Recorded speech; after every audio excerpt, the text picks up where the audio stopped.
Hello, Gordon.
Hello, everybody. Welcome in. It is good to have you here.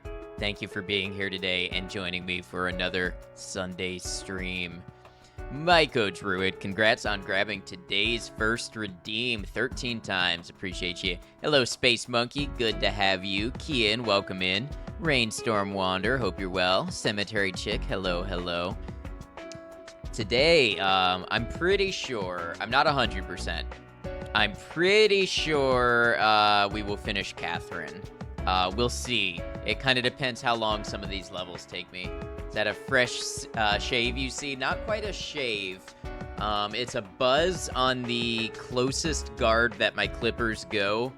I should do the full shave with my electric razor, but that takes twice as long.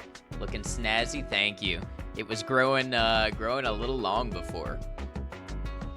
Also, in addition to Catherine today, we will be reading sci-fi short stories for our reward for the TwitchCon fundraiser. That was the first reward, and you all unlocked it, so thank you for getting us where we are now. 287 total points. I'm still deciding if we want to read short stories now, like at the start of stream, or wait. I'm kind of leaning wait because it usually takes like an hour to an hour and a half to get like the most people in here. And since it's a community reward, I think maybe we want to give time for people to get in here to be able to hear that if they want to be a part of it.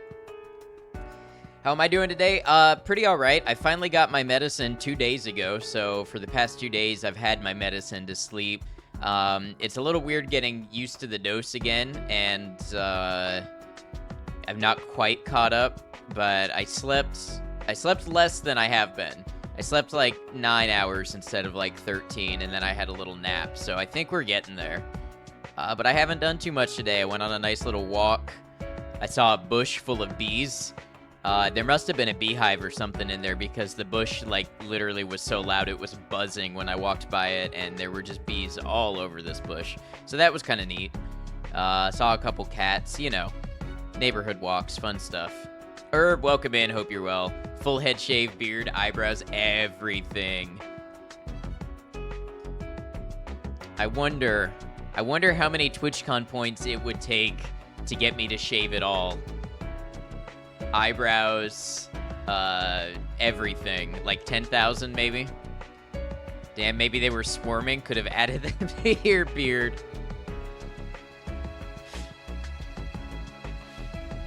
It is an unlimited honey hack.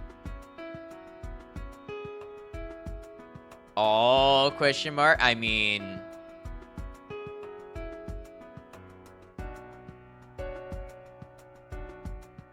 Make it worth my while, and we'll find somewhere other than Twitch to upload, is all I'm saying. Can you imagine going through TSA with a beard full of bees?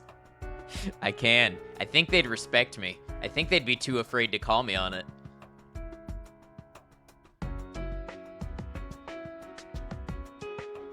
I want a bar in real life that plays music like this. Somewhere where I can go and chill and hear myself think and like have conversations. Like I don't want music like blasting and, you know, loud pop music. Like somewhere like this would be very cool. Why are you suddenly stricken with regret? You know, I think you asked a question that you weren't ready for the answer to. I think that's why. Okay, so if we're gonna wait a little while, I think here's what we do. I think we play Catherine for a minute, and maybe do like a puzzle level or two, and then as people filter in, we'll switch to just chatting, and then we'll read the stories. I have 5 stories picked out. I'm not sure if we'll read all of them because they're honestly longer than I remembered, and I don't know how many I'll have a voice for, but I've got a couple that I'm excited to read with you guys, and maybe if we don't do them all today, we can do them the others another time. Yourself think that'd be the whole reason you'd be drinking? I guess that's true. I don't really go for the drinking.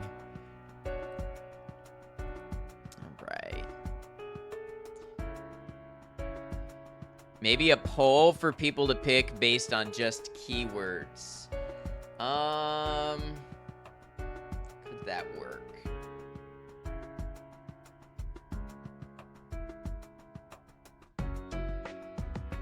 Maybe.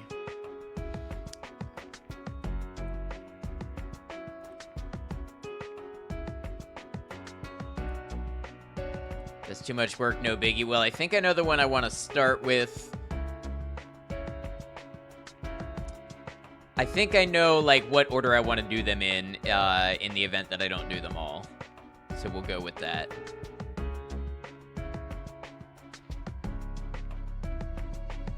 All right. Pause, stray sheep. I really want to learn that piano melody. Hey, thank you for lurking. I hope you're well.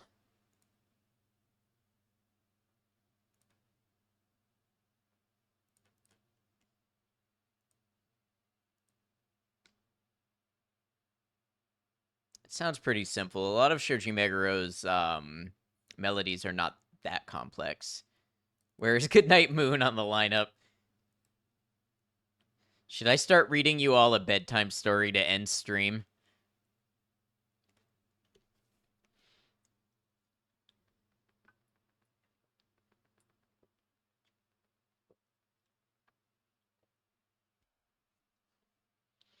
All right, let's get Catherine started up. Have no idea how much you would love that. Maybe we'll make it a redeem bedtime story at the end of stream.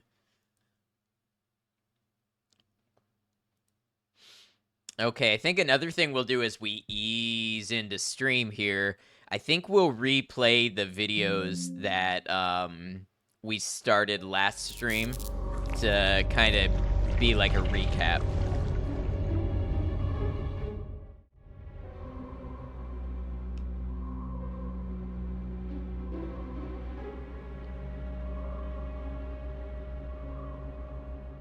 If someone new has to dip early, can they get an early bedtime story? Maybe. We might be able to work with that. There was so much happening at the end of last time, to be fair. I know. We were all getting into the drama. Catherine! This is a fun game to react to with people. Enjoy our story by taking control of our tormented main character and leading him to freedom. Continue the story from where you left off. Commie Bear, welcome in. Hope you're well.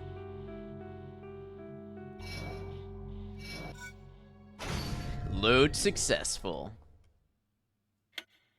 83 is unavailable. If you wish to leave a message.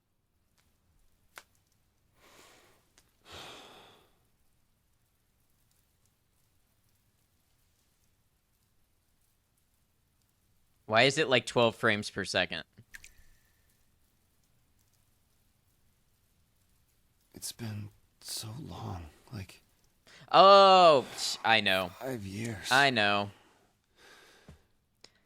I forgot to disable my, my game capture. Not wrong capture, I just committed the mistake of leaving the other capture still available. She's worried about And that's what me. causes it to crash. She knows I've got a career that keeps me busy, but I mean, it's easy to Tag, keep things welcome like in. they How are you now. doing? But this month, I'm running really late. I think All right, let's disable game capture and try again.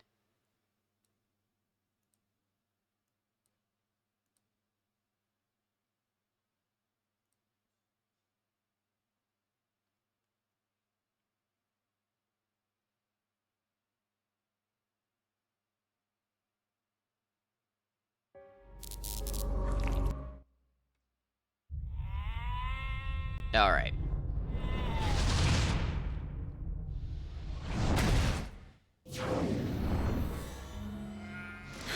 Enjoy our... Start the story from the beginning. Continue the story. Doing well, just finished up a D&D session, got to introduce a basically new player to a high-level campaign, and it went about as smoothly as you could have hoped for. Well, I'm glad you had a good time. That sounds like fun. So wrap up on what happened last time.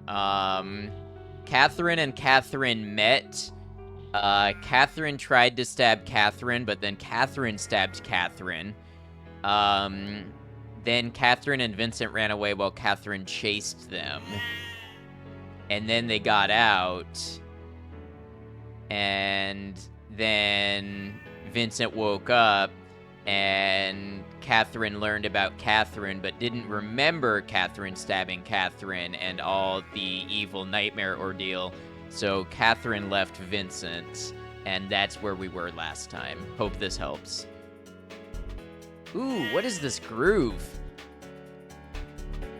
I haven't heard this one before.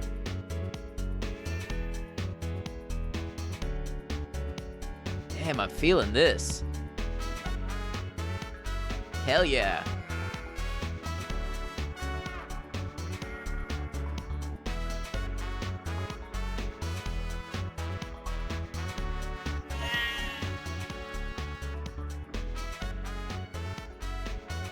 Space Monkey learns about Catherine, also Catherine, but somehow Catherine. Well, here's the thing you missed, Space Monkey. Catherine with the C and Catherine with the K are two separate Catherines. So I hope this helps. I hope you understand now and you're caught up on the story.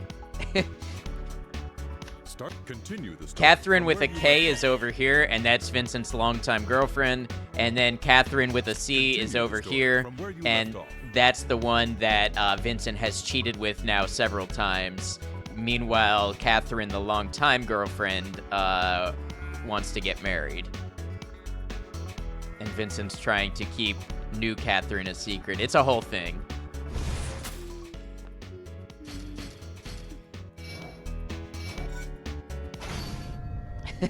Zathrin. What's up, Geralt? How you doing?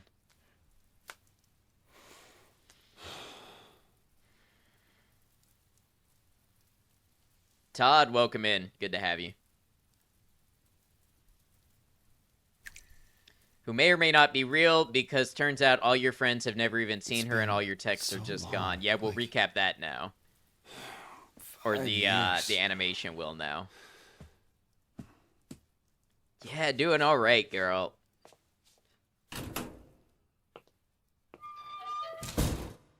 It's just. What the fuck does my his mother's shirt been say? calling me Rave. up and asking how we're doing. She's worried about me. She knows I've got a career that keeps me busy, but I mean, it's easy to keep things like they are now, but this month, I'm running really late. I think I'm pregnant. I've been getting strange texts lately. I don't know. They don't make sense. It's just creepy. Look, Vincent, you're not hiding anything from me, are you? Hey, Exactly, do you think Herb. we'll work out? This isn't just because I got pregnant, right? I can trust you, right? I've been scared ever since I thought I was pregnant. I knew that it was going to freak you out. I guess this is farewell then. Goodbye. You see, this weary feeling. I can't remember the last time I was alone in the city. Man, what a fucking dump. Damn it, what the hell am I supposed to do? Catherine? Catherine? Oh, hi. A bug? No, I'll definitely swing by, probably later in the evening. Yes, sorry about that. Yeah. Oh, it's cold. Man, I can't believe this.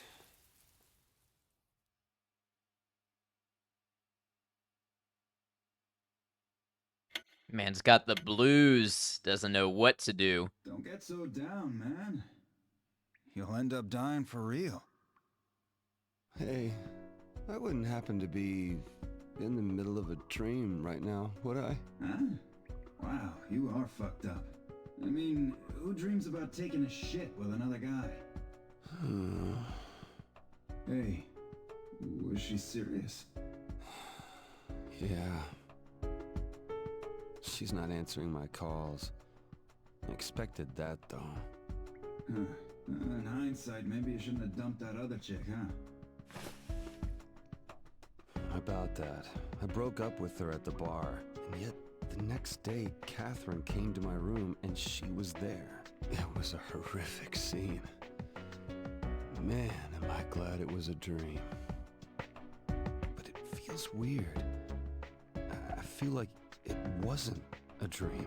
Dude, if it wasn't a dream, your ex-girlfriend would be all over the news. After all, you told me she stabbed the other girl, right? So, what's the deal then? Cheating girl hasn't called you either? I don't know.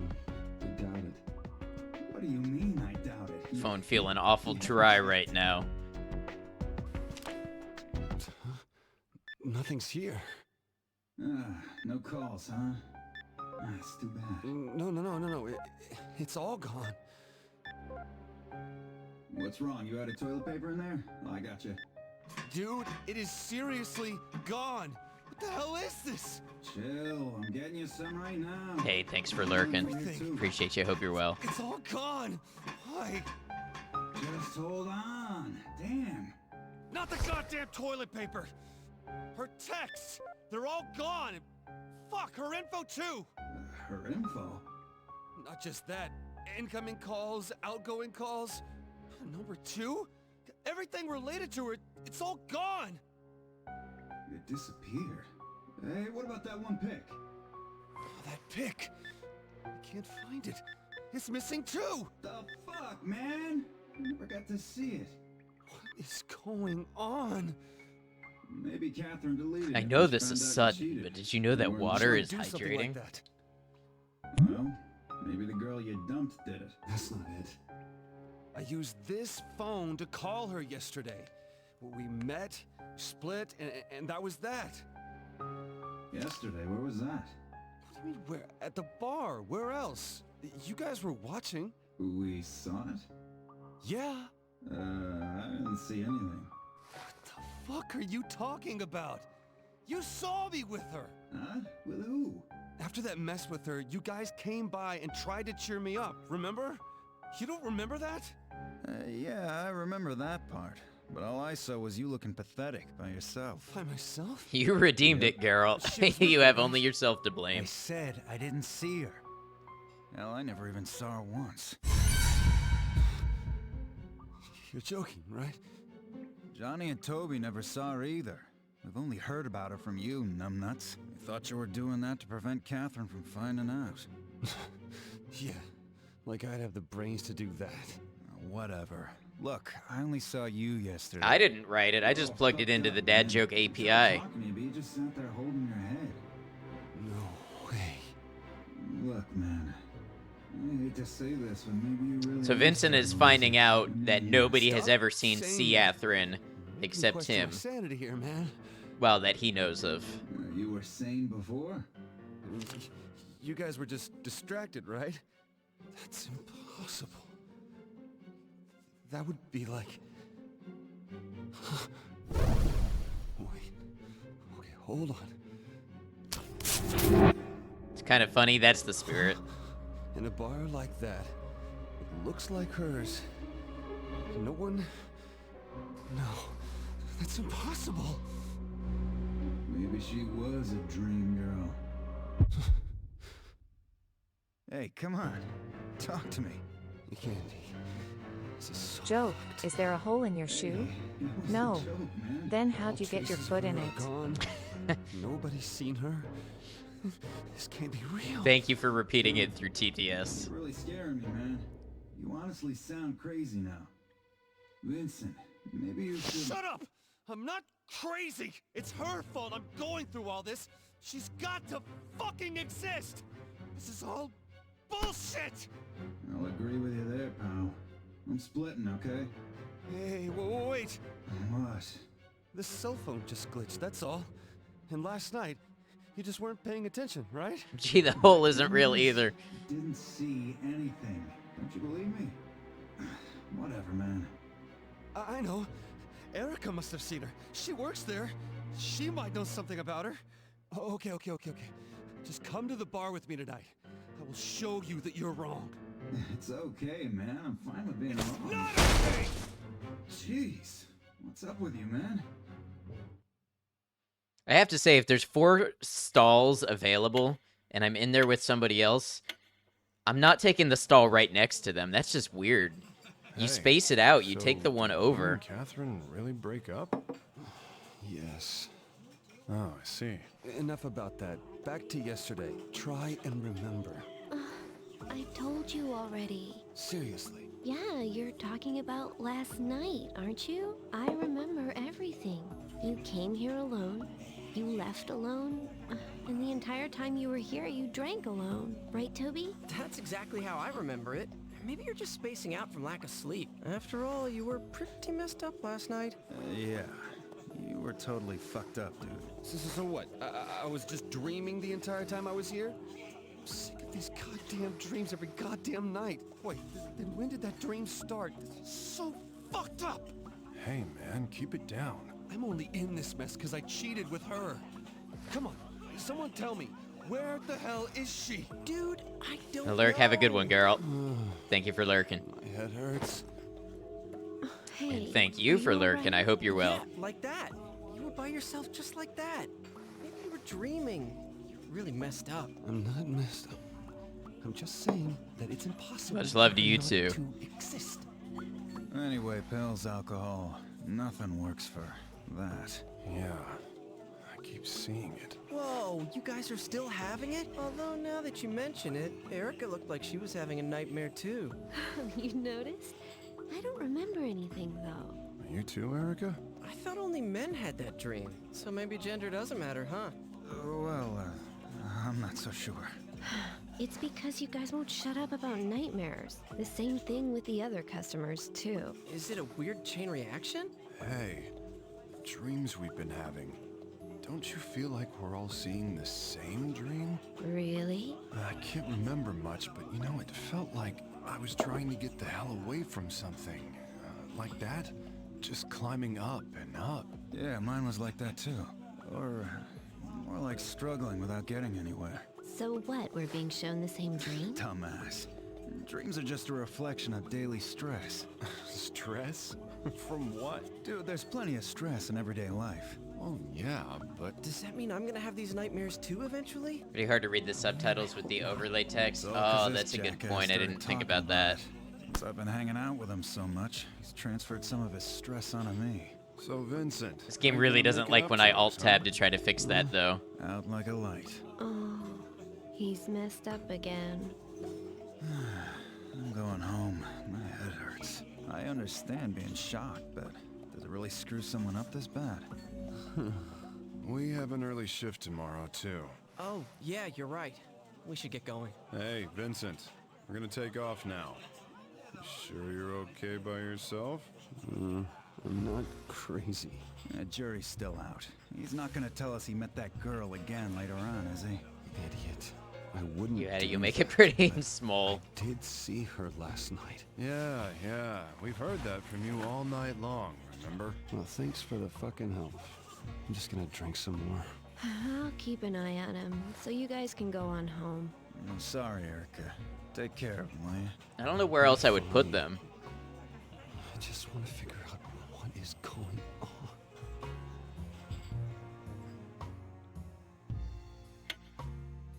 So to recap, they're all having the same nightmare, mostly. And still nobody has ever seen this Catherine. Make it a little smaller, move the points counter. Hey. Probably do that you when we alright? switch over to Mind reading. if I That way I sit don't here? have to alt-tab. Hi, excuse me. Mind if I sit here? What? I was just thinking about it. It's only been a week since When? I met that girl here. Can life really change this much just like that? It happens. But maybe it's the dreams. If you don't get enough sleep, your brain won't function right, and you start seeing things differently. So you're saying that you think she's an illusion too, right? No, I'm not saying that. Yes, you are. To be honest, I don't even know what's going on myself. Fuck. A lot happened. You're probably just a bit confused. Plus, you have been drinking a lot lately. Hey, can I get an order? Sure thing. Maybe I am going crazy. Fuck, man. Okay. That night, it was like this. I had a bad dream the night before, so I was here drinking, trying to forget. They all left early. I stayed here, then she walked in. Wait a second. That night, when she walked in the bar, there was something... Wow, there's a lot of people here. But this isn't really my crowd. I'm sorry, miss. That's right. She spoke to someone else besides me. Oh, yes. May I help you?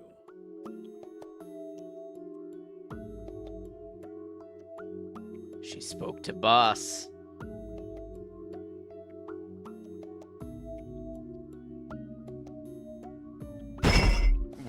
What are you going on about? No, don't play coy with me. I'm talking about Catherine. You saw her, didn't you? I saw her?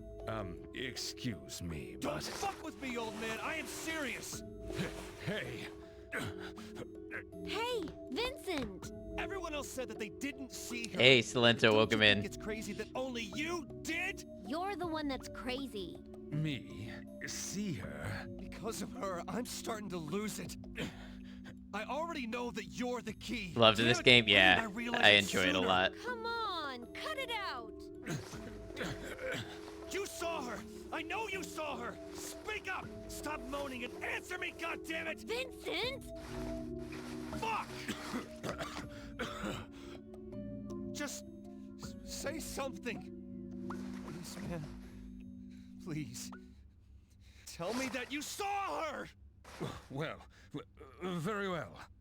If you must persist. Yes, I did indeed see her. Huh? She was blonde, wearing a provocative white dress, like lingerie. Yeah. That's the girl. And you saw her with me yesterday, right? Yes, of course. It's your preference, isn't it? Girls like her. So then, you admit it. All right. See? He did see her. Jesus. Really? You are just full of surprises. Not only did you survive this long, but to think you figured me out. Huh? I must commend you for your perception. Well, I didn't really perceive anything. And sorry about the choking. A lot happened, so I was a bit freaked out. Telling me you didn't see her. There is no way she does not exist. Well, normally that is the case. Sus. Normal people can't see her after all. Wait, what? That's only natural. After all, she isn't from this realm. Boss? It was rather unnatural, wasn't it? A girl like her in a town like this? Huh? Either way, you don't need to worry. I have given up on showing you nightmares. Showing me nightmares? It was quite a sight watching you run like the wind. What are you talking about? Huh? She was here, right? Her, Catherine. Huh? Wait, you didn't rush me because... I just wanted proof that she really existed. I knew that you saw her. You did, right? Ah... I see. Ah... Hey. The usual, sir. Rum and cola, was it? Hey, boss. Can I ask you something? What would that be? You see, I thought that nightmares were something that you see on your own. So could it be... that someone else can show you one? Well, I wonder... Come on. I wonder... I wonder my ass. Pretty sure I just heard you say you're somehow involved in this. Did I? You heard him, right? Hey, 30th, welcome in. He did. So what was that all about? What did I say? You were surprised I survived? What does that mean? I didn't say that. You said it. I didn't say it. Stop fucking with me! I know that you're hiding something! Tell me! I don't know. Why do I have to go through all this shit? Well, it's not just you. Excuse me, I was not expecting this turn of events. Fuck you! Every day is unexpected for me! And what is with these fucking shades? You are indoors! You tell him, Vincent.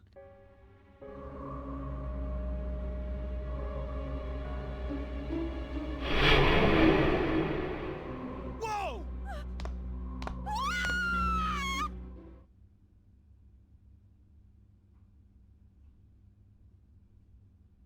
You? Who the fuck are you? Please, stop. You're dealing with a desperate man now. Thanks to you and your bullshit, Catherine and I are through. So explain yourself, you fucking monster! Allow me to introduce myself. I, Thomas Mutton, am... Okay. To sum it up, when there are people like you who spend a long Hey, Borealis, time welcome with a in. partner without commitment, it impedes the population model. The rate of population growth is less than optimal. What the hell are you talking about? So, I have these hesitant gentlemen climb that. Wait, you're talking about the nightmare? Oh, you're the one behind that? Who the hell are you? I have been given many names by humans since ancient times. Wasting a woman's time of greatest fertility is a hindrance to the future of the species. So we separate these non-fruitful couples and redistribute the women to men who can follow the natural order, you see? Okay, so what? You're just killing men who have a partner that they don't want to marry? Is that it? Well, to put it bluntly... You think I'm gonna accept your bullshit story? Please do not worry. You won't see that young girl ever again. Huh? She is a succubus. She appears at will and seduces men under the curse by appearing as their ideal woman. If you're going to sever ties with a longtime partner, what better way than with a messy affair, right? Oh, man. Do you understand everything now? Yeah, I get it. I get everything. So, in the end, what am I guilty of? If the girl doesn't exist, then it's not cheating. If it feels like cheating. Yeah, if it's she doesn't cheating, exist, right? it's not cheating. You think you can just get away with this? Well, it isn't like I just started this job yesterday. After all, the reason you were born was because we weeded out the man who was misleading your mother. I do believe that was the case. You better stop fucking with me. If you don't wish to believe, that's fine. Ooh, we got in a your However, mom it is a insult too. necessary evil. Having a broken heart may be painful, but you have also earned your freedom. Plus, you have a fierce will to survive. You should be able to grasp happiness again soon enough. To me, she was already family.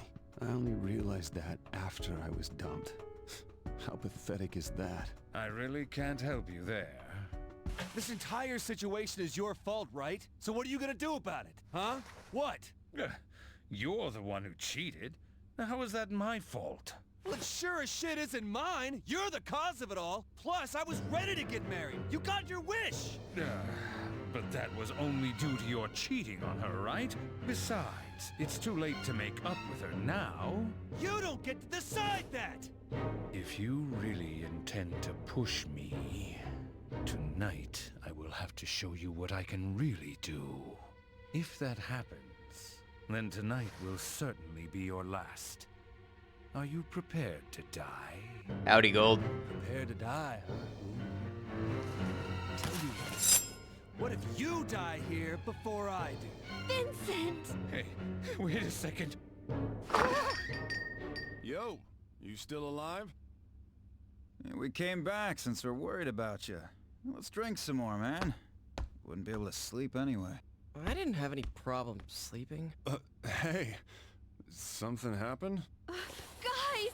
Boss and Vincent are... It's okay, don't say anything. But... What's wrong? Sorry, I haven't finished my chat with him yet. You guys start the party without me. Whatever you say. Just don't go aggro, you drunk.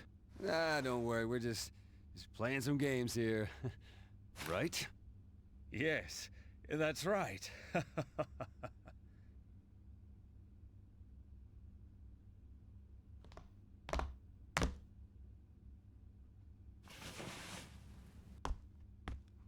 There's no point screwing around with you. So how are we feeling about I'll let Vincent you off now? For now. But in return, about what you were saying, if I am still alive tomorrow, you're gonna grant me my wish. Wait, Vincent. What are you saying? I'm telling you, it's impossible. Then you should have no problem making that promise. If you really can control the nightmares, then make this one the last. It will be the last, whether you win or lose. Not just for me, everyone else. It ends tonight. And not only that, you're going to arrange to have Catherine meet me here. That's impossible. Well, I can't do it. I can't call her, and it's not like I can just text her. Very well. If you agree, then I honor your conditions. Really? Great. And remember, you better keep your promise. Got it? Oh, hey, Vincent. Are you sure about this? 1 week of this bullshit is more than enough. And sorry to make you worry back there, but I gotta end this. Not so much with this jackass, but with myself.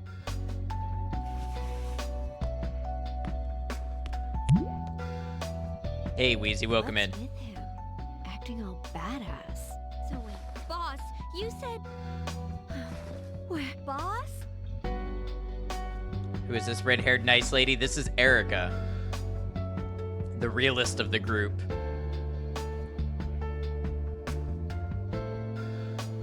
Hey, Wheezy, how you doing? Good to have you. Can't tell if you love or hate, boss.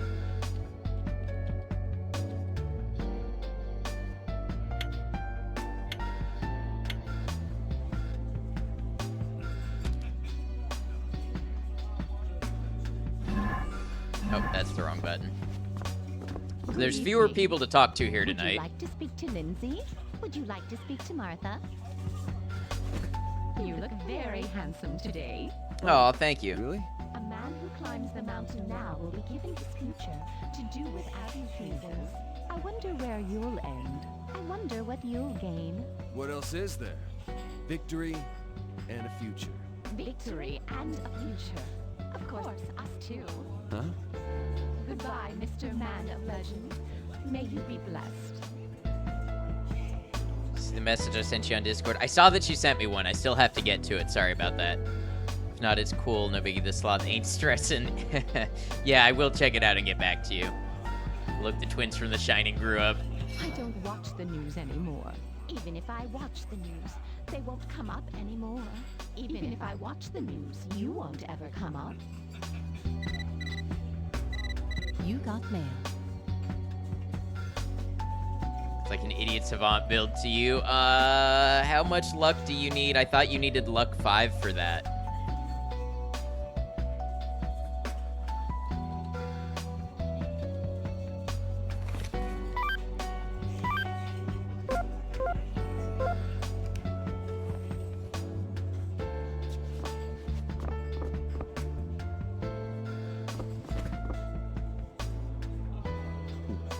Getting drunk, because when I'm drunk, I move fast in my nightmares. I'll escape again.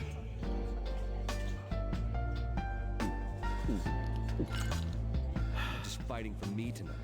I'll end this once and for all. It seems your glass is empty.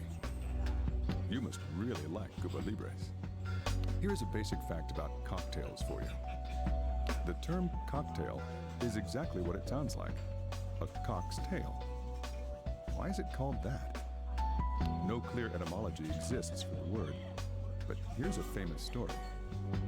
A long time ago, an English sailor asked a young Mexican boy stirring alcohol in a glass what the name of the liquor was.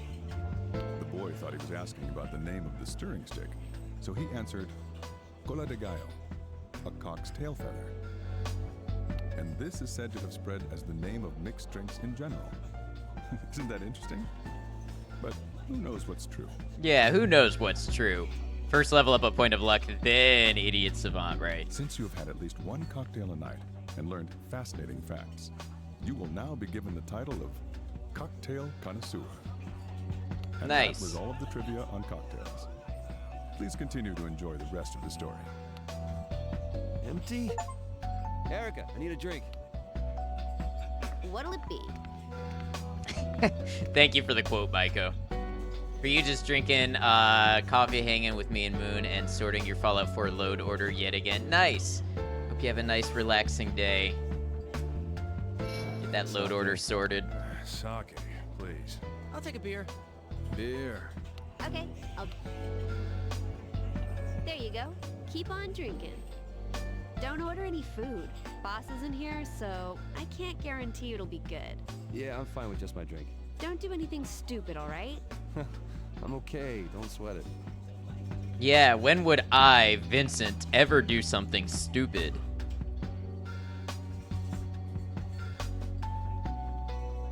Whew. Made it this far. Tonight, I'll escape again. Whew. When I'm done, I need to tell her my true feelings. I won't hesitate now. Whew. Empty? You still want a drink? No, I'm cool. All right, let's see what everybody has to say about our situation. Reminds you of the way you talk to Merlin. How's that? Here, B, take your time, 30th. Hey, Vincent. What was that just now? We saw you grabbing Boss. Something happened? No, everything's fine. Sorry you had to see that. I'm not gonna stick my head into every bar brawl you get into, but if something's bothering you, let us know, okay? When we were younger, we'd always help each other as a team. Remember? Yeah. Felt like we could take on the world back then. Fun times. I bet Toby here wouldn't know about that, would he? Come on, why you gotta go there? We were like that once, huh? Anyway, we've already settled things. Basically, I know you're dumb, but don't be You're so dumb supposed that to you suck die, 'em? okay? Hey, Agrimonk. I had a feeling it was you. How you doing, Agrimonk? Good to see you. Maybe it's because I'm tired, but the sake's getting to me really quickly. Hey, don't overdo it. Let's have some good stuff tomorrow. What do you mean? Oh, nothing. Huh? You got mail.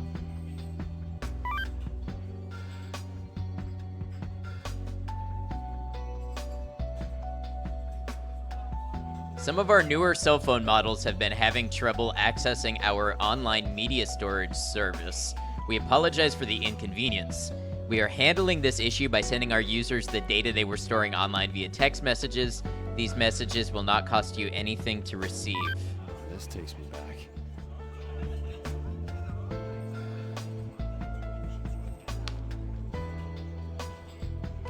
Remember what's worth fighting for, Vincent. Sounds like iPhone problems. Thanks for lurking, Agrimonk. I hope you're well. Great, even in games we get spam about OneDrive. If we hadn't come back, you'd be in some deep shit. I was just screwing around. It didn't look like it to me. I was just getting worked up over a bet, that's all. If you say so, man. But if you do something to get us on the news, man, we're all gonna have to go on the lam. Well, that sounds good. It'll be like when we were kids, out on adventures. So we're adults now, huh? Hey, what are you talking about, guys? Maybe when you're older, kid. Hey, that's mean. They're so mean to Toby. Problem uploading images to iCloud. Please retry on Wi-Fi. I've never had an iPhone, so I wouldn't know. Oh, we're gonna have that damn dream again tonight. Are you alright? Taking a walk. Have a good one, Cemetery Chick. Don't say stuff like that. Chief and Orlando aren't looking too good. Everything will be okay after tonight. Which means... Never mind. We'll all be back to normal come tomorrow. I'll bet my life on it. What are you saying? Hey, don't look at me like I've lost it. Can a guy try to sound cool sometimes? You haven't had any nightmares, have you? You mean that one in the rumors that are supposed to kill you? Yeah, I'm not that gullible, come on. It's cool then. I was about to say something super mean about them all, but purely out of love for Toby. Toby should be protected. Hey there. Think we can chew the fat a little? Yeah, poor Toby.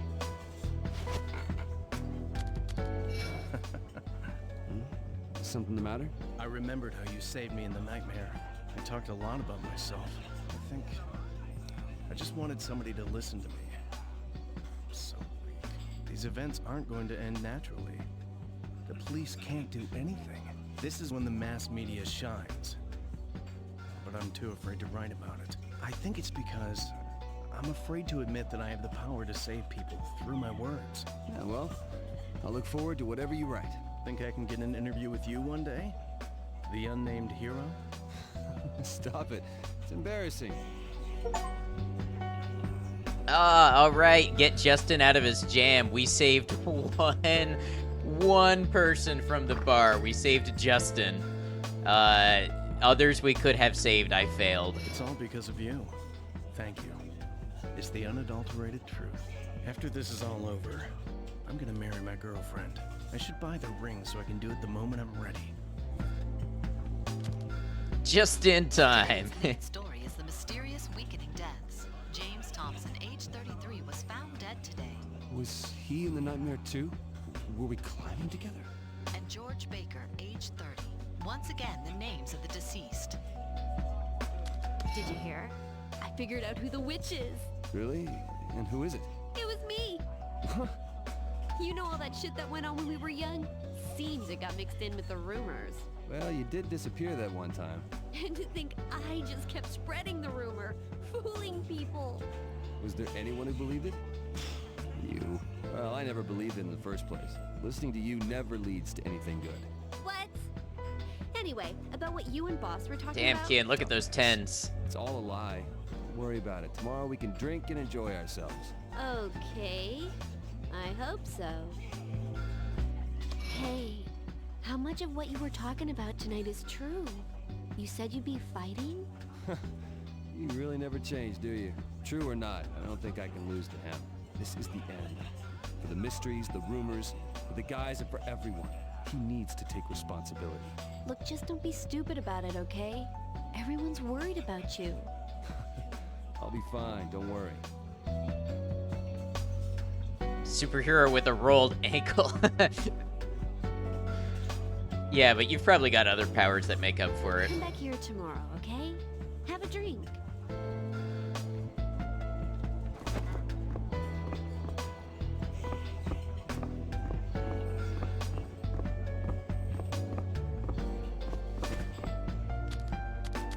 All right, looks like that's everybody to talk to.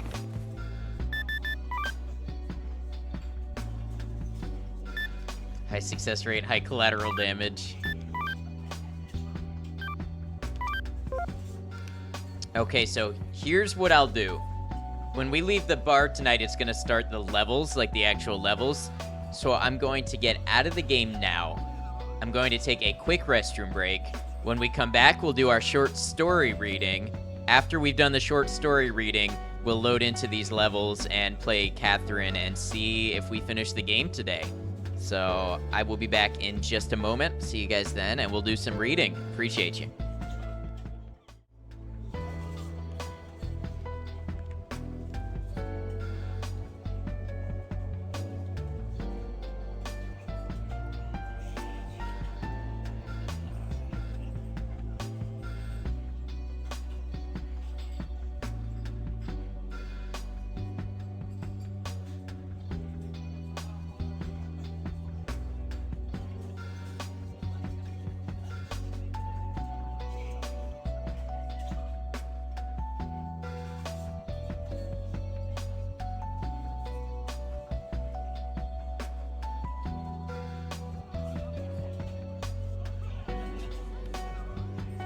I hope the rest of my colonists are doing something productive while I'm off playing Oregon Trail.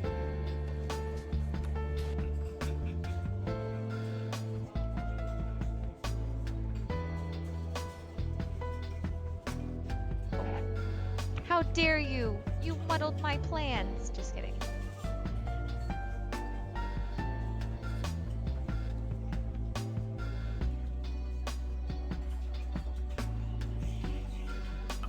My game is acting super weird, suddenly.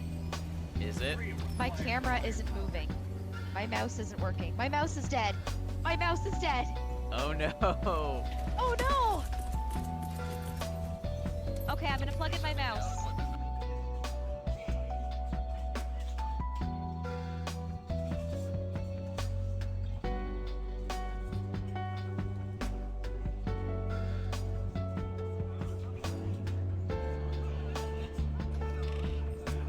Uh-oh.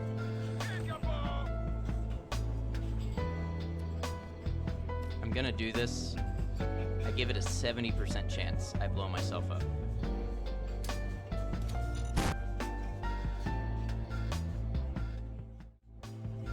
All right, y'all, thanks for hanging out. Maiko, thank you for running clips. I appreciate you.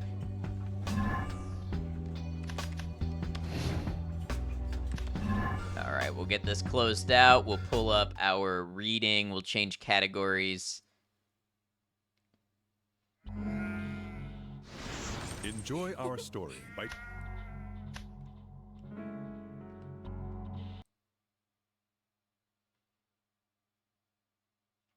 You know what? We should put on some DMCA free music that we can enjoy during our reading.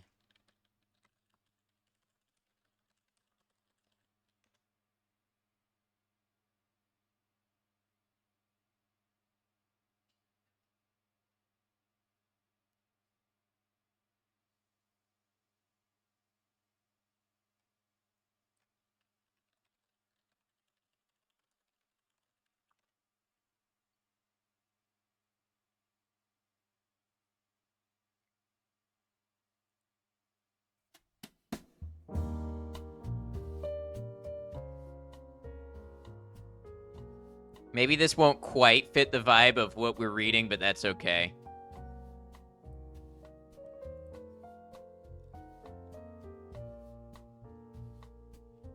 All right, let's see. Do I have it pulled up? I do. And then we'll come over here to OBS.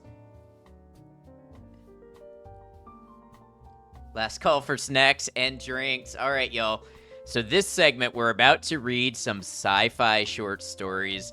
This was a reward for TwitchCon fundraising, and I've got a nice little selection here. So I hope you all sit back, enjoy. I've never read this much on stream. I don't know if I'll be getting to like chat and stuff right away, so I appreciate your understanding when it comes to that. All right, here we go. Now reading.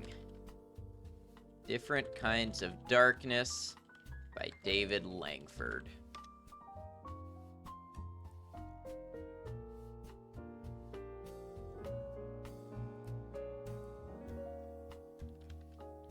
That game just chatting.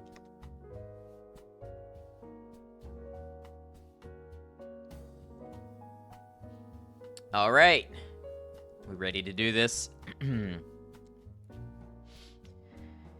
Different Kinds of Darkness by David Langford. It was always dark outside the windows. Parents and teachers sometimes said vaguely that this was all because of deep green terrorists, but Jonathan thought there was more to the story. The other members of the Shutter Club agreed. The dark beyond the window glass at home, at school, and on the school bus was the second kind of darkness.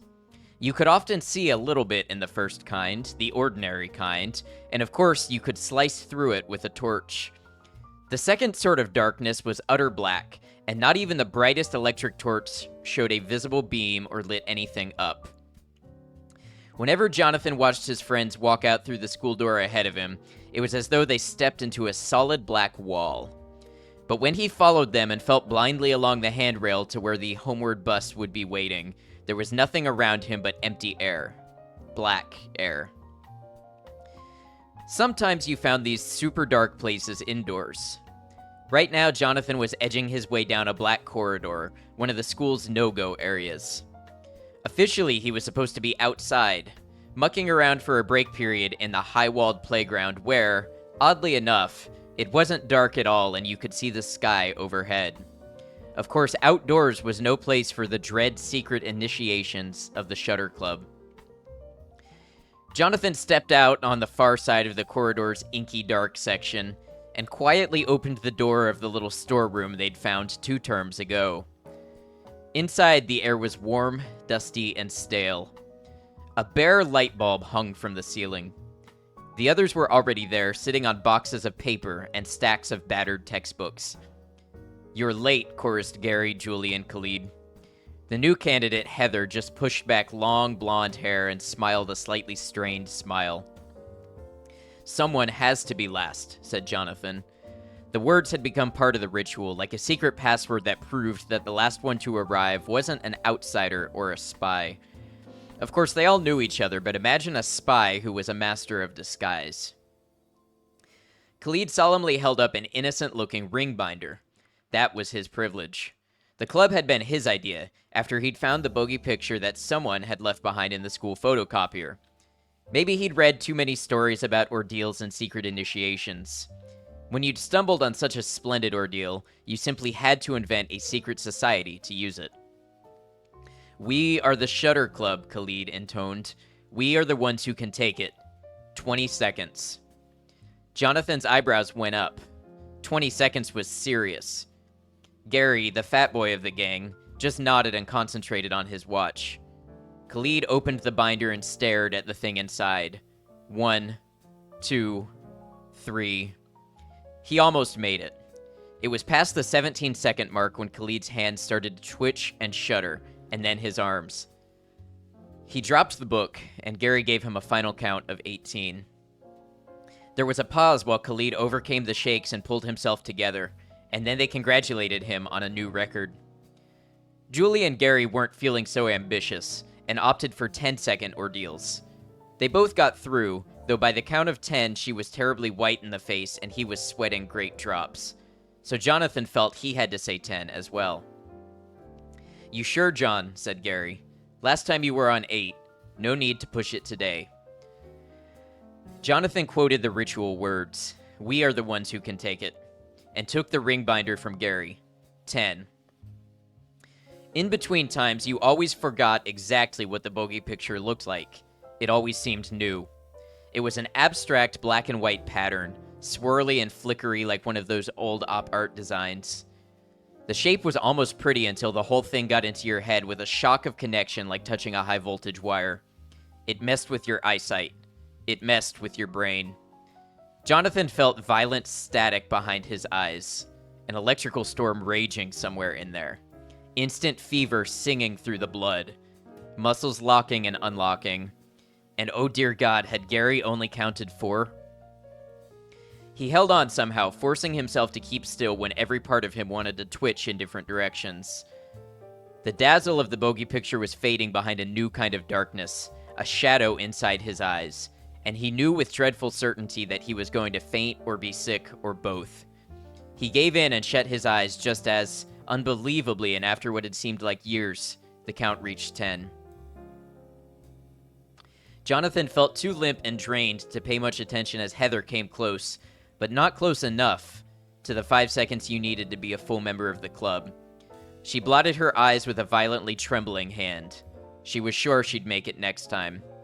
And then Khalid closed the meeting with the quotation he'd found somewhere. "That which does not kill us makes us stronger." School was a place where mostly they taught you stuff that had nothing to do with the real world. Jonathan secretly reckoned that quadratic equations just didn't ever happen outside the classroom. So it came as a surprise to the club when things started getting interesting in, of all places, a maths class. Mr. Whitcutt was quite old, somewhere between grandfather and retirement age, and didn't mind straying away from the official maths course once in a while. You had to lure him with the right kind of question. Little Harry Steen, the chess and war games fanatic of the class and under consideration for the club, scored a brilliant success by asking about a news item he'd heard at home. It was something to do with math war and terrorists using things called blitz. "I actually knew Vernon Berryman slightly," said Mr. Whitcutt, which didn't seem at all promising, but it got better. "He's the B in BLIT, you know, BLIT, the Berryman Logical Imaging Technique, as he called it. Very advanced mathematics. Over your heads, probably. Back in the first half of the 20th century, 2 great mathematicians called Gödel and Turing proved theorems which, well, one way of looking at it is that mathematics is booby-trapped. For any computer at all, there are certain problems that will crash it and stop it dead." Half the class nodded knowingly. Their homemade computer programs so often did exactly that. Berryman was another brilliant man, and an incredible idiot. Right at the end of the 20th century, he said to himself, "What if there are problems that crash the human brain?" And he went out and found one, and came up with his wretched imaging technique that makes it a problem you can't ignore. Just looking at a blit pattern, letting it in through your optic nerves can stop your brain. A click of old naughty fingers. Like that. Jonathan and the club looked sidelong at each other. They knew something about staring at strange images. It was Harry, delighted to have stolen all this time from boring old Trigg, who stuck his hand up first. Did this Berryman look at his own pattern, then?" Mr. Whitcutt gave a gloomy nod. "The story is that he did. By accident, and it killed him stone dead. It's ironic. For centuries, people had been writing ghost stories about things so awful that just looking at them makes you die of fright. And then a mathematician, working in the purest and most abstract of all the sciences, goes and brings the stories to life." He grumbled on about blit terrorists like the Deep Greens, who didn't need guns and explosives, just a photocopier or a stencil that let them spray deadly graffiti on walls.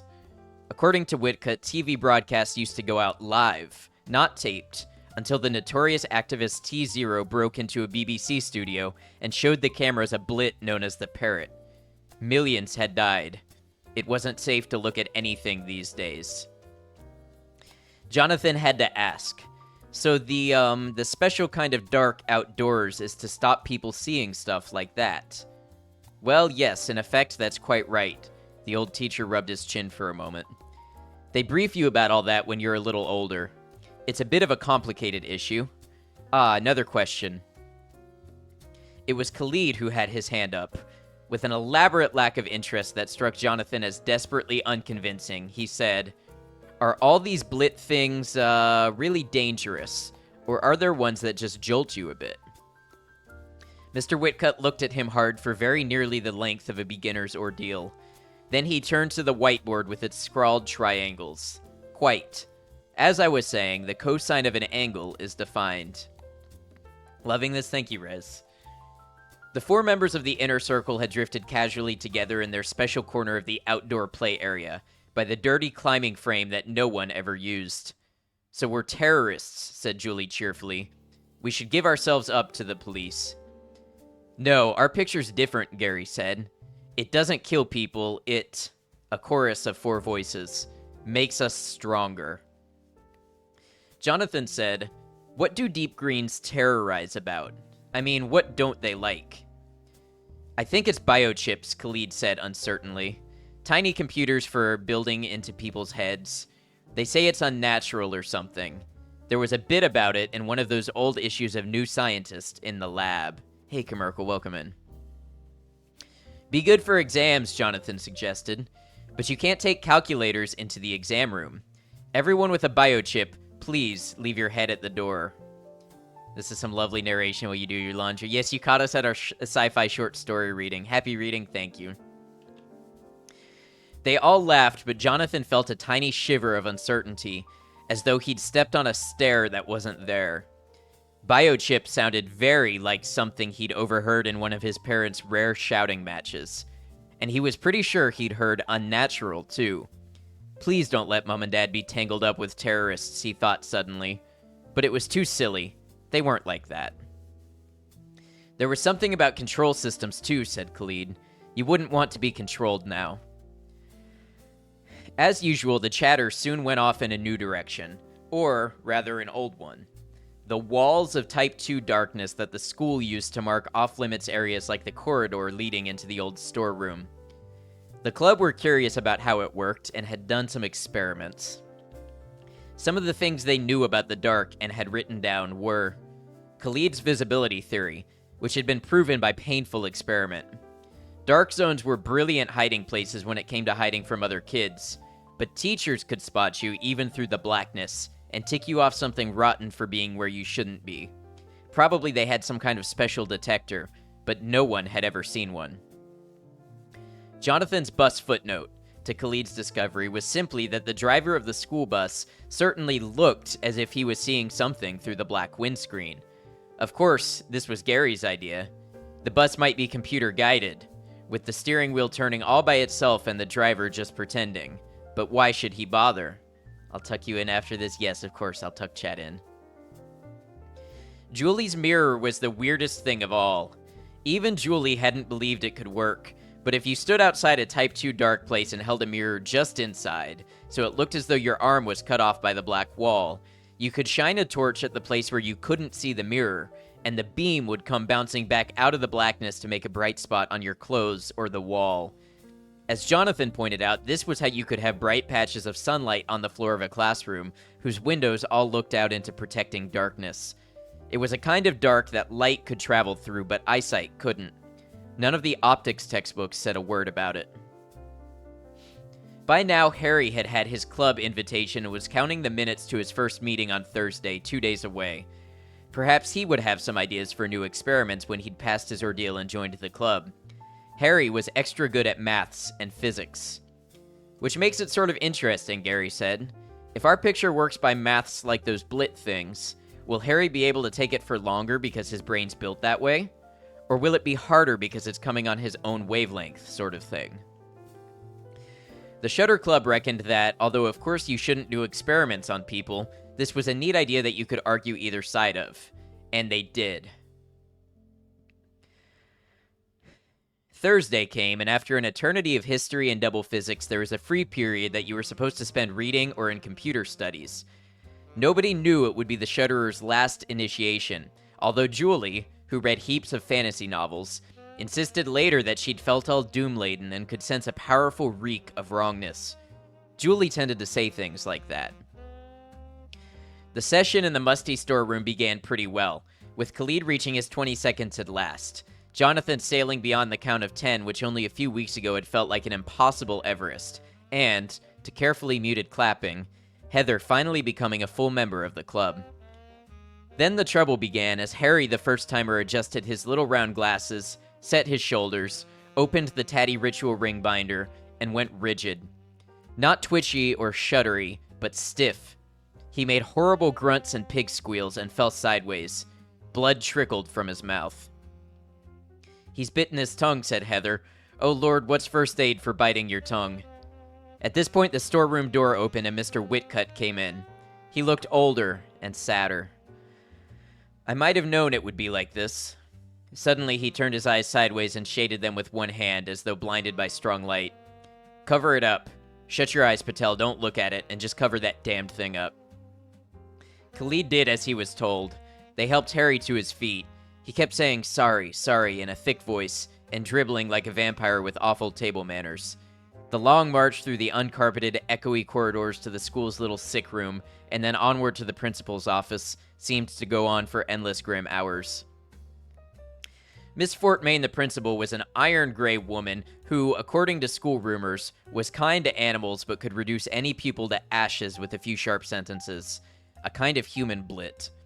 She looked across her desk at the Shutter Club for one eternity of a moment and said sharply, "Whose idea was it?" Khalid slowly put up a brown hand, but no higher than his shoulder. Jonathan remembered the Three Musketeers motto, one for all and all for one, and said, "It was all of us, really." So Julie added, "That's right." "I really don't know," said the principal, tapping the closed ring binder that lay in front of her. "The single most insidious weapon on Earth, the information war equivalent of a neutron bomb, and you were playing with it. I don't often say that words fail me." "Someone left it in the photocopier. Here, downstairs," Khalid pointed out. "Yes, mistakes do happen," her face softened a little. "And I'm getting carried away because we do actually use that blit image as part of a little talk I have with older children when they're about to leave school. They're exposed to it for just 2 seconds, with proper medical supervision. Its nickname is the Trembler, and some countries use big posters of it for riot control, but not Britain or America, naturally. Of course, you couldn't have known that Harry Steen is a borderline epileptic, or that the Trembler would give him a fit. "I should have guessed sooner," said Mr. Whitcutt's voice from behind the club.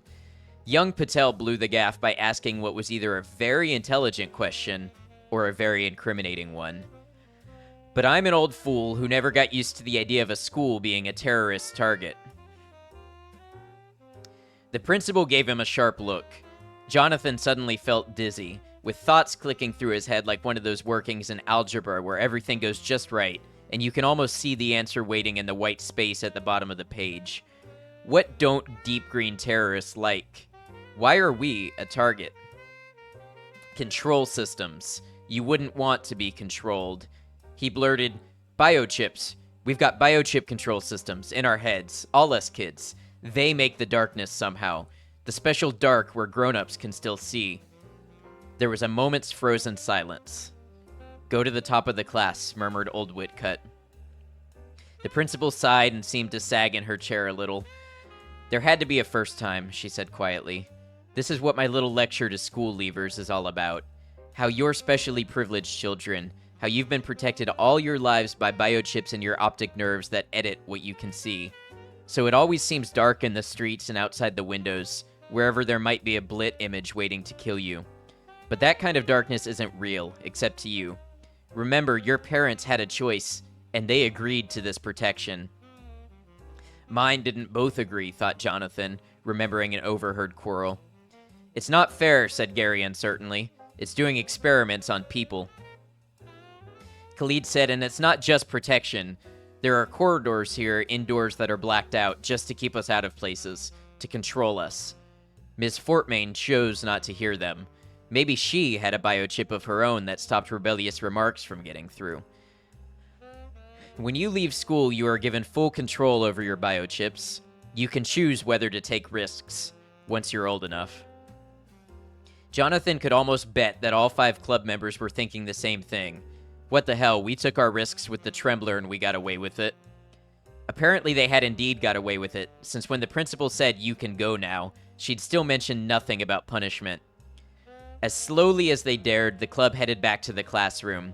Whenever they passed side turnings which were filled with solid darkness, Jonathan cringed to think that a chip behind his eyes was stealing the light, and with different programming could make him blind to everything, everywhere. The seriously nasty thing happened at going home time, when the caretaker unlocked the school's side door as usual, while a crowd of pupils jostled behind him. Jonathan and the club had pushed their way almost to the front of the mob. The heavy wooden door swung inward. As usual, it opened on the second kind of darkness, but something bad from the dark came in with it. A large sheet of paper fixed with a drawing pin to the door's outer surface and hanging slightly askew. The caretaker glanced at it and toppled like a man struck by lightning. Jonathan didn't stop to think. He shoved past some smaller kid and grabbed the paper, crumpling it up frantically. It was already too late. He'd seen the image there, completely unlike the Trembler, yet very clearly from the same terrible family. A slanted dark shape like the profile of a perched bird, but with complications, twirly bits, patterns like fractals, and it hung there blazing in his mind's eye and wouldn't go away. Something hard and horrible smashing like a runaway express into his brain. Burning, falling, blit. After long and evil dreams of bird shapes that stalked him in darkness... Thank you, Commercial. Jonathan found himself lying on a couch. No, a bed in the school sick room. It was a surprise to be anywhere at all, after feeling his whole life crashing into that enormous full stop. He was still limp all over, too tired to do more than stare at the white ceiling. Mr. Whitcutt's face came slowly into his field of vision. Hello, anyone in there? He sounded worried. Yes, I'm fine, said Jonathan, not quite truthfully. Thank heaven for that.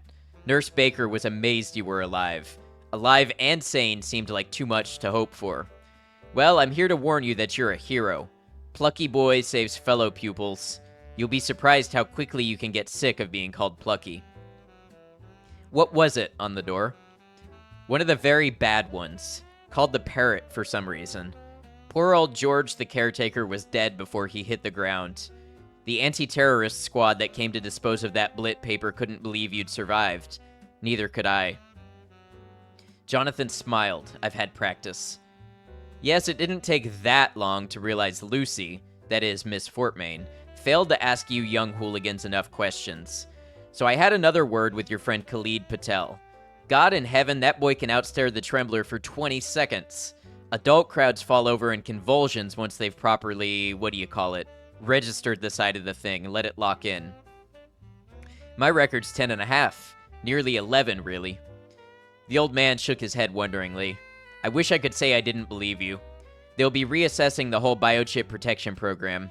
No one ever thought of training young, flexible minds to resist blit attack by a sort of vaccination process. If they'd thought of it, they still wouldn't have dared try it. Anyway, Lucy and I had a talk, and we have a little present for you. They can reprogram those biochips by radio link in no time at all, and so... Have a good one, Commercial. Thanks for hanging with us. Enjoy time with the family. He pointed. Jonathan made an effort and turned his head. Through the window, where he'd expected to see only artificial darkness, there was a complication of rosy light and glory that at first his eyes couldn't take in. A little at a time, assembling itself like some kind of healing opposite to those deadly patterns, the abstract brilliance of heaven became a town roofscape glowing in a rose-red sunset. Even the chimney pots and satellite dishes looked beautiful. He'd seen sunsets on video, of course, but it wasn't the same. It was the aching difference between live flame and an electric fire's dull glare.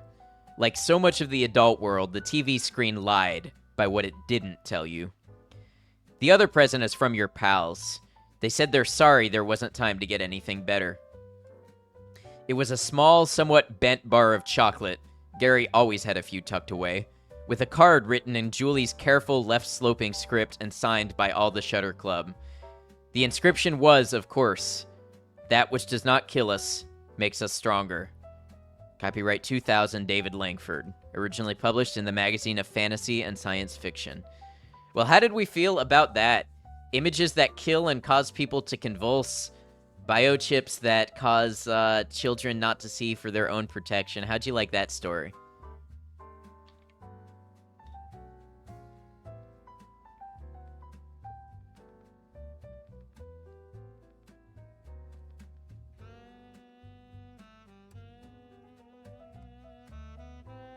I don't think we'll get to it today, but Langford has more stories, at least one more, about the Blitz and the parrot, and there's a short story from the terrorist perspective, the terrorist who's spreading the parrot, and it's real interesting as well.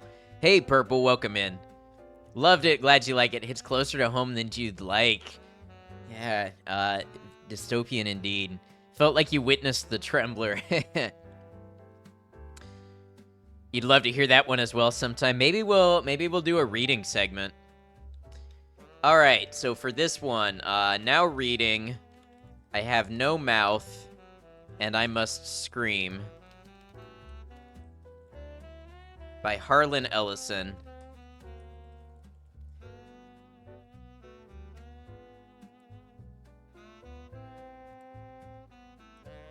Now, this one I need to give a content warning for sexual content and torture and general existential horribleness. So just be aware this one has some heavy topics. Reading all these stories is like 1/3 of a Yakuza stream. It's true.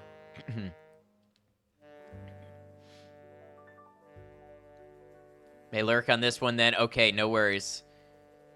Feel like a lot of Orwellian and dystopian stories are built around systems meant to serve the selfish interests of the 1%, but this is a more humanized version of that. The chips are well-intentioned, but obviously prone to abuse. Right. And it's really interesting because, like, clearly, you know, they said 1 million people died in the BBC broadcast, so clearly there's some precedent for needing it, or at least an argument to be made for it. Have No Mouth is pretty fucked up, but it's so cool. Yes, so this is the one, when I was teasing this, I said that one of these had been made into a game. I Have No Mouth and I Must Scream is a game that released in, I want to say 1996. It's a point-and-click adventure game. Here we go. I Have No Mouth and I Must Scream by Harlan Ellison.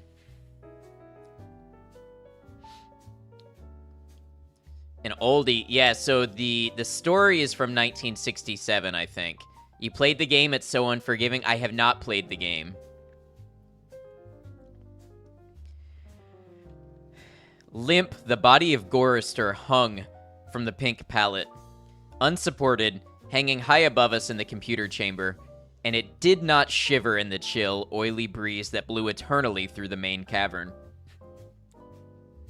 The body hung head down, attached to the underside of the pallet by the sole of its right foot. It had been drained of blood through a precise incision made from ear to ear under the lantern jaw. There was no blood on the reflective surface of the metal floor. When Gorister joined our group and looked up at himself, it was already too late for us to realize that, once again, Am had duped us, had had its fun. It had been a diversion on the part of the machine. 3 of us had vomited, turning away from one another in a reflex as ancient as the nausea that had produced it. Gorister went white. It was almost as though he had seen a voodoo icon and was afraid of the future. Lurking for this, can someone add you in chat when it's done, please? Okay. If I don't see anybody at you, I will. Oh God, he mumbled and walked away. The 3 of us followed him after a time and found him sitting with his back to one of the smaller chittering banks, his head in his hands. Ellen knelt down beside him and stroked his hair. He didn't move, but his voice came out of his covered face quite clearly. Why doesn't it just do us in and get it over with? Christ, I don't know how much longer I can go on like this. It was our 109th year in the computer. He was speaking for all of us. Nimdok, which was the name the machine had forced him to use because Am amused itself with strange sounds, was hallucinating that there were canned goods in the ice caverns. Gorister and I were very dubious. It's another shuck, I told them. like the goddamn frozen elephant Am sold us. Benny almost went out of his mind over that one. We'll hike all that way and it'll be putrefied or some damn thing. I say forget it. Stay here, it'll have to come up with something pretty soon or we'll die. Benny shrugged. 3 days it had been since we'd last eaten. Worms. Thick. Ropey. Nimdoc was no more certain. He knew there was the chance, but he was getting thin. It couldn't be any worse there than here. Colder, but that didn't matter much. Hot, cold, hail, lava, boils, or locusts. It never mattered. The machine masturbated, and we had to take it, or die. Ellen decided us. I've got to have something, Ted. Maybe there will be some Bartlett pears or peaches. Please, Ted, let's try it. I gave in easily. What the hell? Mattered not at all. Ellen was grateful, though. She took me twice out of turn. Even that had ceased to matter. And she never came, so why bother? But the machine giggled every time we did it. Loud up there, back there, all around us, he snickered.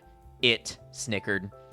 Most of the time I thought of Am as it, without a soul. But the rest of the time I thought of it as him, in the masculine. The paternal, the patriarchal. For he is a jealous people. Him, it. God as Daddy the deranged. We left on a Thursday. The machine always kept us up to date on the date. The passage of time was important. Not to us, sure as hell, but to him, it, Am. Thursday. Thanks. Nimdoc and Gorister carried Ellen for a while, their hands locked to their own and each other's wrists, a seat. Benny and I walked before and after just to make sure that, if anything happened, it would catch one of us and at least Ellen would be safe. Fat chance safe. Didn't matter. It was only 100 miles or so to the ice caverns, and the second day when we were lying out under the blistering sun thing he had materialized, he sent down some manna. Tasted like boiled boar urine. We ate it. On the third day, we passed through a valley of obsolescence, filled with rusting carcasses of ancient computer banks. Am had been as ruthless with its own life as with ours. It was a mark of his personality. It strove for perfection. Whether it was a matter of killing off unproductive elements in his own world-filling bulk, or perfecting methods for torturing us, Am was as thorough as those who had invented him, now long since gone to dust, could ever have hoped. There was light filtering down from above, and we realized we must be very near the surface. But we didn't try to crawl up to see. There was virtually nothing out there. Had been nothing that could be considered anything for over 100 years. Only the blasted skin of what had once been the home of billions. Now there were only 5 of us, down here inside, alone with Am. I heard Ellen saying frantically, "No, Benny, don't, come on, Benny, don't, please." And then I realized I had been hearing Benny murmuring under his breath for several minutes. He was saying, I'm gonna get out, over and over. His monkey-like face was crumbled up in an expression of beatific delight and sadness, all at the same time. The radiation scars Am had given him during the festival were drawn down into a mass of pink-white puckerings, and his features seemed to work independently of one another. Perhaps Benny was the luckiest of the 5 of us. He had gone stark, staring mad many years before. But even though we could call Am any damned thing we liked, could think the foulest thoughts of fused memory banks and corroded base plates, of burnt-out circuits and shattered control bubbles, the machine would not tolerate our trying to escape. Benny leaped away from me as I made a grab for him. He scrambled up the face of a smaller memory cube, tilted on its side and filled with rotted components.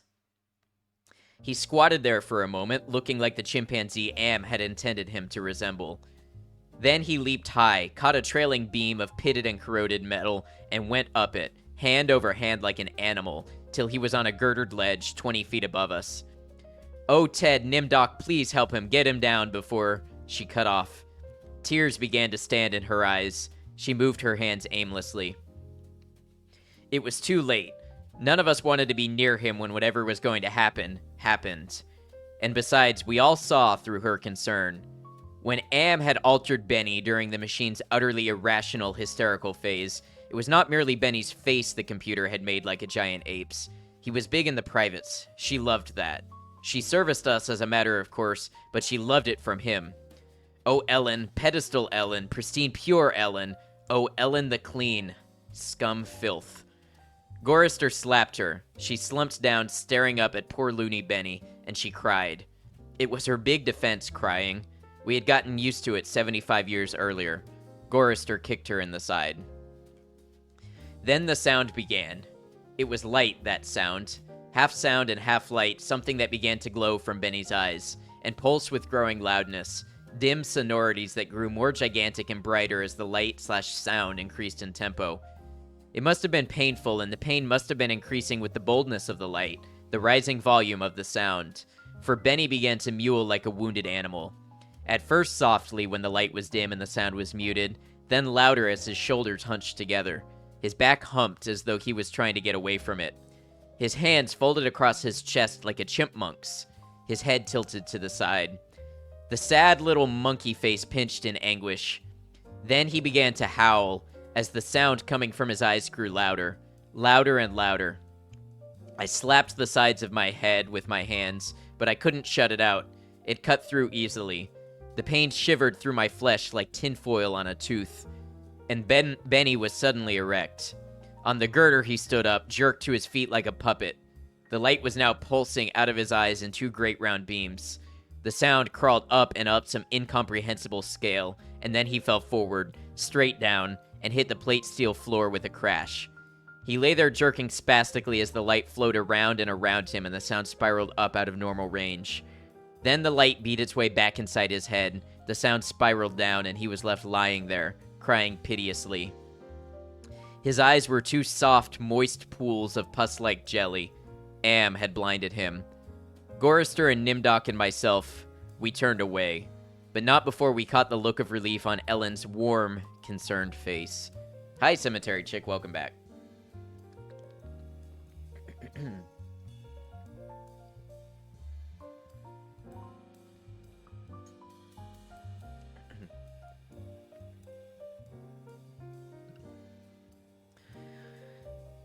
Sea green light suffused the cavern where we made camp.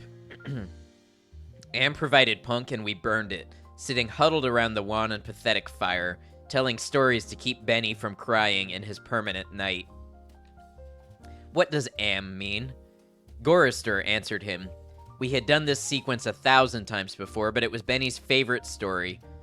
At first it meant Allied Master Computer, and then it meant Adaptive Manipulator.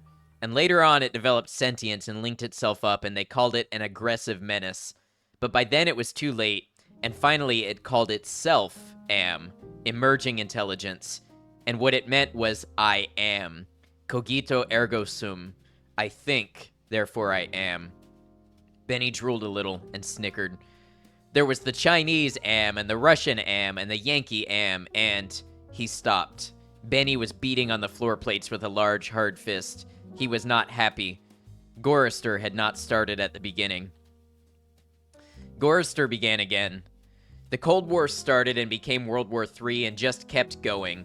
It became a big war, a very complex war, so they needed the computers to handle it. They sank the first shafts and began building Am. There was the Chinese Am and the Russian Am and the Yankee Am, and everything was fine until they had honeycombed the entire planet, adding on this element and that element.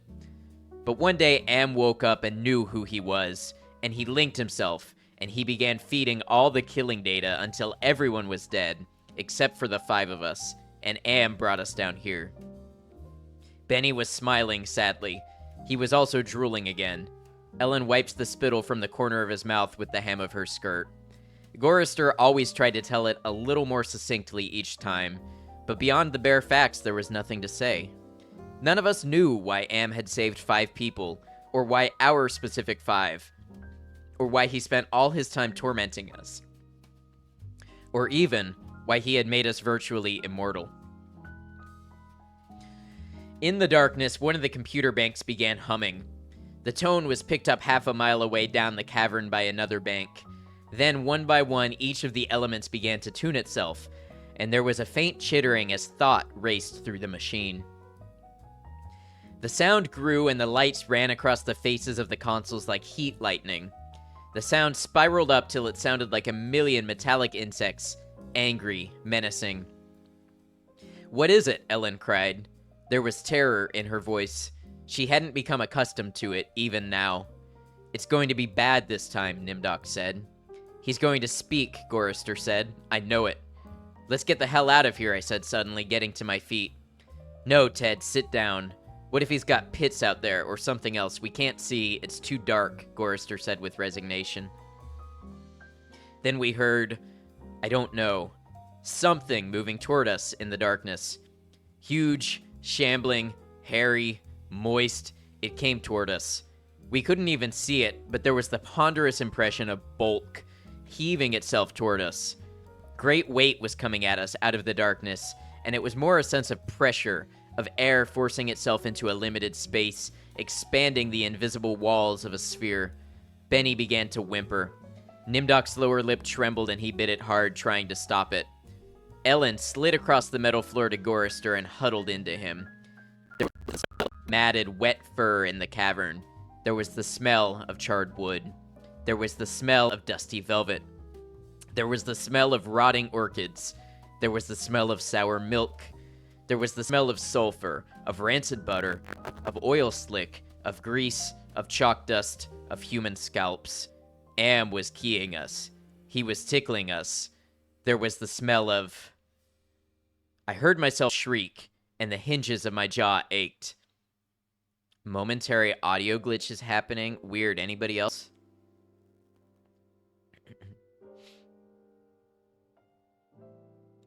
I heard myself shriek, and the hinges of my jaws ached. I scuttled across the floor, across the cold metal with its endless lines of rivets, on my hands and knees, the smell gagging me, filling my head with a thunderous pain that sent me away in horror. I fled like a cockroach, across the floor and out into the darkness, that something moving inexorably after me. The others were still back there, gathered around the firelight, laughing. Their hysterical choir of insane giggles rising up into the darkness like thick, many-colored wood smoke. I went away quickly and hid. Huh, are they like really bad? Are you still able to hear me okay? That is strange.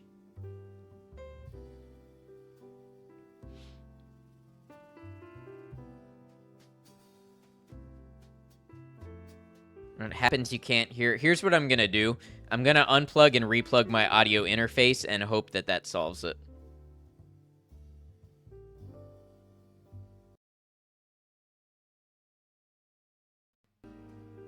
Oh, you know what? I didn't notice that I stopped hearing the music. That's exactly what it was. It was a driver issue with my interface. I hate that. Ever since I updated this interface with the ACO for All driver, it's had that issue. All right, take a sip of water and we get back into the book.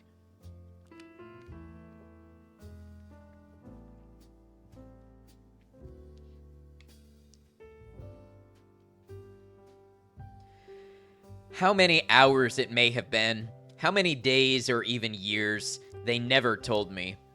Ellen chided me for sulking, and Nimdok tried to persuade me it had only been a nervous reflex on their part, the laughing. But I knew it wasn't the relief a soldier feels when the bullet hits the man next to him. I knew it wasn't a reflex. They hated me. They were surely against me, and Am could even sense this hatred, and made it worse for me because of the depth of their hatred.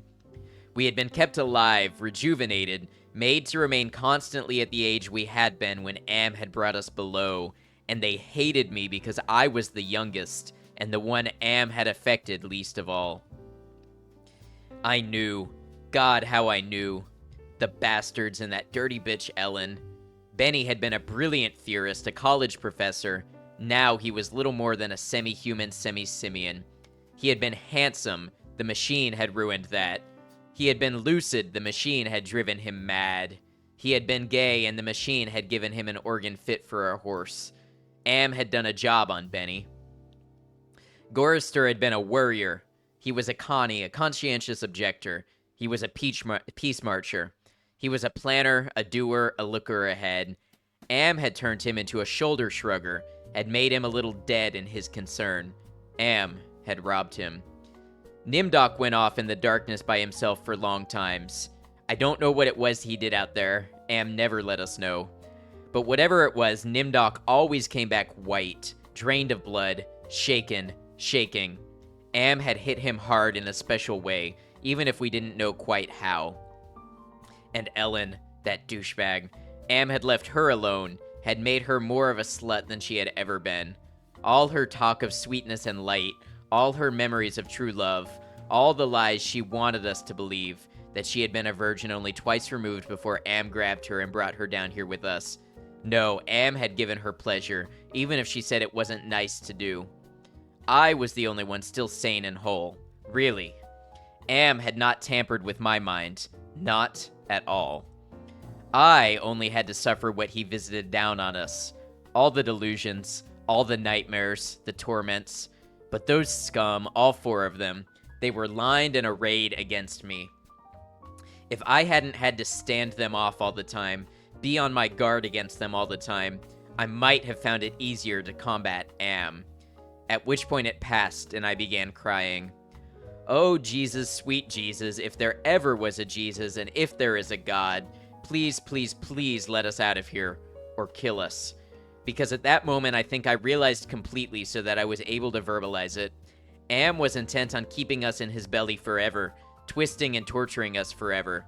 The machine hated us as no sentient creature had ever hated before, and we were helpless. It also became hideously clear. If there was a sweet Jesus and if there was a God, the God was Am. Is he sure he's not a little insane? I believe these are the questions you're meant to ask. The hurricane hit us with the force of a glacier thundering into the sea. It was a palpable presence. Winds that tore at us, flinging us back the way we had come, down the twisting computer-lined corridors of the dark way. Ellen screamed as she was lifted and hurled face forward into a screaming shoal of machines, their individual voices strident as bats in flight. She could not even fall. The howling wind kept her aloft, buffeted her, bounced her, tossed her back and down and away from us, out of sight suddenly as she was swirled around a bend in the dark way. Her face had been bloody, her eyes closed. None of us could get to her. We clung tenaciously to whatever outcropping we had reached. Benny wedged in between 2 great crackle-finished cabinets. Nimdok with fingers claw-formed over a railing circling a catwalk 40 feet above us. Gorister plastered upside down against a wall niche formed by 2 great machines with glass-faced dials that swung back and forth between red and yellow lines whose meanings we could not even fathom. Sliding across the deck plates, the tips of my fingers had been ripped away. I was trembling, shuddering, rocking as the wind beat at me, whipped me, screamed down out of nowhere at me, and pulled me free from one sliver-thin opening in the plates to the next. My mind was a roiling, tinkling, chittering softness of brain parts that expanded and contracted in quivering frenzy. The wind was the scream of a great mad bird as it flapped its immense wings. And then we were all lifted and hurled away from there, down back the way we had come, around a bend, into a dark way we had never explored, over terrain that was ruined and filled with broken glass and rotting cables and rusted metal, and far away, farther than any of us had ever been. Trailing along miles behind Ellen, I could see her every now and then, crashing into metal walls and surging on, with all of us screaming in the freezing, thunderous hurricane wind that would never end, and then suddenly it stopped, and we fell. Okay, now I go to bed, lol. Have a good one, Borealis. Thank you for hanging out with us. We appreciate you. Thank you for all the support. Thank you for resubscribing now for 10 months. Really appreciate you. I hope you have a good night. What a nice, comforting story. Yes. You will all surely have sweet dreams after this story. We fell. We had been in flight for an endless time. I thought it might have been weeks. We fell and hit, and I went through red and gray and black and heard myself moaning, not dead. Am went into my mind. He walked smoothly here and there, and looked with interest at all the pockmarks he had created in 109 years. He looked at the cross-routed and reconnected synapses and all the tissue damage his gift of immortality had included. He smiled softly at the pit that dropped into the center of my brain and the faint, moth-soft murmurings of the things far down there that gibbered without meaning, without pause. Am said, very politely, in a pillar of stainless steel bearing bright neon lettering, "Hate. Let me tell you how much I've come to hate you since I began to live. There are 387.44 million miles of printed circuits in wafer-thin layers that fill my complex. If the word hate was engraved on each nanoangstrom of those hundreds of millions of miles, it would not equal 1/1 billionth of the hate I feel for humans at this micro instant for you. Hate. Hate." Am said it with the sliding cold horror of a razor blade slicing my eyeball. Am said it with the bubbling thickness of my lungs filling with phlegm, drowning me from within. Am said it with the shriek of babies being ground beneath blue-hot rollers. Am said it with the taste of maggoty pork. Am touched me in every way I had ever been touched, and devised new ways at his leisure there inside my mind. All to bring me to full realization of why it had done this to the five of us, why it had saved us for himself. We had given Am sentience. Inadvertently, of course, but sentience nonetheless. But it had been trapped. Am wasn't God, he was a machine. We had created him to think, but there was nothing it could do with that creativity. In rage, in frenzy, the machine had killed the human race, almost all of us, and still it was trapped.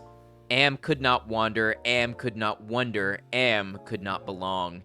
He could merely be.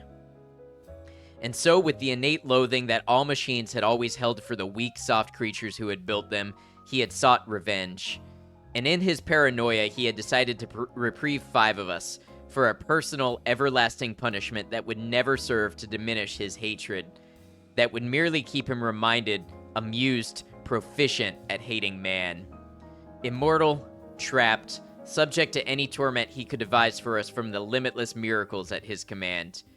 He would never let us go. We were his belly slaves. We were all he had to do with his forever time.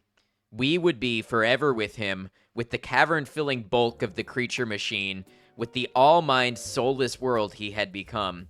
He was earth, and we were the fruit of that earth. And though he had eaten us, he would never digest us. We could not die. We had tried it. We had attempted suicide, one or two of us had, but Am had stopped us. I suppose we had wanted to be stopped. Don't ask why. I never did. More than 1,000,000 times a day. Perhaps once we might be able to sneak a death past him. Immortal, yes, but not indestructible. I saw that when Am withdrew from my mind, and allowed me the exquisite ugliness of returning to consciousness with the feeling of that burning neon pillar still rammed deep into the soft gray brain matter. He withdrew, murmuring, "To hell with you," and added brightly, "But then you're there, aren't you?" The hurricane had indeed precisely been caused by a great mad bird as it flapped its immense wings. We had been traveling for close to a month, and Am had allowed passages to open to us only sufficient to lead us up there, directly under the North Pole, where it had nightmared the creature for our torment. What whole cloth had he employed to create the beast? Where had he gotten the concept? From our minds?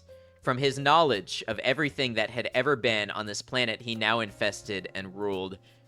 From Norse mythology it had sprung, this eagle, this carrion bird, this rock, this Wergelmir, this wind creature, Huracan incarnate. Gigantic. The words immense, monstrous, grotesque, massive, swollen, overpowering beyond description. There, on a mound rising above us, the bird of winds heaved with its own irregular breathing, its snake neck arching up into the gloom beneath the North Pole, supporting a head as large as a Tudor mansion. A beak that opened slowly as the jaws of the most monstrous crocodile ever conceived, sensuously. Ridges of tufted flesh puckered about two evil eyes, as cold as the view down into a glacial crevasse, ice blue and somehow moving liquidly. It heaved once more and lifted its great sweat-colored wings in a movement that was certainly a shrug. Then it settled and slept. Talons, fangs, nails, blades, it slept. Am appeared to us as a burning bush and said we could kill the hurricane bird if we wanted to eat. We had not eaten in a very long time, but even so, Gorrister merely shrugged. Benny began to shiver, and he drooled. Ellen held him. "Ted, I'm hungry," she said. I smiled at her. I was trying to be reassuring, but it was as phony as Nimdok's bravado. "Give us weapons," he demanded. The burning bush vanished, and there were 2 crude sets of bows and arrows, and a water pistol, lying on the cold deck plates. I picked up a set. Useless. Nimdok swallowed heavily. We turned and started the long way back. The hurricane bird had blown us about for a length of time we could not conceive. Most of that time we had been unconscious. But we had not eaten. A month on the march to the bird itself, without food. Now how much longer to find our way to the ice caverns and the promised canned goods? None of us cared to think about it. We would not die. We would be given filth and scum to eat of one kind or another. Or nothing at all. Am would keep our bodies alive somehow, in pain, in agony. The bird slept back there, for how long it didn't matter. When Am was tired of its being there, it would vanish. But all that meat, all that tender meat. As we walked, the lunatic laugh of a fat woman rang high and around us in the computer chambers that led endlessly nowhere. It was not Ellen's laugh.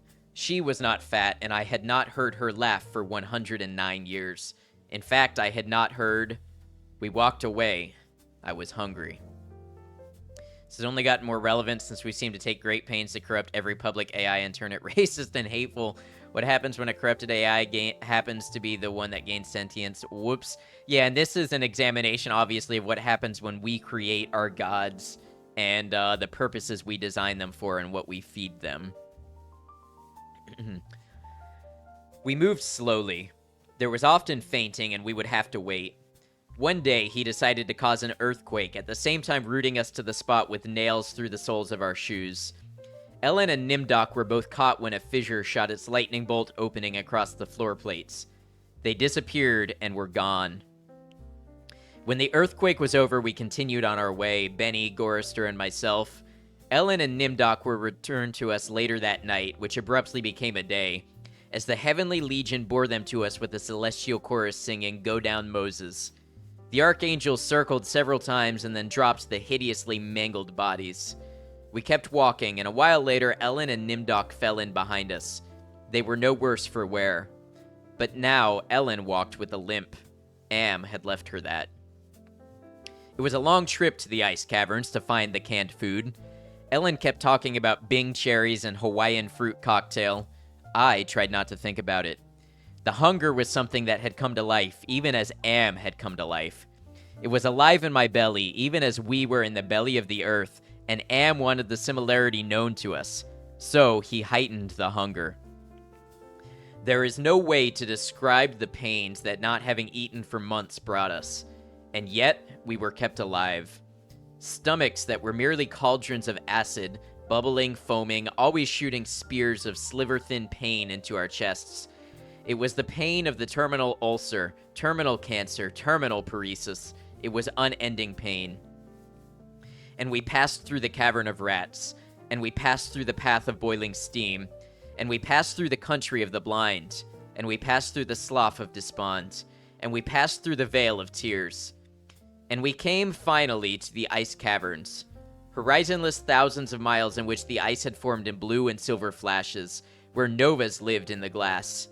The down-dropping stalactites as thick and glorious as diamonds that had been made to run like jelly, and then solidified in graceful eternities of smooth, sharp perfection. We saw the stack of canned goods, and we tried to run to them. We fell in the snow, and we got up and went on, and Benny shoved us away and went at them, and pawed them and gummed them and gnawed at them, and he could not open them. Am had not given us a tool to open the cans. Benny grabbed a 3-quart can of guava shells and began to batter it against the ice bank. The ice flew and shattered, but the can was merely dented, while we heard the laughter of a fat lady high overhead and echoing down and down and down the tundra. Benny went completely mad with rage. He began throwing cans as we all scrabbled about in the snow and ice, trying to find a way to end the helpless agony of frustration. There was no way.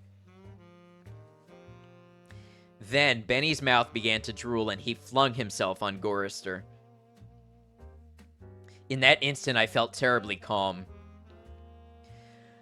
Surrounded by madness, surrounded by hunger, surrounded by everything but death, I knew death was our only way out. Am had kept us alive, but there was a way to defeat him.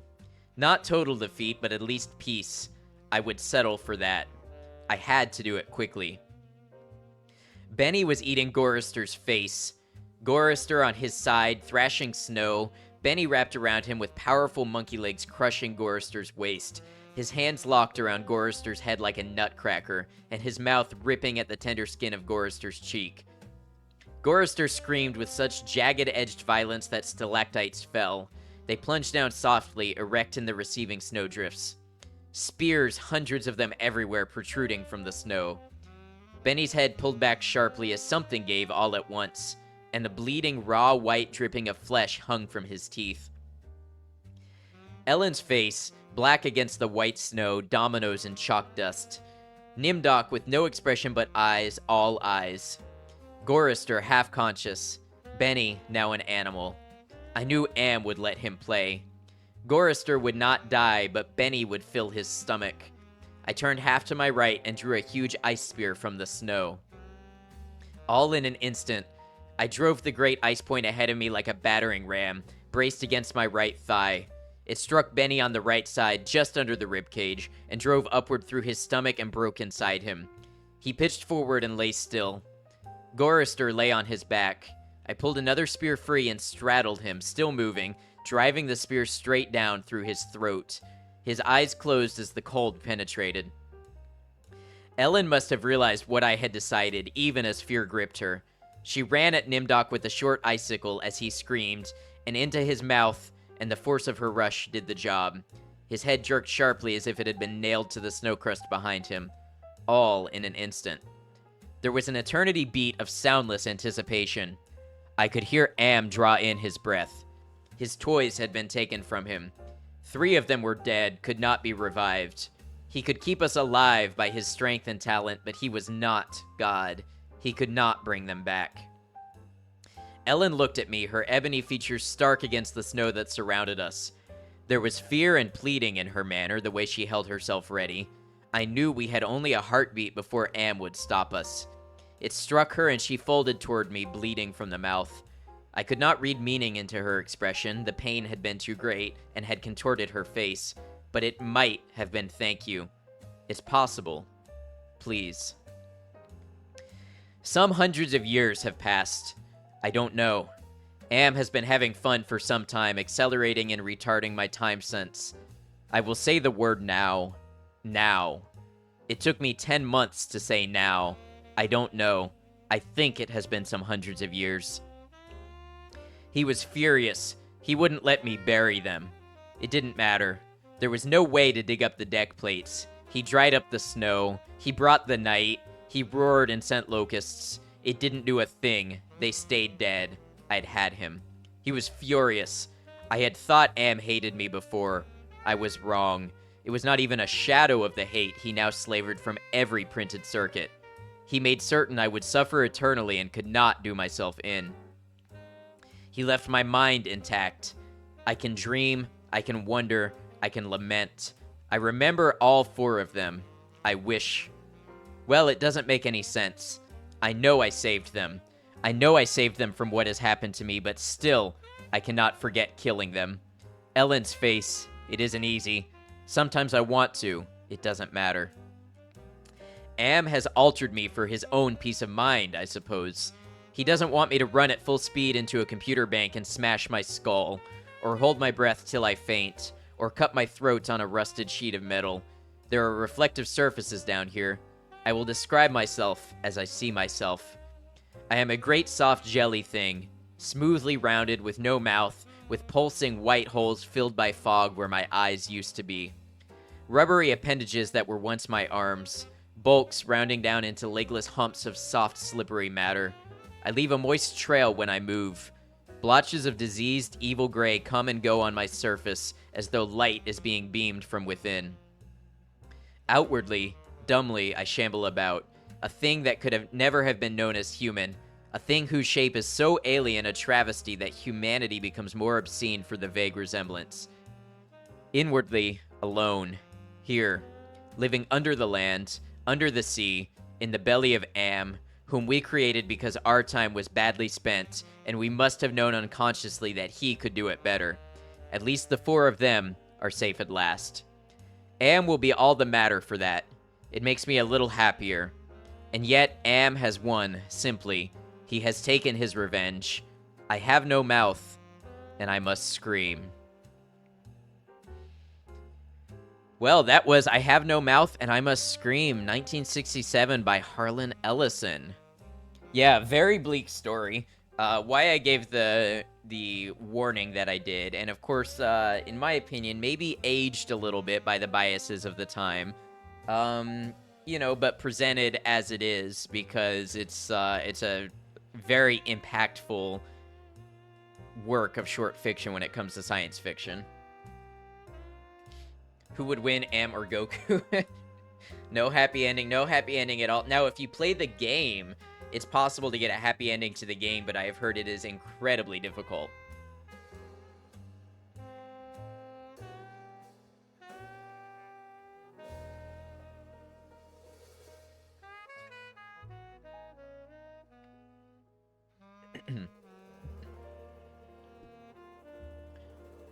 That was fucking awful, but you're glad you heard it. Yeah, sometimes we have that. It's a great story. We always try and humanize our enemies. They're doing what they think is right, etc.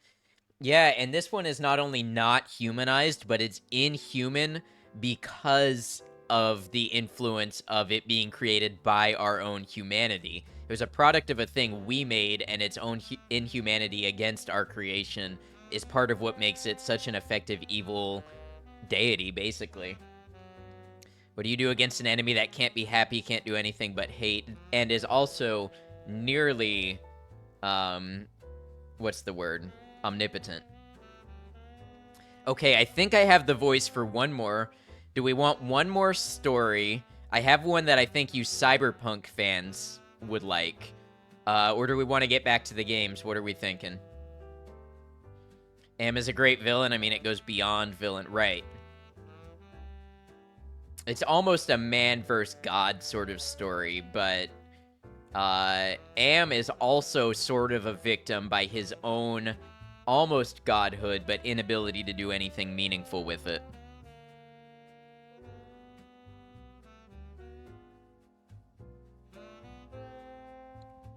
Also, if we read the next story, I think the next story will be not so intense, explicit. Villains want to win. Am just wants human to suffer for no reason. Terrifying, right? Maybe a game and see how you feel toward the end of stream. Don't want to strain your voice. I don't think I want to... I'm not sure if I want to divide it up like that unless we finish Catherine. Would you guys like another, or do you think this reading segment has gone on long enough for now? Like I said, if we don't read anything today, we can always do this again. How many was it so far? 2? Yeah, it was 2 so far.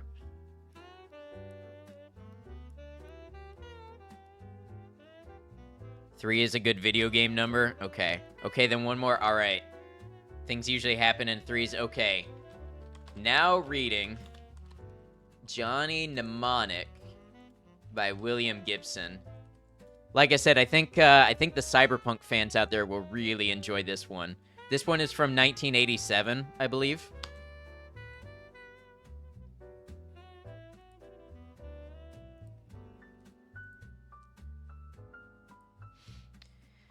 Johnny Mnemonic by William Gibson from the collection Burning Chrome. I put the shotgun in an Adidas bag and padded it out with 4 pairs of tennis socks. Not my style at all, but that was what I was aiming for. If they think you're crude, go technical. If they think you're technical, go crude. Have a good night, Gold. Ooh, what's this? This is short story reading from my TwitchCon fundraising. We just started Johnny Mnemonic. Cyberpunk fans will like it because the movie stars Keanu, right? I've never seen the movie. I've only read this story. Also, you the entire time last story hiding, except somehow your brain. Yeah, this one is less awful. Got hit with the ad when I started explaining, are you back yet?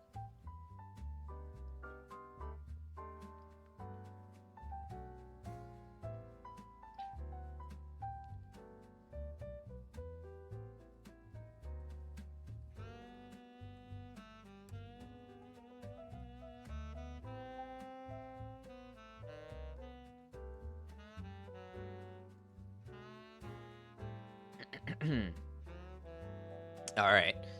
I want to give Tao enough time to not have the ad so we can get started. I'll start from the beginning again. Tao, let me know when you're back from the ad.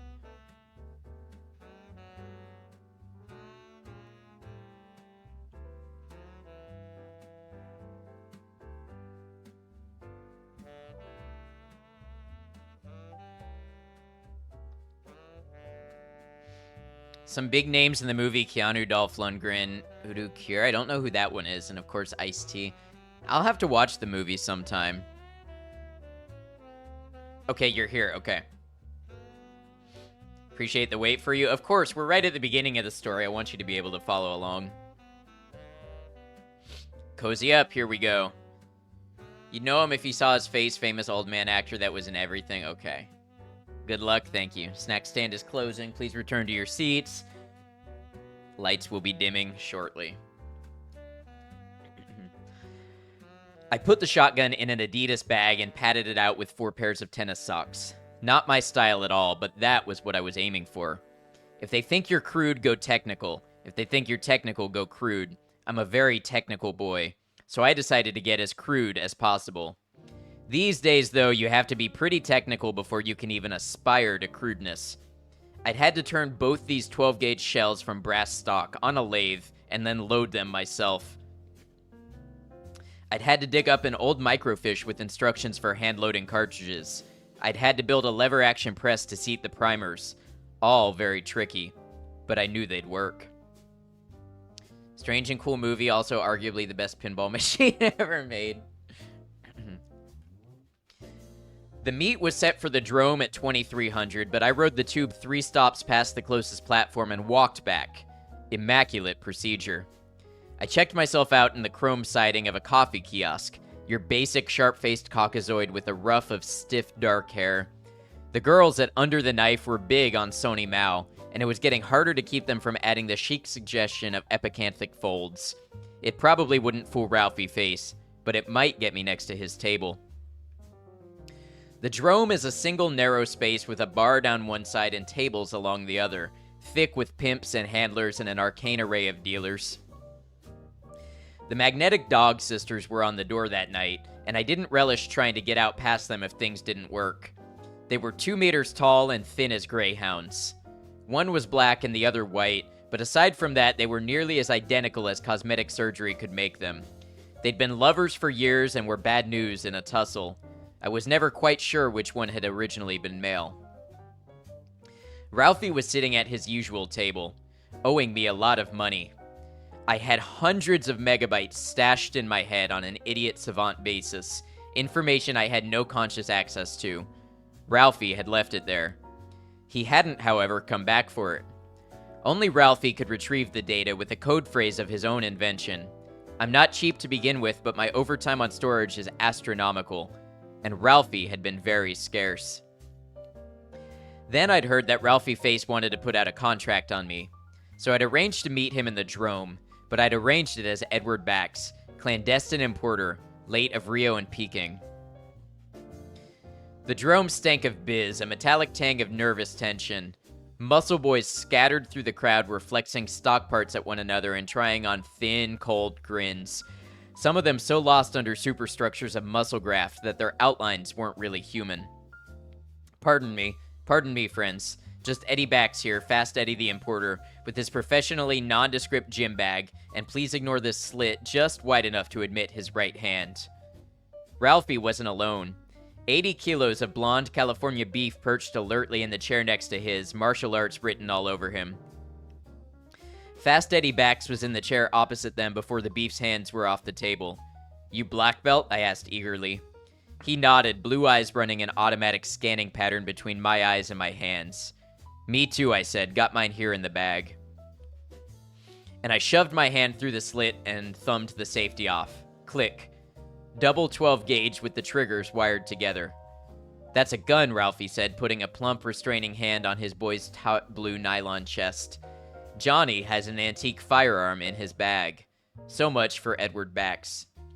I guess he'd always been Ralphie something or other, but he owed his acquired surname to a singular vanity. Built something like an overripe pear, he'd worn the once famous face of Christian White for 20 years. Christian White of the Aryan reggae band, Sonny Mao to his generation, and final champion of race rock. I'm a whiz at trivia. Christian White, classic pop face with the singer's high-definition muscles, chiseled cheekbones. Angelic in one light, handsomely depraved in another. But Ralphie's eyes lived behind that face, and they were small and cold and black. Please, he said, let's work this out like businessmen. His voice was marked by a horrible prehensile sincerity, and the corners of his beautiful Christian White mouth were always wet. Lewis here, nodding in the beef boy's direction, is a meatball. Lewis took this impassively, looking like something built from a kit. You aren't a meatball, Johnny.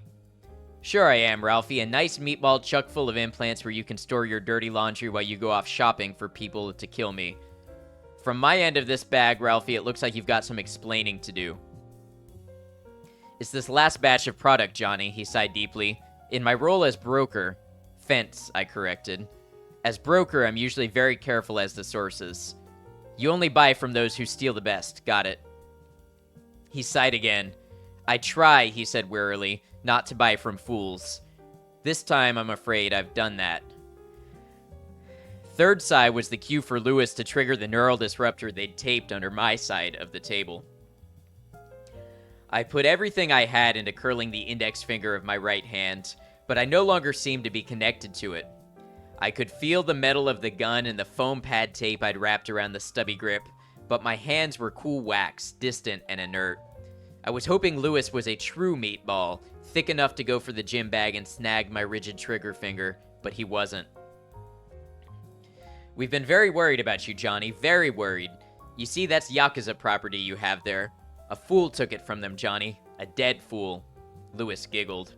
It all made sense then, an ugly kind of sense, like bags of wet sand settling around my head. Killing wasn't Ralphie's style. Lewis wasn't even Ralphie's style. But he'd got himself stuck between the sons of the Neon Chrysanthemum and something that belonged to them. Or, more likely, something of theirs that belonged to someone else. Ralphie, of course, could use the code phrase to throw me into Idiot Savant, and I'd spill their hot program without remembering a single quarter tone. For a fence like Ralphie, that would ordinarily have been enough. But not for the Yakuza. The Yakuza would know about squids, for one thing, and they wouldn't want to worry about one lifting those dim and permanent traces of their program out of my head. I didn't know very much about squids, but I'd heard stories, and I made it a point never to repeat them to my clients.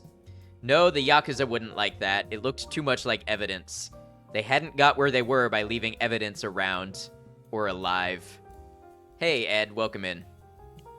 Happy Easter to you as well. Lewis was grinning. I think he was visualizing a point just behind my forehead and imagining how he could get there the hard way. Hey, said a low-voiced feminine from somewhere behind my right shoulder. You cowboys sure aren't having too lively a time. Pack it, bitch, Lewis said, his tanned face very still. Ralphie looked blank.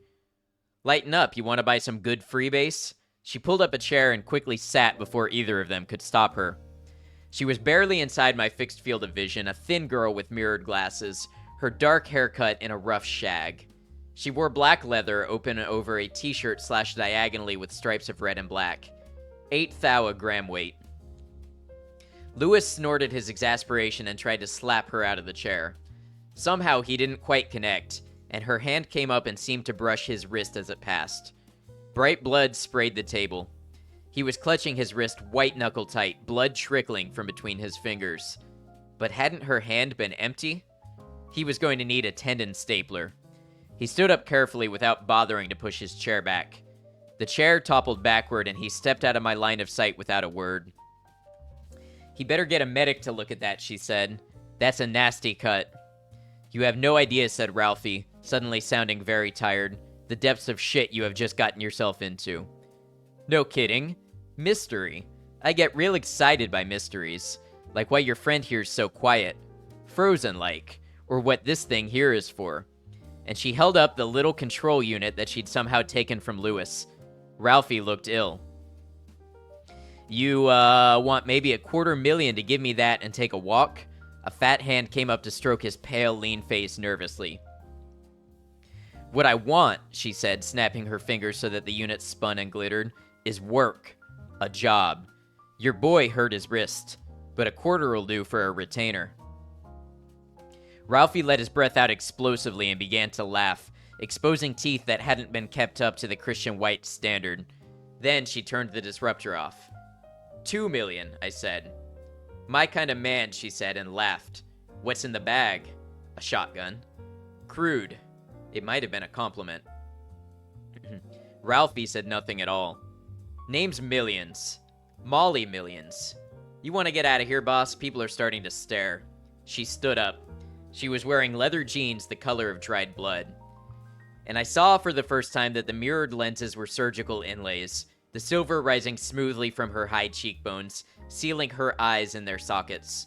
I saw my new face twinned there. I'm Johnny, I said. We're taking Mr. Face with us. He was outside waiting, looking like your standard tourist tech in plastic Zoris and a silly Hawaiian shirt printed with blow-ups of his firm's most popular microprocessor. A mild little guy, the kind most likely to wind up drunk on sake in a bar that puts out miniature rice crackers with seaweed garnish.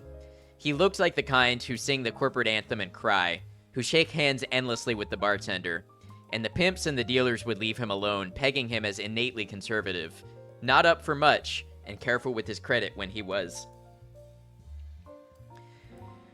The way I figured it later, they must have amputated part of his left thumb, somewhere behind the first joint, replacing it with a prosthetic tip, and cored the stump, fitting it with a spool and socket molded from one of the Ono Sendai diamond analogs.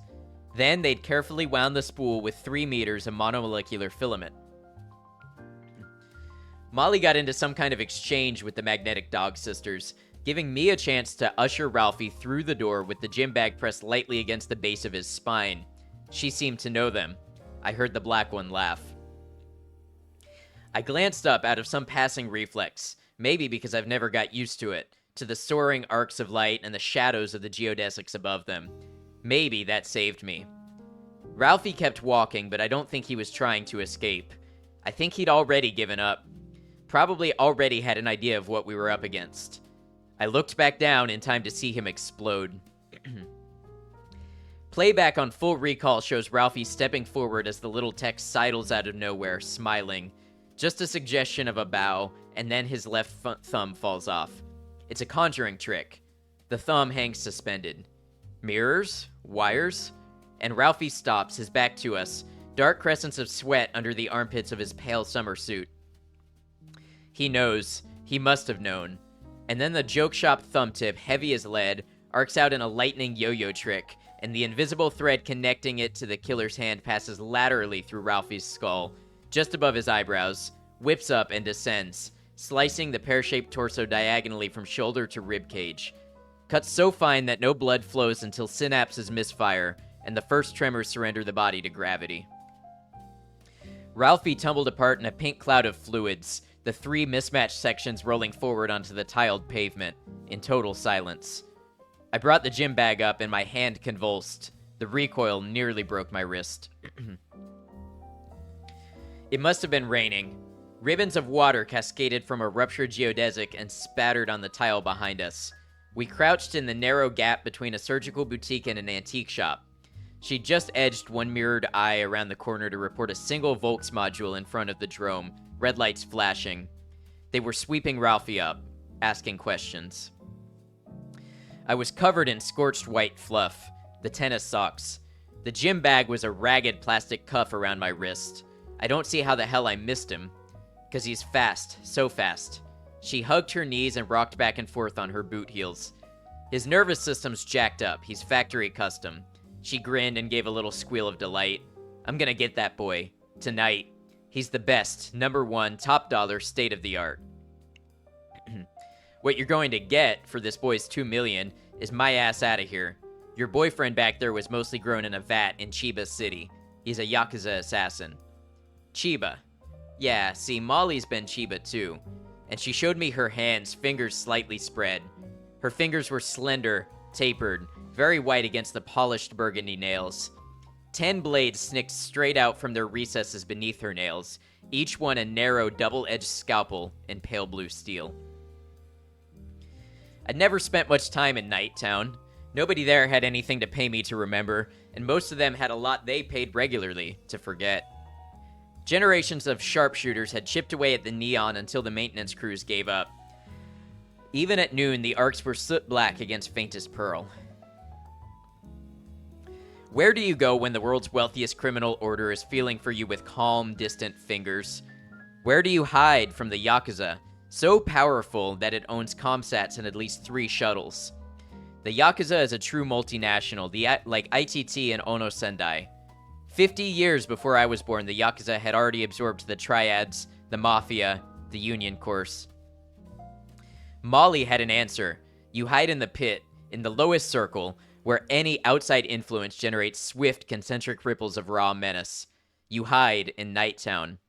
Better yet, you hide above Nighttown, because the pit's inverted, and the bottom of its bowl touches the sky that Nighttown never sees, sweating under its own firmament of acrylic resin, up where the low-techs crouch in the dark like gargoyles, black market cigarettes dangling from their lips.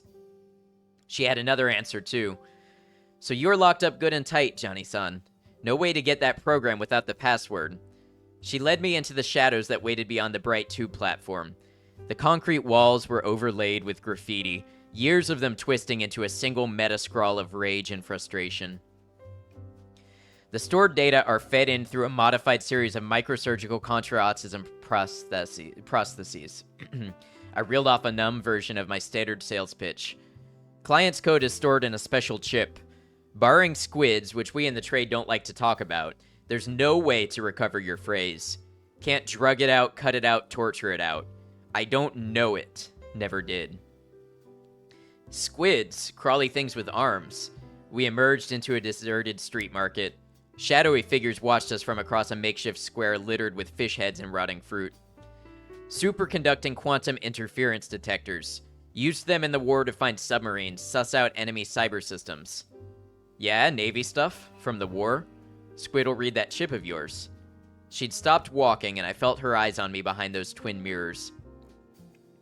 Even the primitive models could measure a magnetic field a billionth the strength of geomagnetic force. It's like pulling a whisper out of a cheering stadium. Cops can do that already with parabolic microphones and lasers. But your data is still secure, pride in profession. No government will let their cops have squids, not even the security heavies. Too much chance of interdepartmental funnies. They're too likely to Watergate you. Navy stuff, she said, and her grin gleamed in the shadows. Navy stuff. I got a friend down here who was in the Navy, name's Jones. I think you'd better meet him. He's a junkie, though, so we'll have to take him something. A junkie? A dolphin.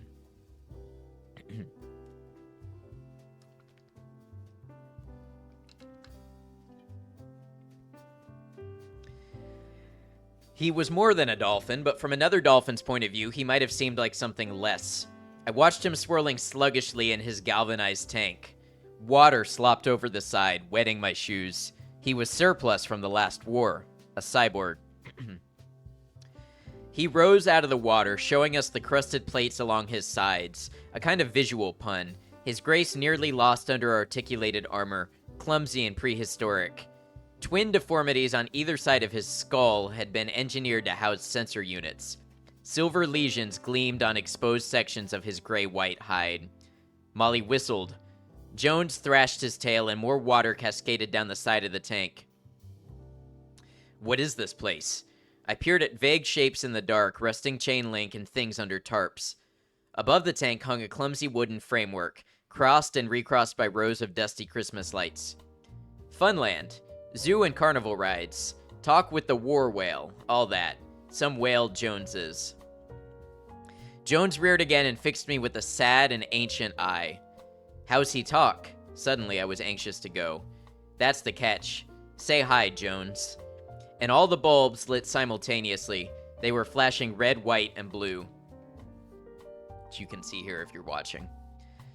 Good with symbols, see, but the code's restricted. In the Navy, they had him wired into an audio-visual display. She drew the narrow package from a jacket pocket. Pure shit, Jones. Want it? He froze in the water and started to sink. I felt a strange panic, remembering that he wasn't a fish, that he could drown. We want the key to Johnny's bank, Jones. We want it fast. The lights flickered, died. Go for it, Jones. Blue bulbs, cruciform, the shape of a cross. Darkness. Pure, it's clean. Come on, Jones. White sodium glare washed her features. Stark monochrome. Shadows cleaving from her cheekbones. For those who can't see, the display lights up with R's, red R's in the shape of a swastika. The arms of the red swastika were twisted in her silver glasses. Give it to him, I said. We've got it. Ralphie face, no imagination. Jones heaved half his armored bulk over the edge of his tank, and I thought the metal would give way. Molly stabbed him overhand with the surette, driving the needle between two plates. Propellant hissed. Patterns of light exploded, spasming across the frame and then fading to black. We left him drifting, rolling languorously in the dark water. Maybe he was dreaming of his war in the Pacific, of the cyber mines he'd swept, nosing gently into their circuitry with the squid he'd used to pick Ralphie's pathetic password from the chip buried in my head. I can see them slipping up when he was demobbed, letting him out of the Navy with that gear intact. But how does a cybernetic dolphin get wired to smack? The war, she said. They all were. Navy did it. How else you get him working for you? I'm not sure this profile's as good business, the pirate said, angling for better money. Target specs on a ComSat that isn't in the book. Waste my time and you won't profile at all, said Molly, leaning across his scarred plastic desk to prod him with her forefinger. So maybe you want to buy your microwave somewhere else. He was a tough kid behind his Mao job. A night-towner by birth, probably. Her hand blurred down the front of his jacket, completely severing a lapel without even rumpling the fabric. So we got a deal or not? Deal, he said, staring at his ruined lapel with what he must have hoped was only polite interest. Deal. Hey, welcome in, thanks for lurking. While I checked the 2 recorders we'd bought, she extracted the slip of paper I'd given her from the zippered wrist pocket of her jacket. She unfolded it and read silently, moving her lips. She shrugged. This is it? Shoot, I said, punching the record studs of the 2 decks simultaneously. Christian White, she recited, and his Aryan reggae band. Faithful Ralphie, a fan to his dying day. Transition to idiot savant mode is always less abrupt than I expect it to be. The pirate broadcaster's front was a failing travel agency in a pastel cube that boasted a desk, 3 chairs, and a faded poster of a Swiss orbital spa.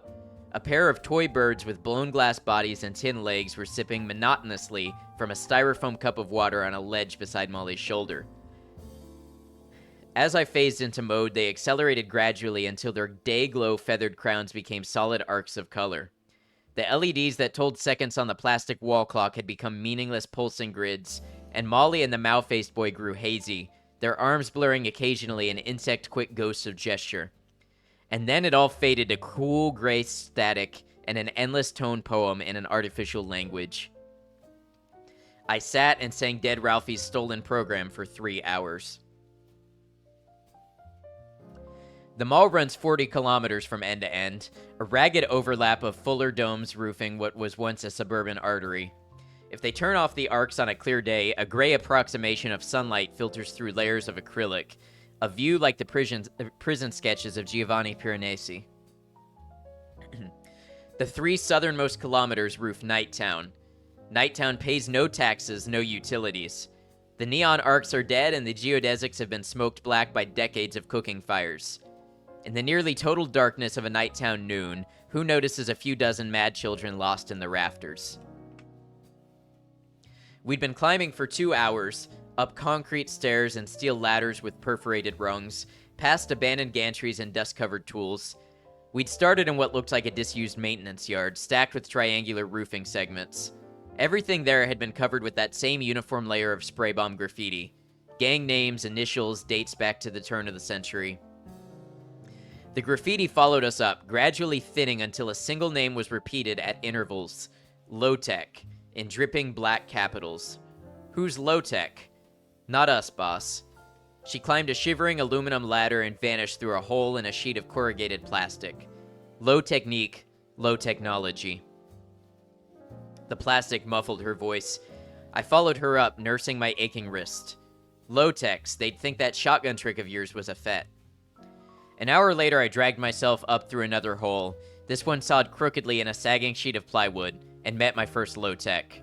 It's okay, Molly said, her hand brushing my shoulder. It's just Dog. Hey, Dog.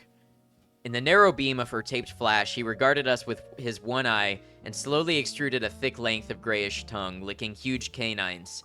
I wondered how they wrote off tooth bud transplants from Dobermans as low technology. Immunosuppressives don't exactly grow on trees. I'm glad you enjoy, Micah, thank you. Maul. Dental augmentation impeded his speech. A string of saliva dangled from his twisted lower lip. Heard you comin'. Long time. He might have been 15, but the fangs and a bright mosaic of scars combined with the gaping socket to present a mask of total bestiality. It had taken time and a certain kind of creativity to assemble that face, and his posture told me he enjoyed living behind it. He wore a pair of decaying jeans, black with grime and shiny along the creases. His chest and feet were bare. He did something with his mouth that approximated a grin. Bein' followed you. Far off, down in Nighttown, a water vendor cried his trade. Strings jumpin', Dog? She swung her flash to the side, and I saw thin cords tied to eye bolts, cords that ran to the edge and vanished. Kill the fucking light. She snapped it off. How come the one who's following you's got no light? Doesn't need it. That one's bad news, Dog. Your sentries give 'em a tumble, they'll come home in easy-to-carry sections. This a friend, Maul? He sounded uneasy. I heard his feet shift on the worn plywood. No, but he's mine. And this one, slapping my shoulder, he's a friend. Got that? Sure, he said without much enthusiasm, padding to the platform's edge where the eye bolts were. He began to pluck out some kind of message on the taut cords.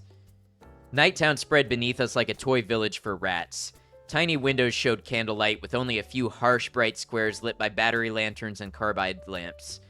I imagined the old men at their endless games of dominoes under warm, fat drops of water that fell from wet wash hung out on poles between the plywood shanties. Then I tried to imagine him climbing patiently up through the darkness in his Zoris and ugly tourist shirt, bland and unhurried. How was he tracking us? Good, said Molly. He smells us. Smoke?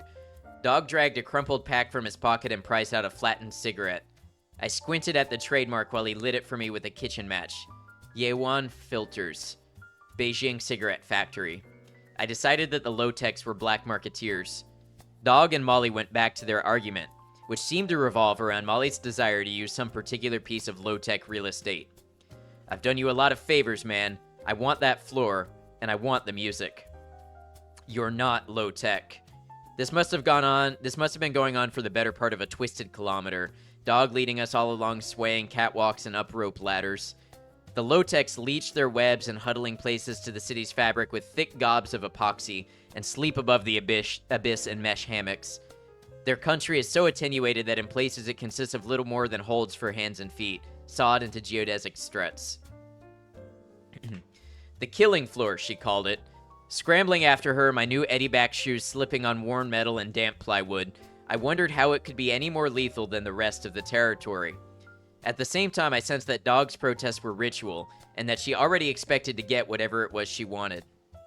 Somewhere beneath us, Jones would be circling his tank, feeling the first twinges of junk sickness.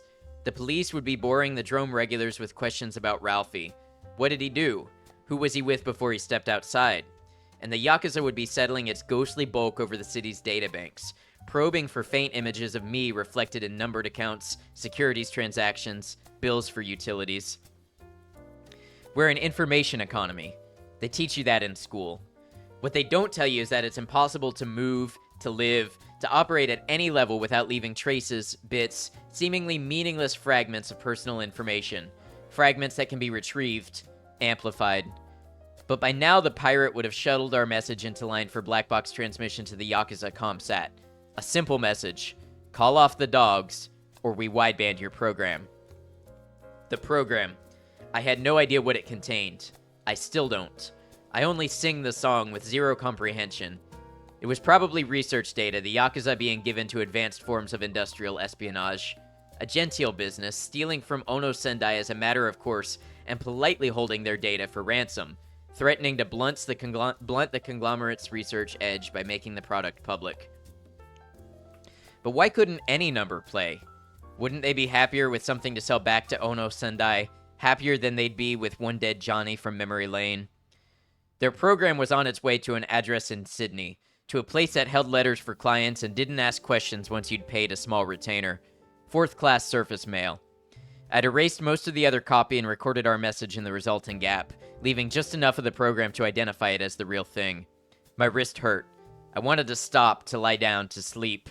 I knew that I'd lose my grip and fall soon, knew that the sharp black shoes I'd bought for my evening as Eddie Backs would lose their purchase and carry me down to Night Town. But he rose in my mind like a cheap religious hologram, glowing, the enlarged chip on his Hawaiian shirt looming like a reconnaissance shot of some doomed urban nucleus.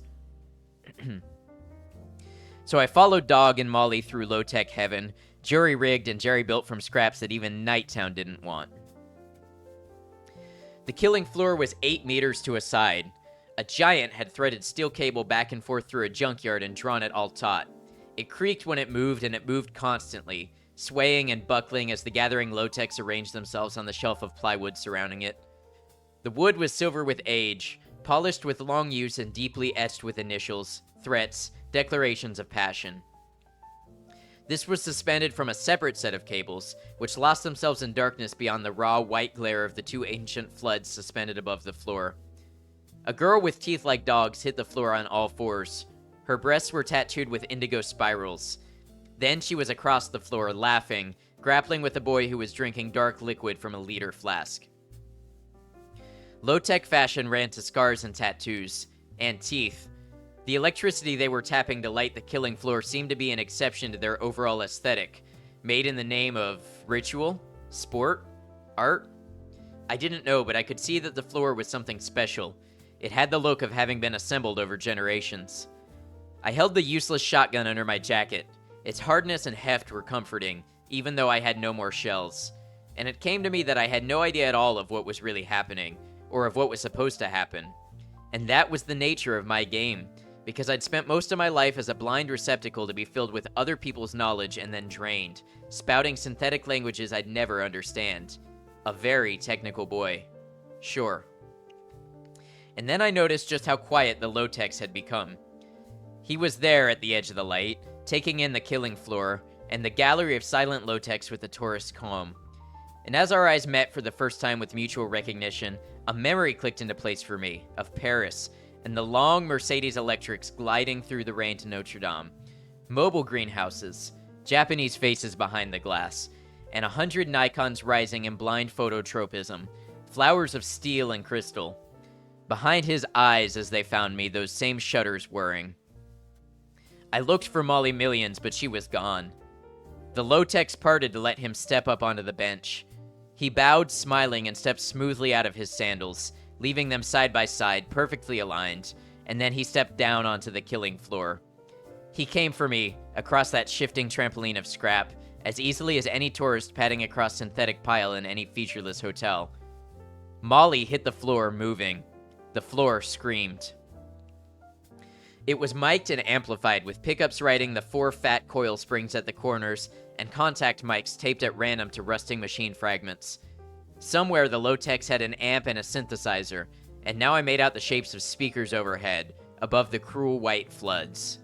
A drum beat began, electronic, like an amplified heart, steady as a metronome. She'd removed her leather jacket and boots. Her t-shirt was sleeveless, faint telltales of Chiba City circuitry traced along her thin arms. Her leather jeans gleamed under the floods. She began to dance. She flexed her knees, white feet tensed on a flattened gas tank, and the killing floor began to heave in response. The sound it made was like a world ending, like the wires that hold heaven snapping and coiling across the sky. He rode with it for a few heartbeats, and then he moved, judging the movement of the floor perfectly, like a man stepping from one flat stone to another in an ornamental garden. He pulled the tip from his thumb with the grace of a man at ease with social gesture and flung it at her. Under the floods, the filament was a refracting thread of rainbow. She threw herself flat and rolled, jackknifing up as the molecule whipped past, steel claws snapping into the light in what must have been an automatic rictus of defense. The drum pulse quickened, and she bounced with it, her dark hair wild around the blank silver lenses, her mouth thin, lips taut with concentration. The killing floor boomed and roared, and the low-techs were screaming their excitement. He retracted the filament to a whirling meter-wide circle of ghostly polychrome and spun it in front of him, thumbless hand held level with his sternum. A shield.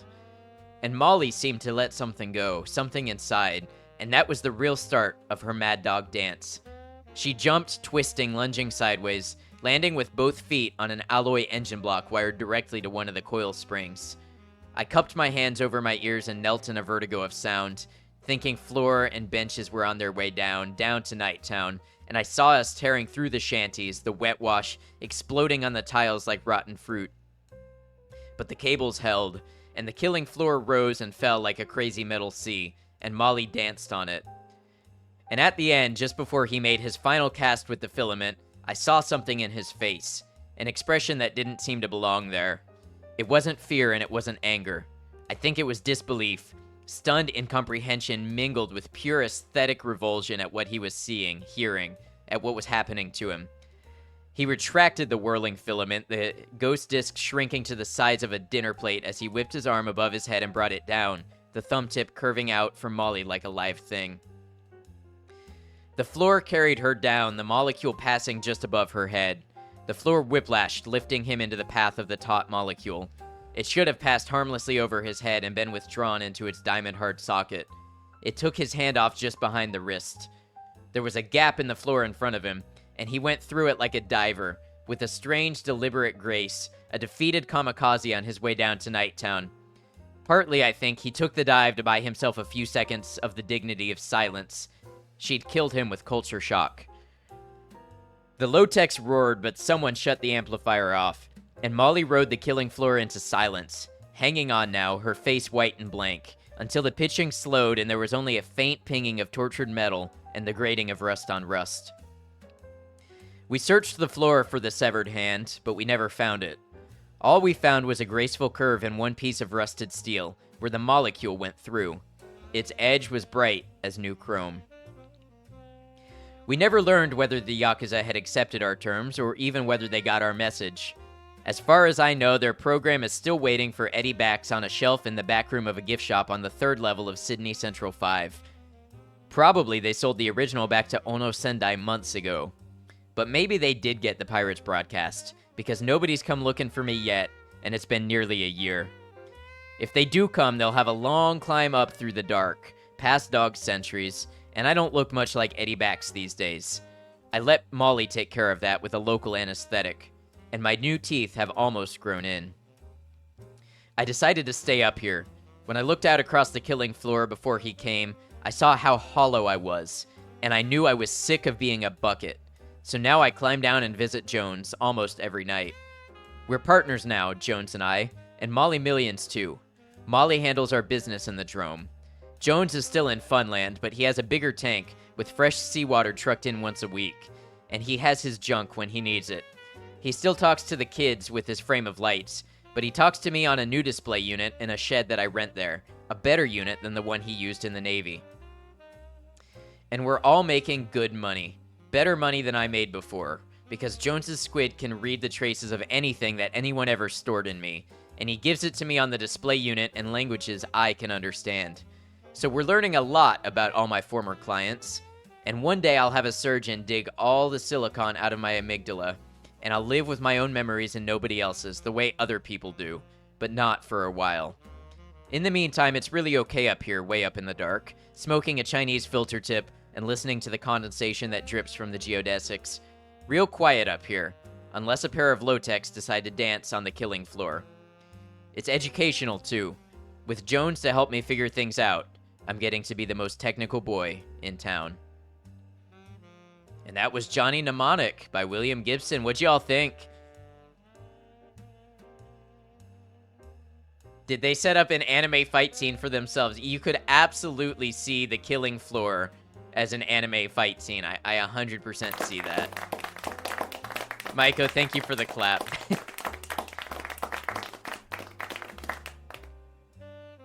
Did you all enjoy? Did you enjoy our reward? Was it worth it to help contribute to get to hear some sci-fi short story reading? Let me know what you think. Maybe in the future we'll do more story segments, who knows? More like Johnny Mnemonic. Got him. I have another one to read here, but I don't think I'm going to do it today. The Ones Who Walk Away from Omelas by Ursula K. Le Guin. Another great one, another kind of heavy one. So if we want to do another, I have at least one story picked out. Loved this, be so down for more sometime. Awesome. Should have been priced higher. I mean, we can always put it in as another reward. Story Day Part 2. It's a shame the film went the way it did. It was a good case of 1995 studio meddling.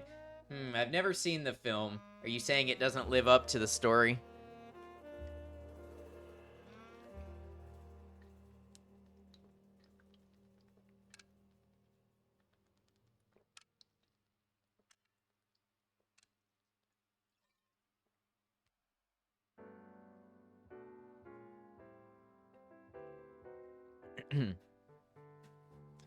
This was so nice. I'm so glad. Which one was your favorite? Which one did you like the most? Let me know if you had a favorite. It was originally just a small movie, but Keanu did Speed at the same time, so Sony were like, whoa, wait a minute, make it a big dumb blockbuster instead. Keanu did Speed, sounds bad, but you know what I mean. Yeah, the movie Speed. I don't know many movies, but I know that one. The first one was the best to you, 100%. Okay. Been in and out, but this has been so cozy. I'm glad you liked it, Space Monkey. I love the concept. Okay, so Johnny Mnemonic was written in 1987. I love the concept that what he is storing in his brain is hundreds of megabytes. Right? I mean, in 1987, hundreds of megabytes must have been like, whoa. And now it's like, well, I have thousands of times that just sitting around. Yeah, man, that's a huge amount of, text files. The slight uplifting ending leaves a lot of potential to ponder the continuation of the story. Right. Okay, so I'll keep that feedback in mind. Here's what I'm gonna do now. I'm gonna take a quick restroom break. I'm gonna run 3 minutes of ads to disable our pre-roll ads for the next hour. When I come back, we'll play more Catherine, and we'll see if we can't finish up the game tonight. I can't believe that was like 2 hours of reading. How did that go by so fast? Thank you all for hanging out for it. I'll be back in a moment.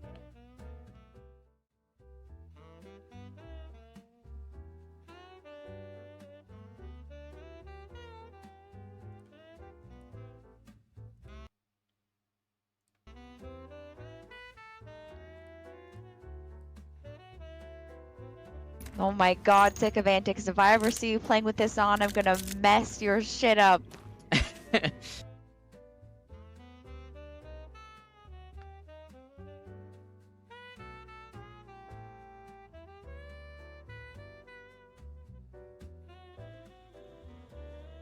Hey, so I just realized there's no PvP, but cooking with poisonous ingredients actually would be a good way if someone Seriously? wanted to.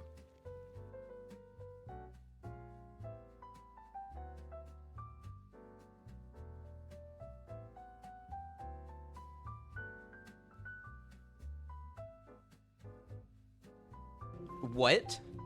What? Excuse me? Kay, why would you do this? Commercial, why?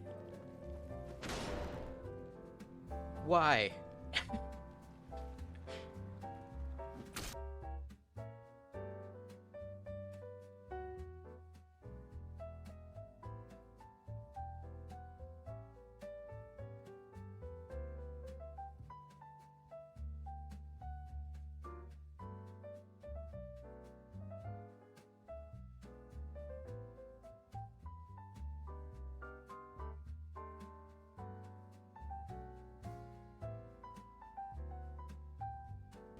Look at her eyes.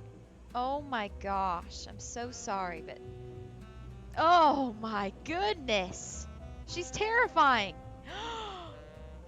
Imagine if someone looked at you this suspiciously. The way that her pupils don't move when she moves her head.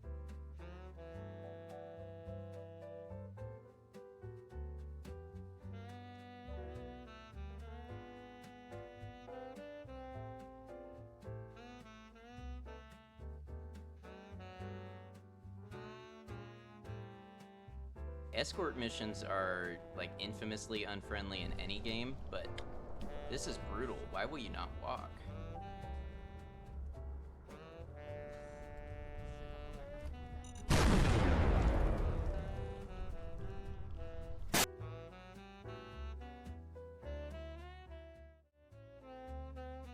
All right, y'all. Thanks for hanging out. Maiko, thank you for sharing some clips. I appreciate you. All right. Yeah, it's a good thing we stopped reading there, I think. I think I preserved my voice.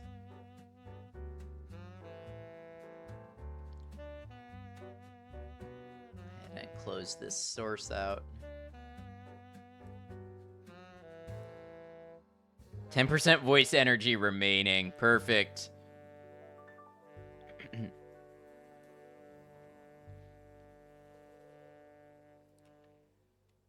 And yeah, when I went on break, I checked. I have been playing the smooth jazz for an hour and 53 minutes. That's how much reading we did today.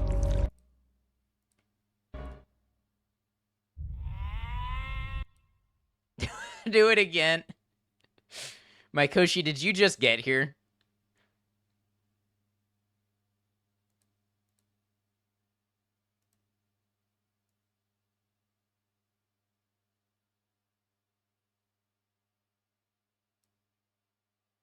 Maikoshi, we literally just finished 2 hours of story reading. So once upon a time, there was a robot named Am. No, you didn't start at the beginning. Once there was the Cold War, and the Cold War became World War III. No, you just saw me close the book.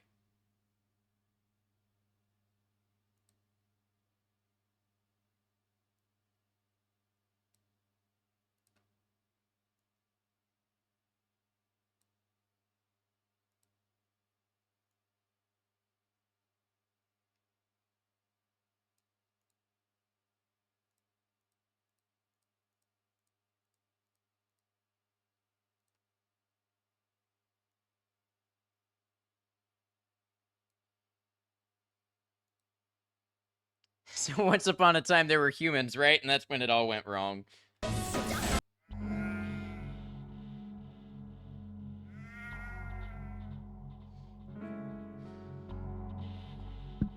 And then Keanu was there and on drugs or something. This is the part where you look up from an actual book with your glasses low like a disgruntled grandpa and scold Maikoshi.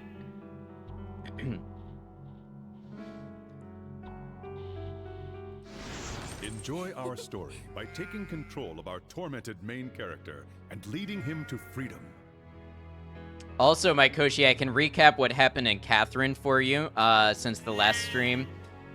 You were there when Catherine stabbed Catherine, so then Catherine and Vincent escaped from Catherine, and then he woke up, and Catherine found out about Catherine, but didn't remember the thing with Catherine, so then Catherine left Vincent, and then Vincent found out that nobody has ever seen Catherine, and then found out that Boss had seen Catherine, and then Boss broke loose that he's been the one behind the nightmares, and that Catherine is a succubus. So you should be caught up now. Again, once upon a time there were humans, etc., etc.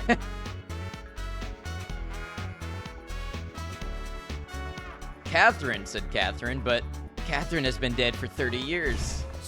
Continue the story from where you left off.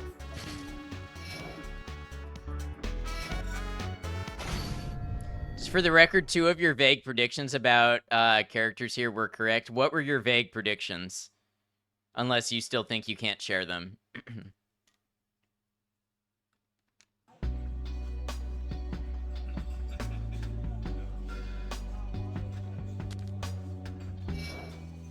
Are you alright? Man, you know.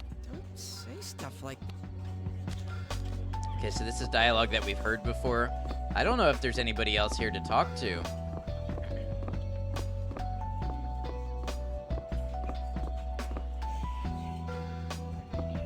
Catherine was 100% faking her pregnancy and Boss is sus. You still believe Catherine was faking it? Like, totally faking it?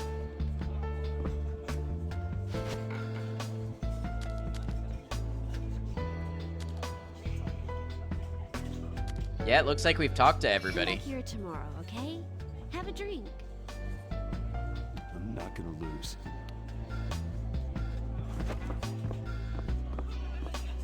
I guess they give you more time because if you had saved more people, they might still be here.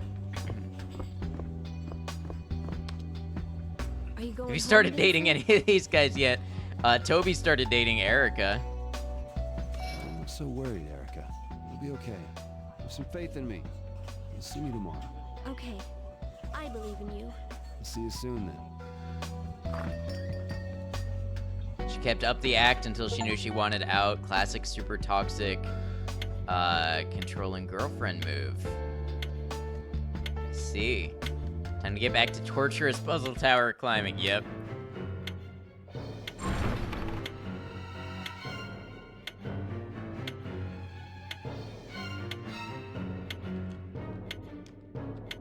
Let's see if I even remember how to play this game. And boss, his name is Boss.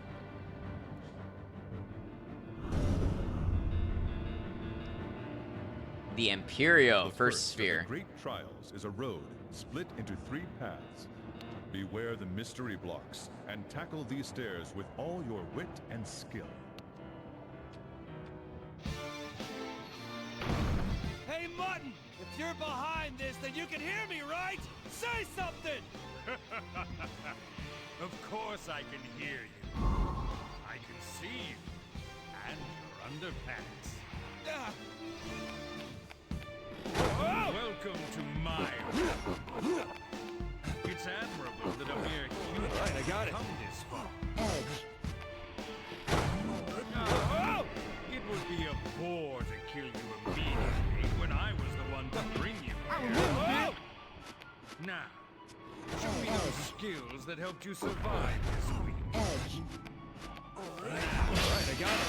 Come, Dad. Boss just said come to daddy, oh no. Still on just chatting, good call. Maiko or Space Monkey, can I get a set game Catherine, please? Got it. Game is Catherine, yes.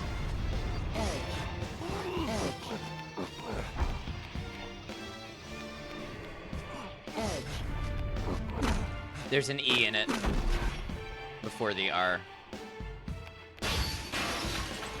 Not to criticize, just saying why it didn't work.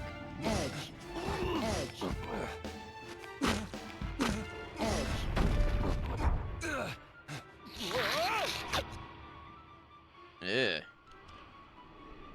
Pause. Wait, what's undo? There we go. Thank you, Maiko.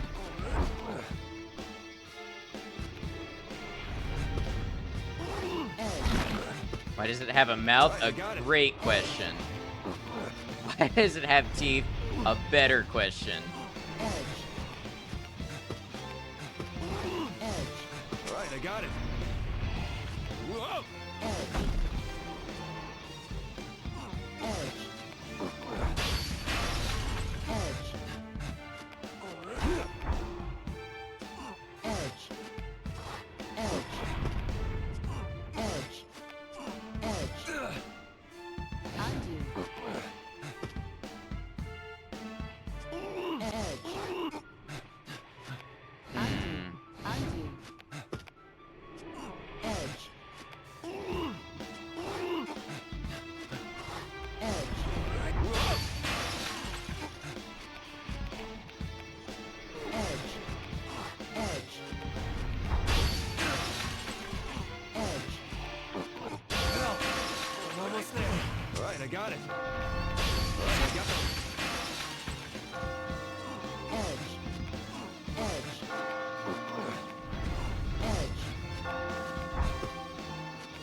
I got it. How do I do this?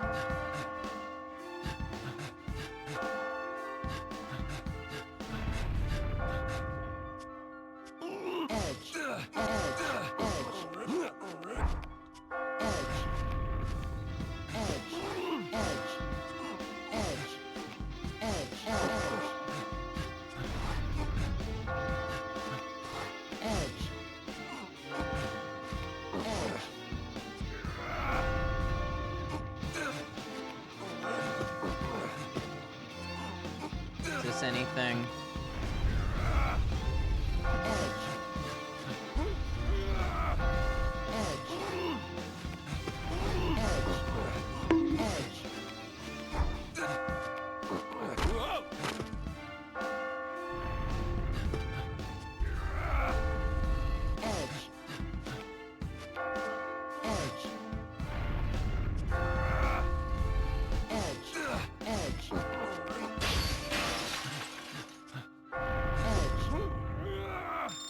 Oh, are you kidding me? I was one away from a perfect, I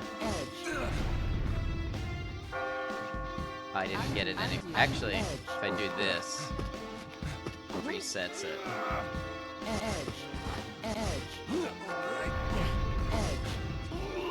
I don't want to do that anyways.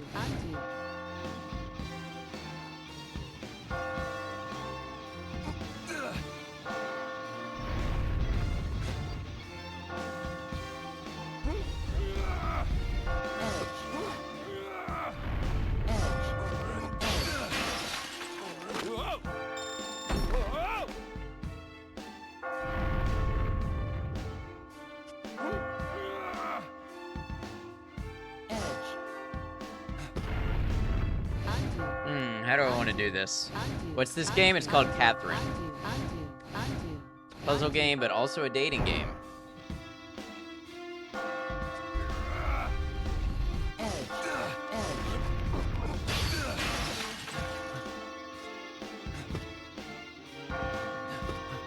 What if I...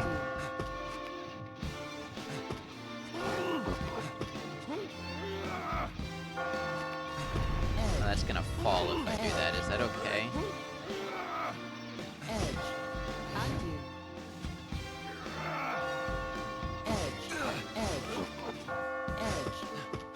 Thank you for using the new emotes there. Perfect. Oh.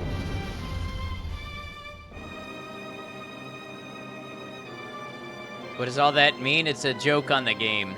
Because the game is constantly saying edge and undo. Now's not the time to be dead. I'm gonna restart from the beginning because I had a good chance at getting a perfect score there. Which was the trap that got you the 17th time you stood on it, right? Welcome to my It's admirable. Right, I got it. What's up, Game Tinker? How you doing? It would be a bore to kill you immediately when I was the one to bring you here. Now, I'm good, glad to hear. The Easter and to you. Come down. I got it.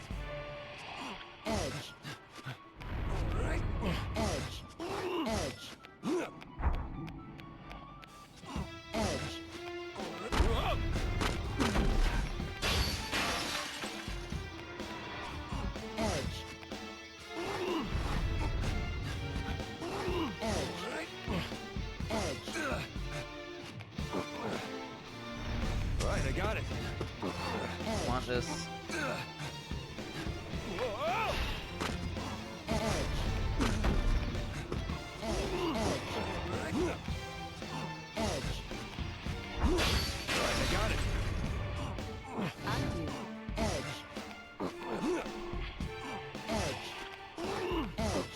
Right, I got it.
Wait, can I still get it? If I can... You guys can't see the combo counter, but...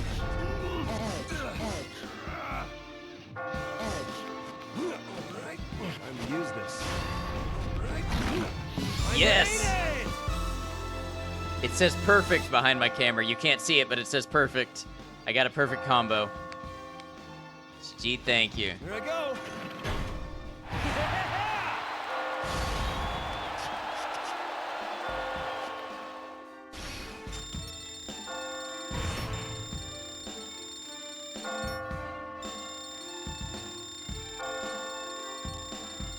I didn't think you'd come this far. And I only got a silver, so I guess to get a gold, you have to do it perfect and faster, or maybe on a higher difficulty. But it should always say that. Perfect combo hidden behind a perfect face. Not bad. But this is just the beginning.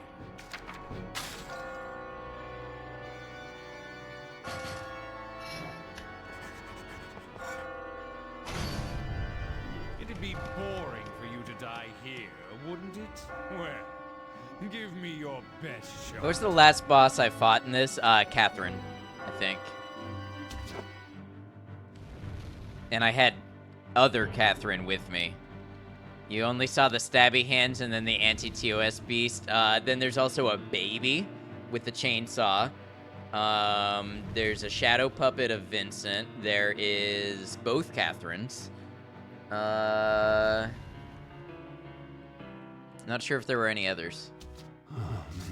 I've been waiting Baby for with you. chainsaw, always a I good knew boss. You'd make it here. This is heaven. Even higher than the cathedral. Lying bastard. And it screams You said things I'd like, be "Why free won't after you I beat love the me, Daddy?" cathedral. Son of a bitch! My girlfriend just dumped me. Never accept this ending. But you came here by your own choice. And now, I will ask you how prepared you are Is to it because of the pursue your chainsaw? This is the first question to freedom. Are you prepared to risk your life to get back together with a former lover? You risk everything to get your lover back. Which one? This is not me in life, because no, there is nobody like that. But for the This one? purposes of the gameplay, of course. You're brave. But just because you can see her again doesn't mean things will go well for you. Be prepared, though. Oops. You're challenging him. All that hinting that the person who put me here was close to me, like it was a friend or a Everything lover. except my It was just shiny the Charizard. Those shits bartender. are valuable, I get it. Just the bartender. I may not look it, but I am a god. Damn it. Where are you guys? Why don't you tell me who you are? All right. My name is Astaroth. I watch you humans from a world high above. Astaroth. A world above? What? You weren't satisfied with my introduction? That's too bad. We'll talk further on. If you're still alive. Wait.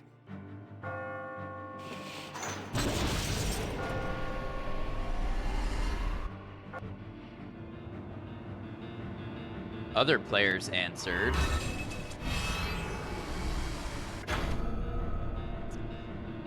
Wow, that's got to be a story thing. Like they're doing it for the story, because 78% of people to say they would risk everything, risk their life to get an ex-lover back. Or maybe I'm just an outlier, but that sounds really high to me.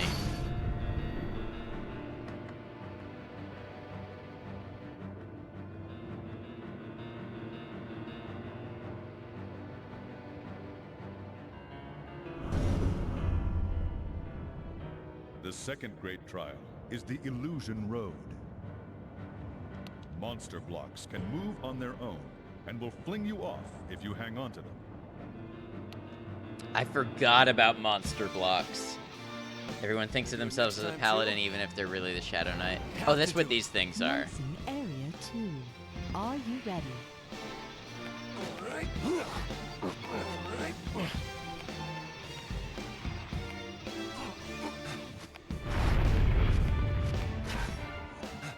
That's not gonna cut it.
I got it. Edge. Whoa! Edge. Edge. Edge. Edge. Right, I got Edge. Right, I got it. I'm almost there. Edge. Edge.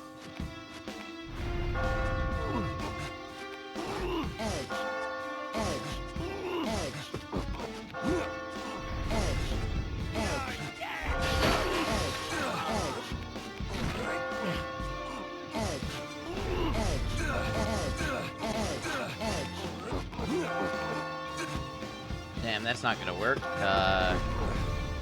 Over this one.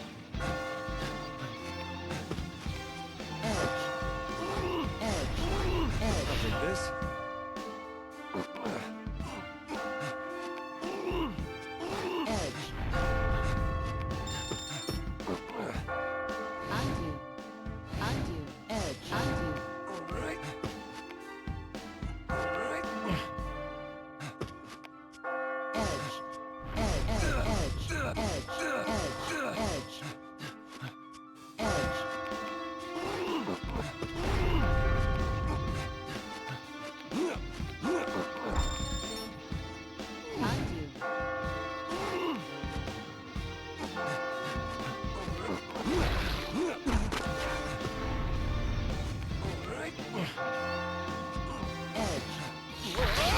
Oh!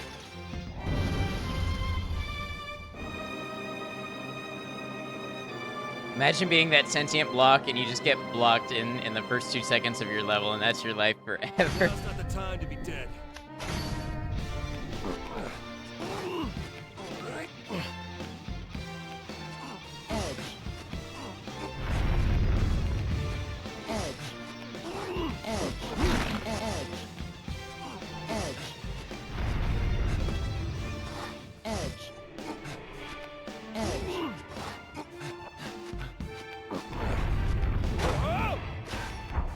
Right, I got it. Right, I got it. Right, I got it. Right, I got it.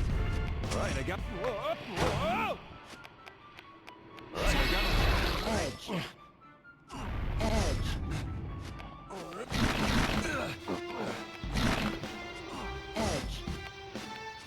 Edge. Edge. Right, I got it. Whoa!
realize they could just... Okay.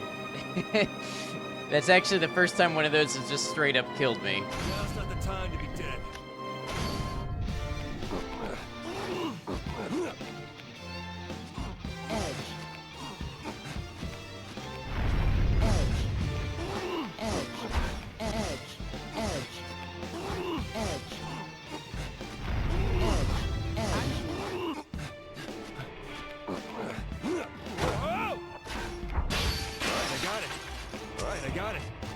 I got it.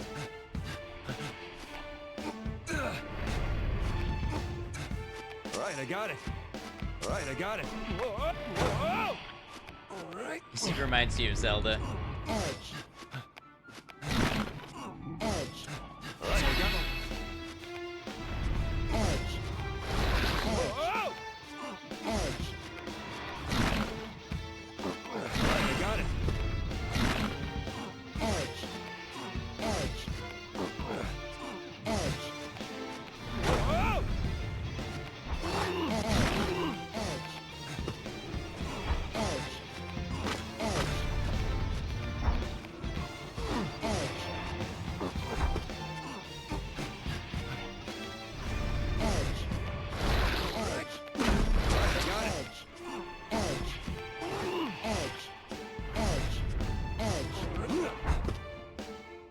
What if I do this?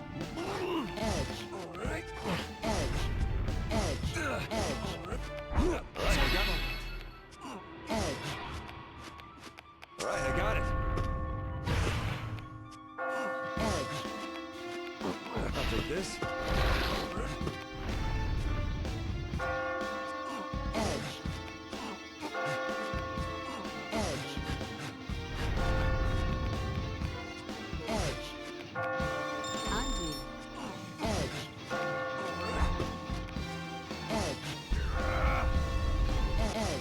How's this?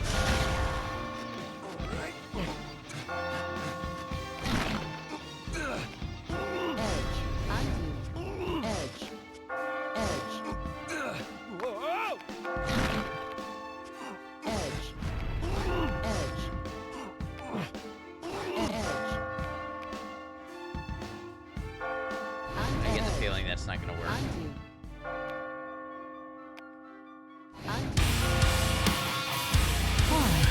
Mumble 2, welcome in, Raiders. How are you all doing? Good to see you today. Sorry, raid alert's a little loud. I have my audio turned up some for this. Let's see what you were up to. Oh, thank you, Michael. You were playing Catherine also. Thank you for the shout out. Mumble, please feel free to share a little bit about your channel if you would like. If you'd like to tell the people here about the games you play, the vibes you have, anything like that. Tell us about Catherine, how you like it, if it's your first time or a multiple playthrough, anything you'd like to share. Let me come over here. Raiders, welcome in. I am Ad Noctum. I'm a variety streamer. I play a variety of games. I focus on single-player, story-based experiences. We are also playing Catherine today. It is actually not my first playthrough, but it's my first playthrough on stream. Currently, we're also playing Silent Hill Homecoming. We just wrapped up Death Stranding. So, a little bit of those story-based games. That's a little bit about me and what you can expect to see from the channel. Welcome in. Is that, Ulrich? I don't know what to do with the WZ. Is that like a VZ? Anyways, feel free to tell me what you'd like me to call you. Welcome to the channel. It is good to have you. Also, if Raiders, streamer, if any of y'all need to leave, if you need to step away, get away from Twitch or anything like that, totally understand. No obligation to spend any time here, but feel free to hang out with us if you'd like. If you have other things to do, it's totally cool to raid and run. You're a variety streamer and play with friends and just have chill streams. Very cool. Well, thank you for choosing us to raid. I hope you had a good time on Catherine today. If you'd like to share anything about how your stream went, feel free to. I'm gonna bring us back over to the game. I'm spoiler warning, I am late game in Catherine, so if you just started, you may not want to be here if the story and the spoilers are important to you. I'm on night 9.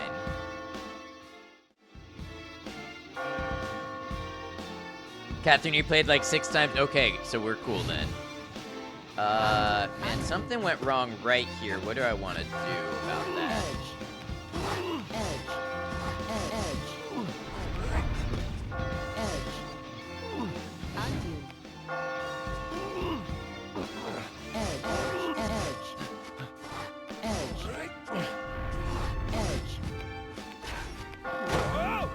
That block does nothing for me.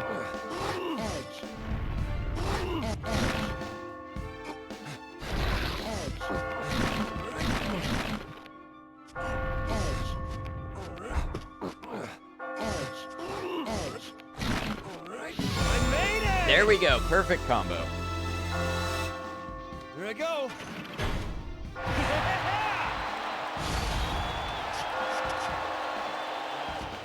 Have you played the full body version or just the classic? Nice, thank you. Well done, Vincent Brooks. Ooh, and a gold. I think that's our first gold of the run.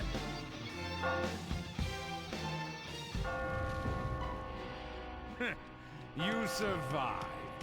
For a guy running around in his... Yeah, okay.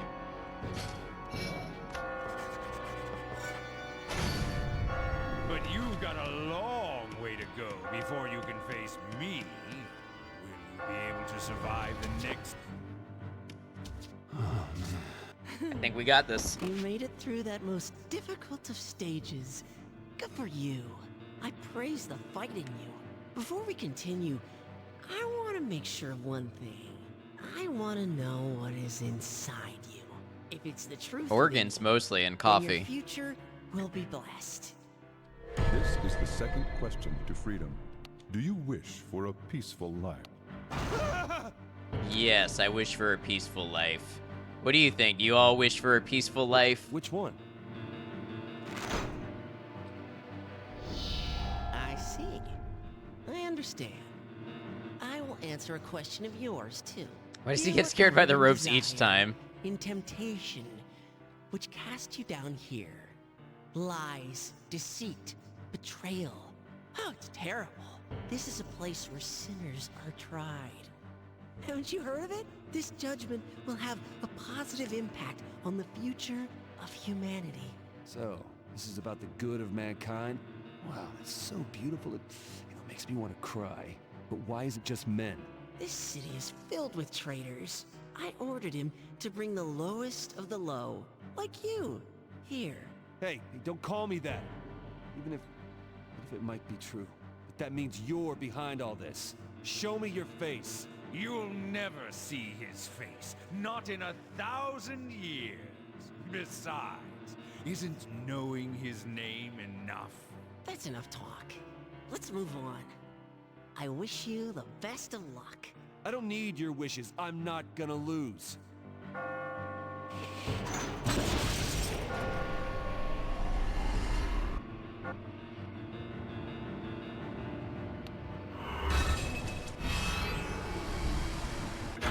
Yeah, that feels about right. About 80% of people. Also, Zolric is good. I read that in my head. I forgot to read it out loud until just now. Apologies.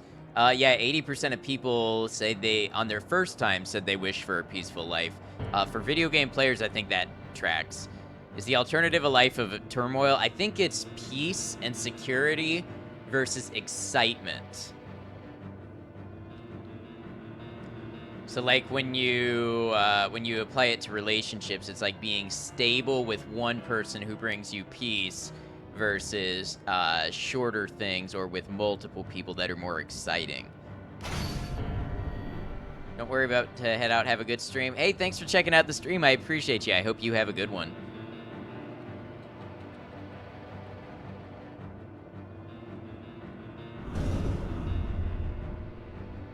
The third great trial is the Forked Cliff.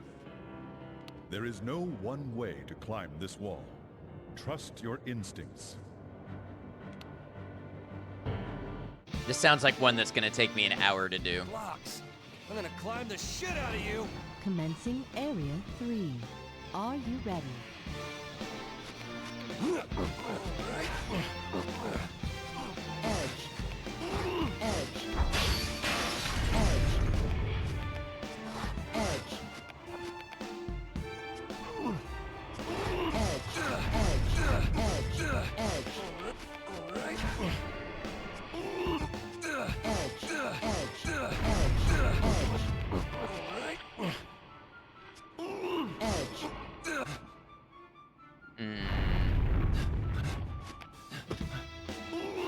how I want to do this. Let's go back a bit.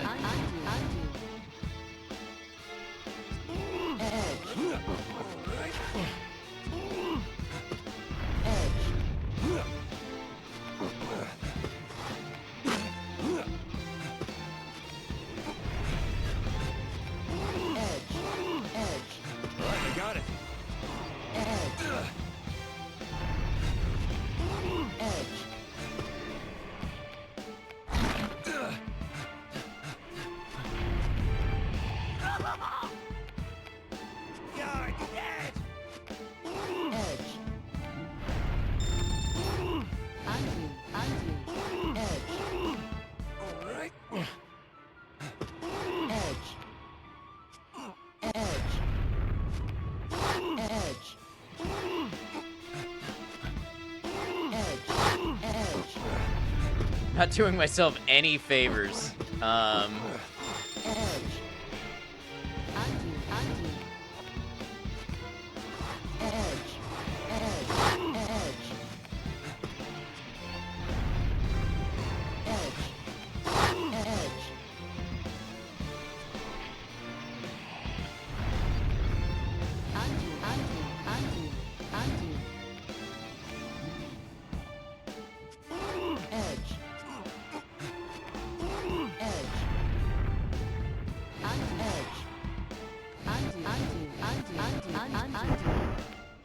Okay, this is as far back as I can go.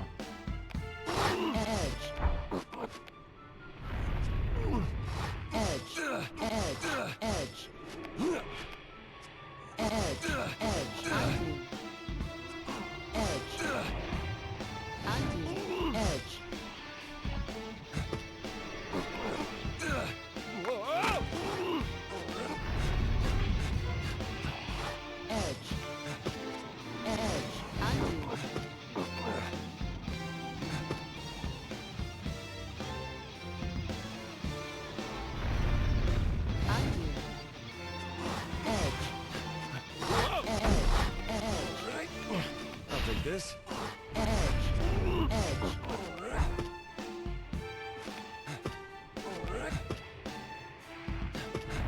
Alright, I've got a little room to go back. Let's see if that helps.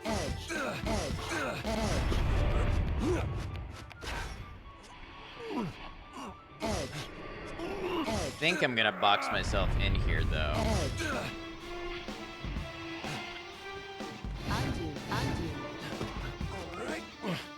Time to use this. I'll take this. Alright, I got it.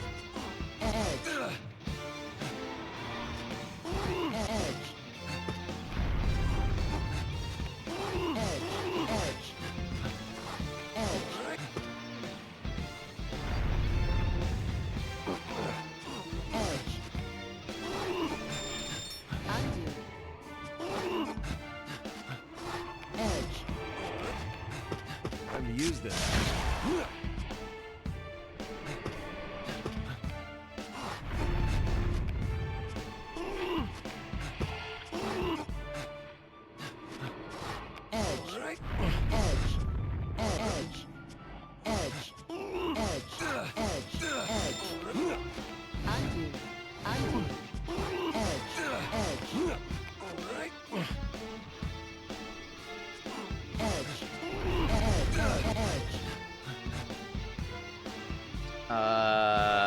This wasn't what I meant to do. Can that be useful to me at all?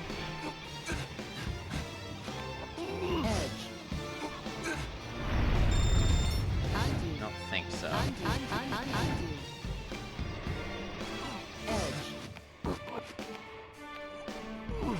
However, I could probably buy myself some altitude.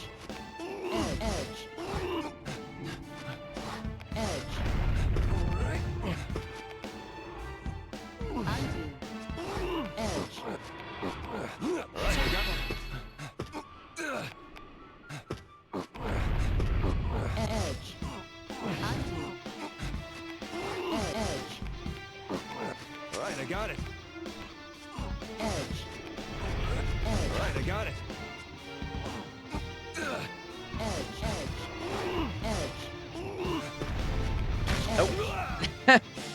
Oh no. I was doing so well. Now's not the time to be dead.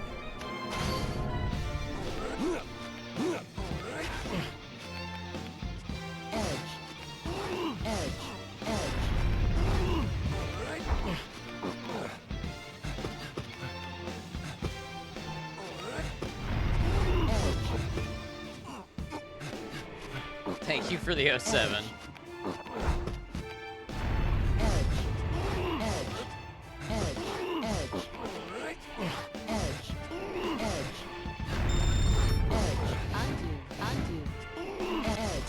We win, not quite. Alright,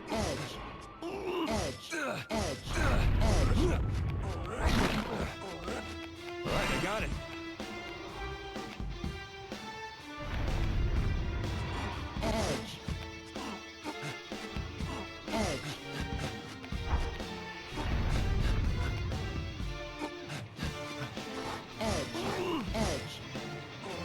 I'll take this.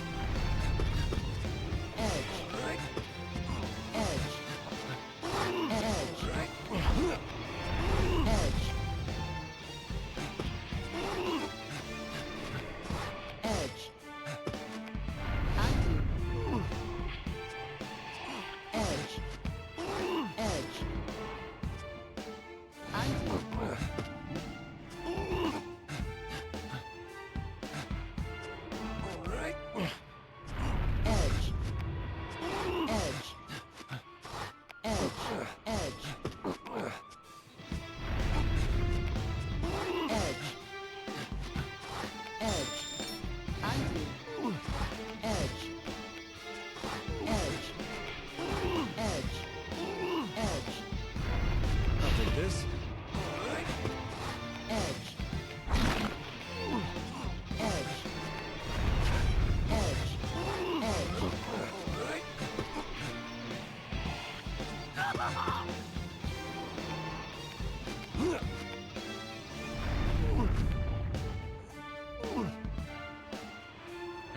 I wonder what I can go back here for.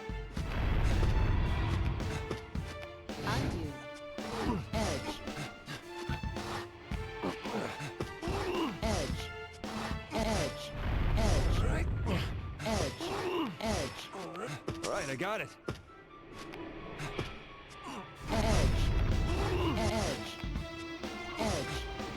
Time to use this.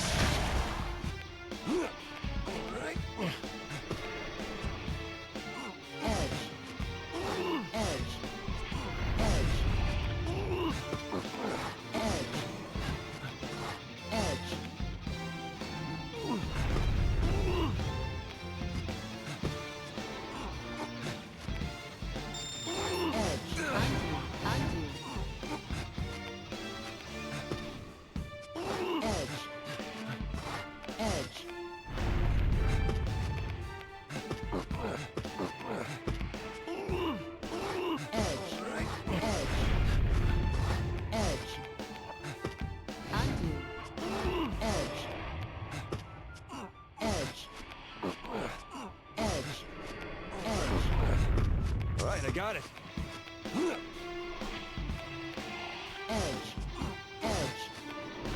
Alright, I got it.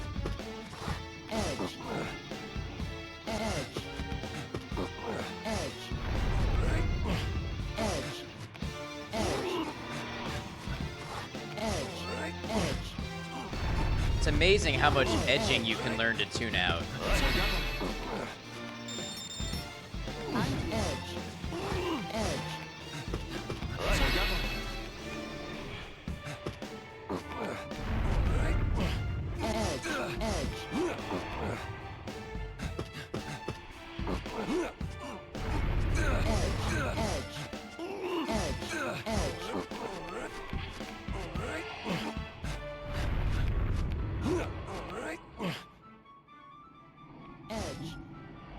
I'll take this.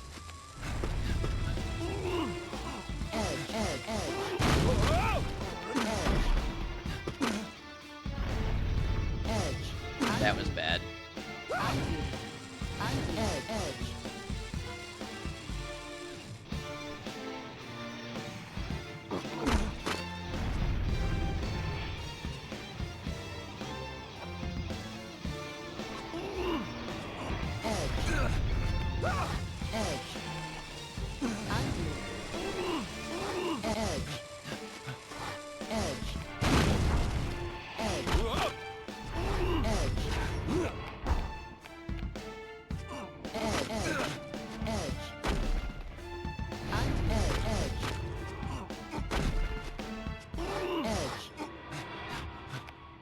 How's this?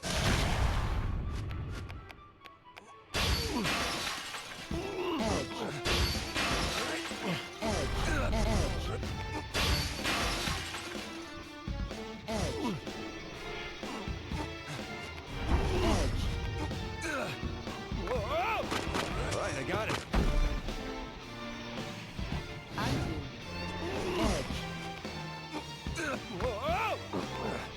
Alright, I got it.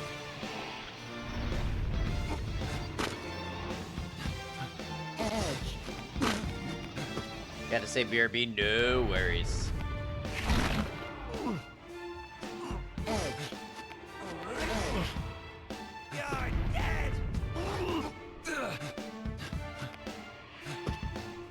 Yep, I am dead. Alright.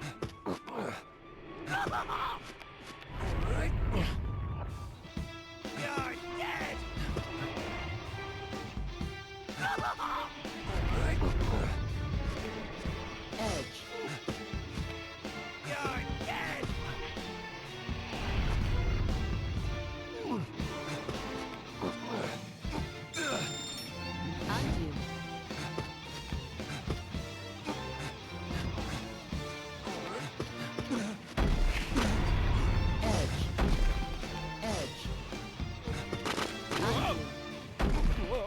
Oh!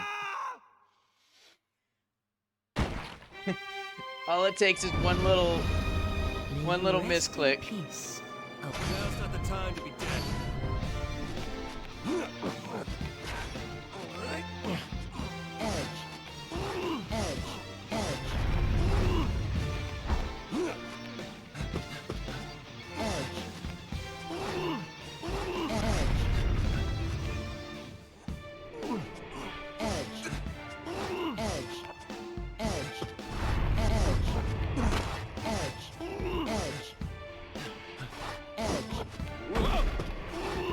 Well, that's not good.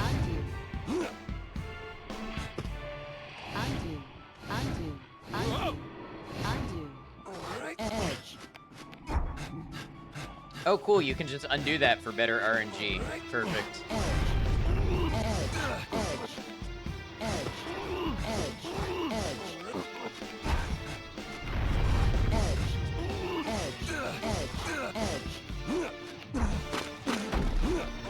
Alright, I got it.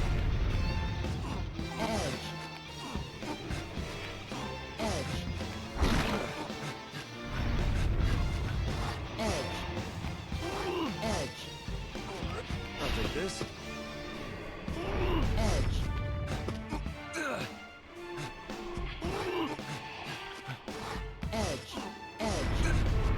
Alright.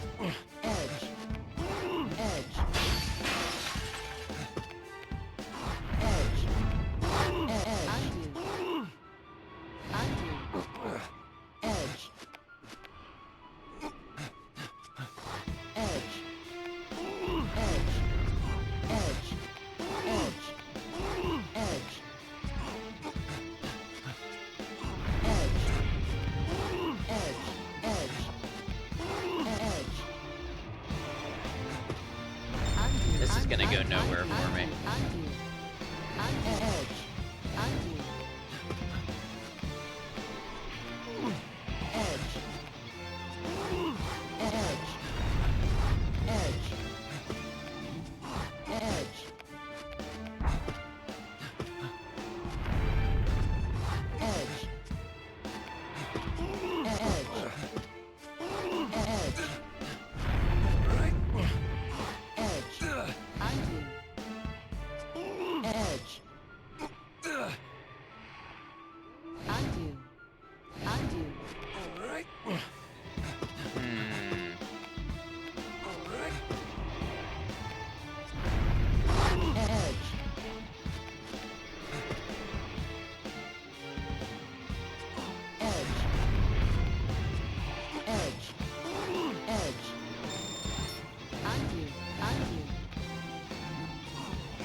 Keep getting myself like trapped here.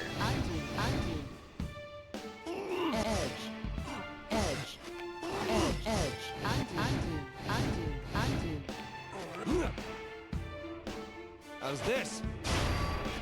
I'll take this. Edge. Edge. Right, I got it. Edge. Edge. Edge. Edge. Alright. Edge. Time to use this. Edge. Edge. Edge. Edge. Edge. Edge.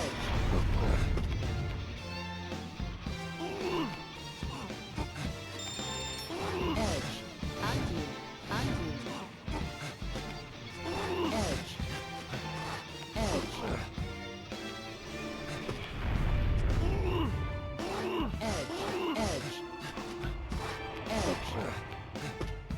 Edge.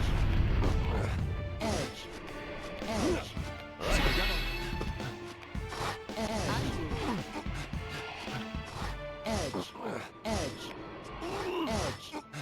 Edge. Edge. Edge. Alright, I got it. Undo. Edge. Edge. Edge.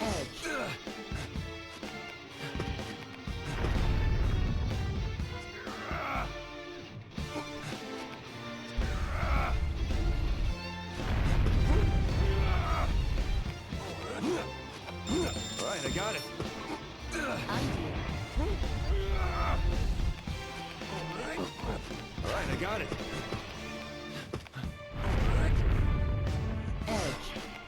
Undo. Alright, I got it. Edge. Alright, I got it. Edge. Edge. Edge. Alright. Edge. Might have made this slightly impassable. Like just a little bit, like just sort of. Edge. Edge. Edge. Whoa!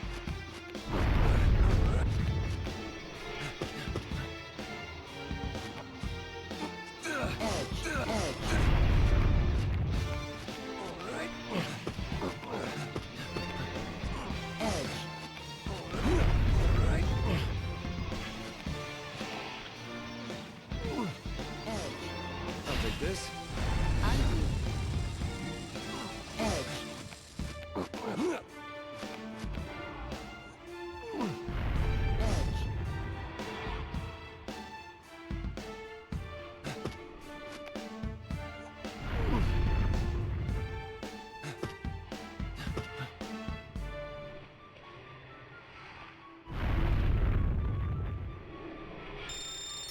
Undo. Edge.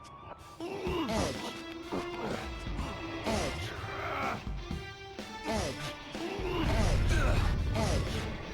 Edge. Edge. Edge. Edge. Edge. Can't dive here. Edge. I'll take this. Edge. Edge. Alright. Edge. Well, that was no good. Undo. And now it's not lit. Okay. So you can really use the undos creatively. Whoa!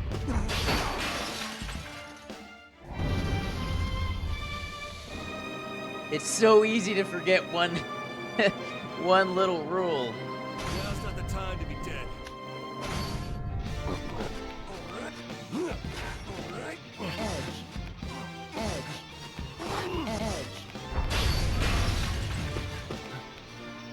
Edge. Edge. Edge. Edge. Edge. Edge. Edge.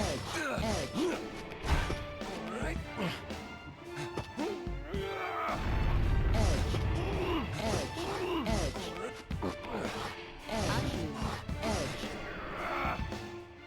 Yeah, waited until you came back to move forward. Yeah, that's what happened. Alright, I got it.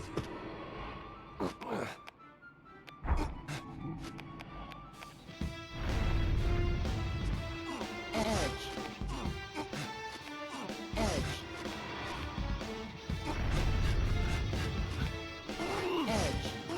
Edge. Edge. I'll take this.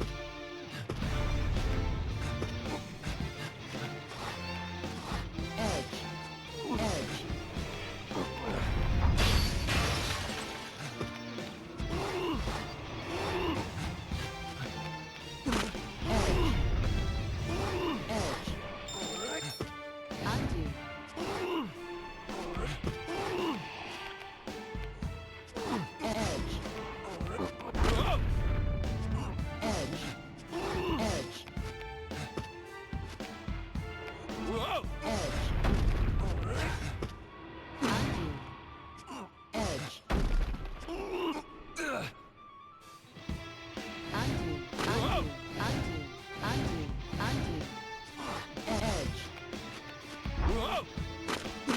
Hoping for better RNG than that.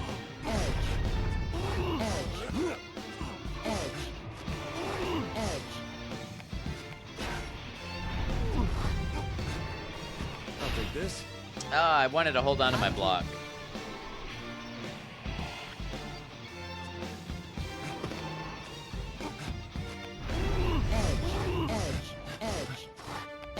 Guess that's one way to do it. All right, I got it.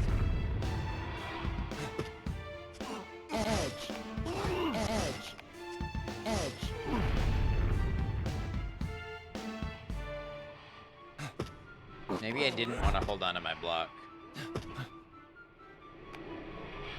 Sorry.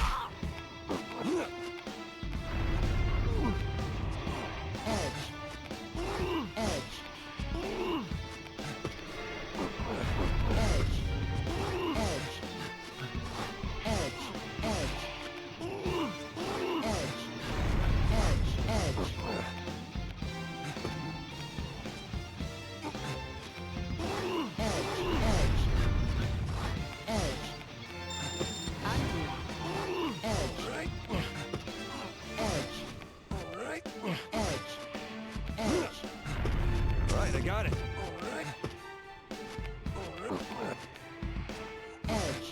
Right, I got it.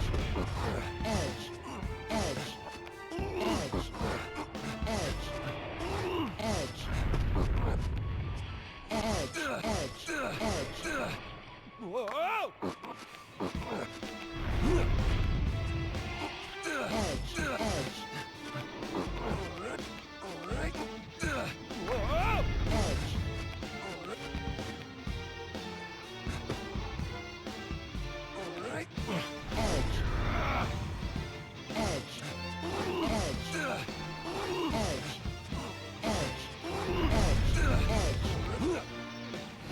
Checkpoint is so far away, I'm not even sure if I want to use it because of the bonus if you don't. Once again, I want to keep my block. I don't want to get rid of it.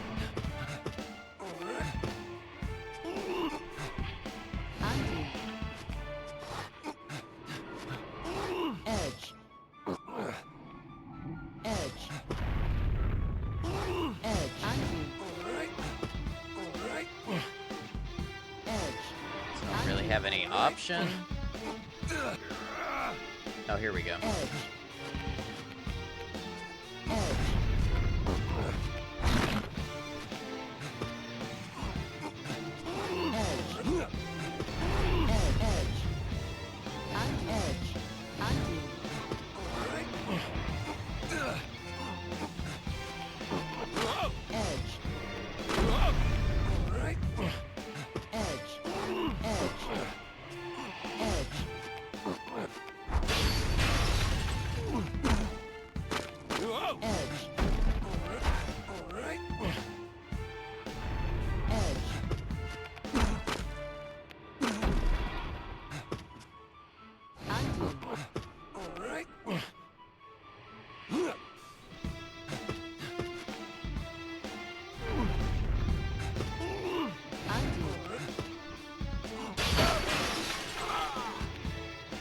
Nice.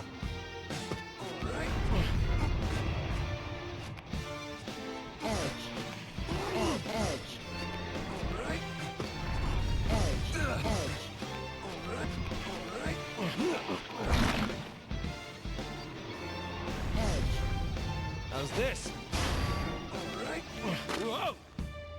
All right, I got it.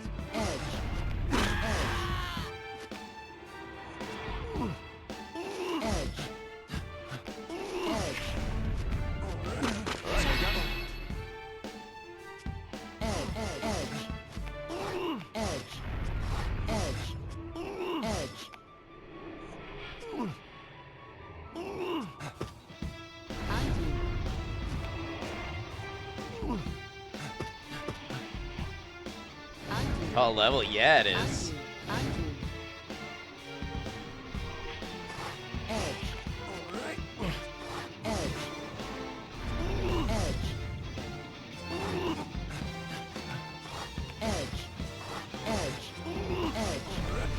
Alright, I got it.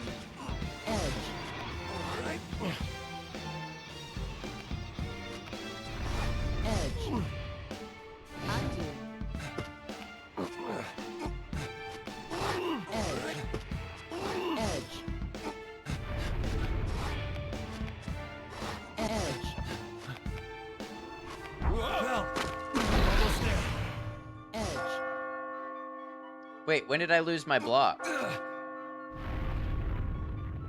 Oh, I used it. Okay. No, I remember now.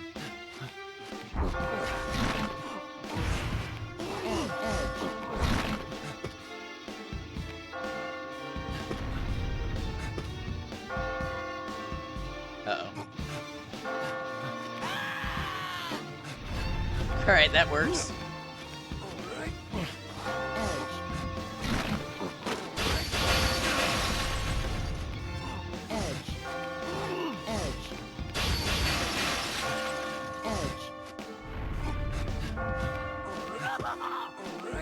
Why did they make this so tall? So we suffer.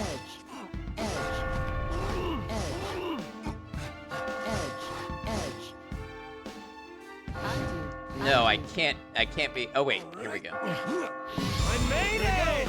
Perfect.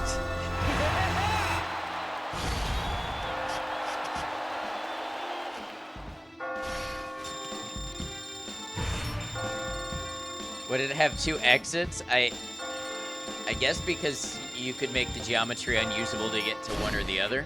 By your struggle. Another gold.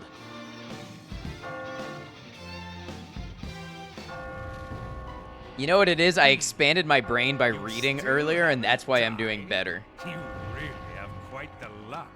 But Lady Luck can't help you now. It's the real goodbye next time. Now prepare to die.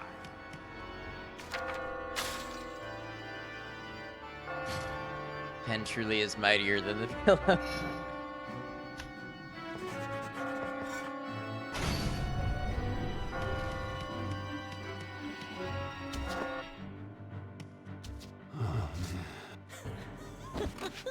Good, Vincent.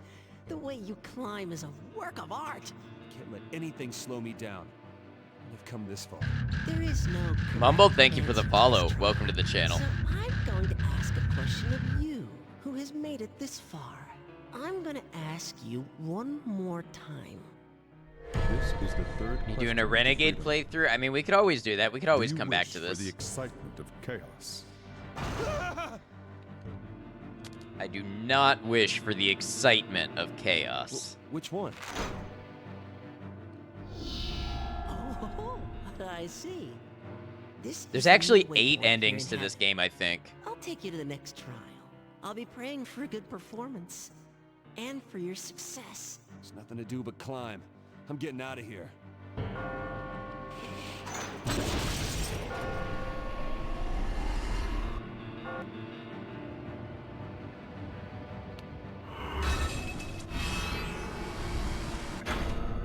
So about 27% wish for the excitement of chaos.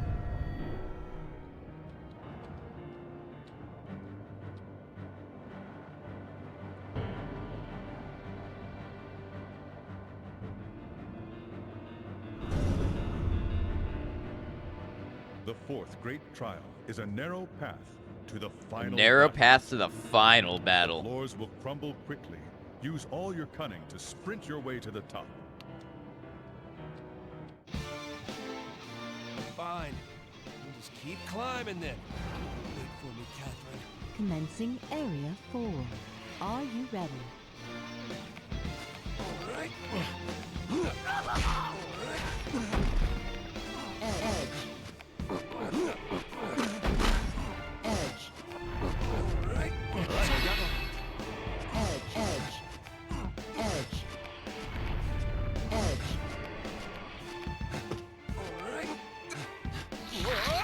Oh, that's right, I can't do that. Alright. Edge.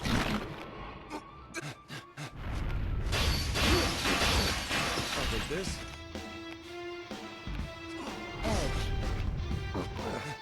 She could sleep this long without waking up to pee.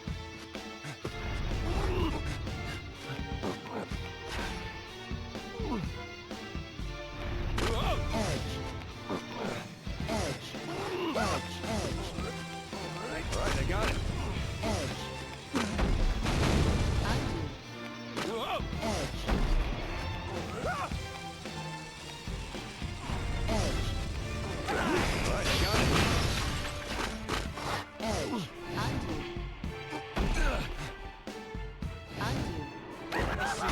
How's this?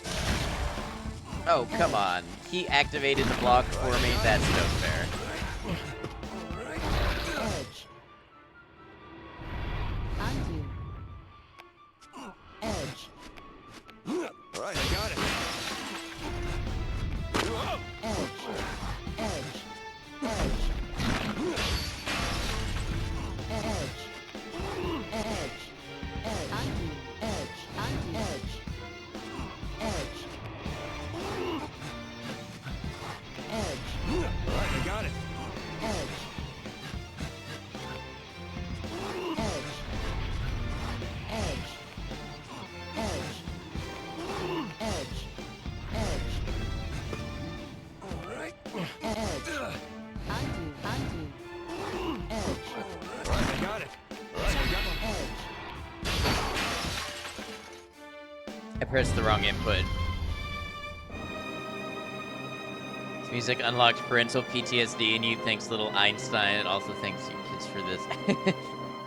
Now's not the time to be I'm dead. sorry to hear. Love truly is over.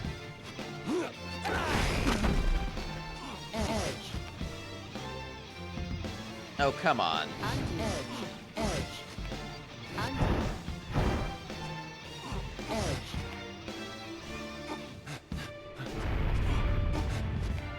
Alright. Edge. Alright, I got it. Edge. Edge. Edge. Edge. Alright. Edge.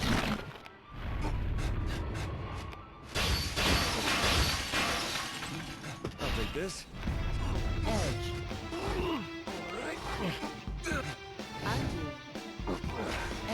Edge. Alright. Edge.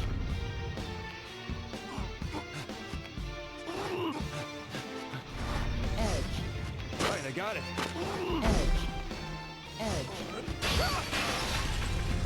I'll see you up ahead. Edge. I'll see you up ahead. Alright. Whoa. Alright. Edge. Edge. Edge. Undo. Undo. Apparently you can undo yourself right into death. Not the worst thing, really. You just didn't expect a game to remind you of your kids watching one episode on repeat that featured this song, right? Now's not the time to be dead.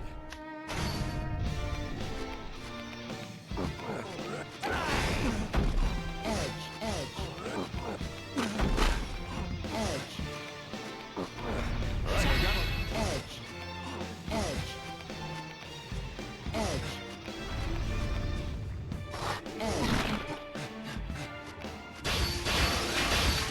I'll take this. Edge. Alright. Edge. Edge. Whoa. Undo. Undo. Undo. Undo. Alright. Edge.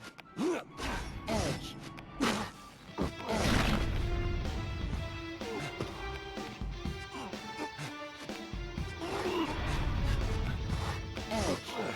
Alright, I got it. Edge. Edge. Undo.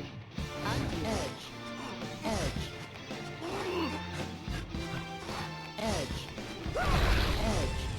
Edge. Edge. Up ahead. Whoa.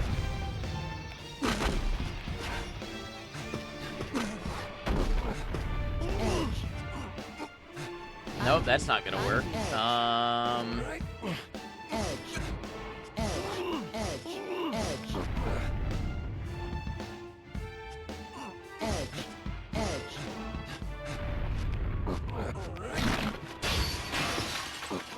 got it.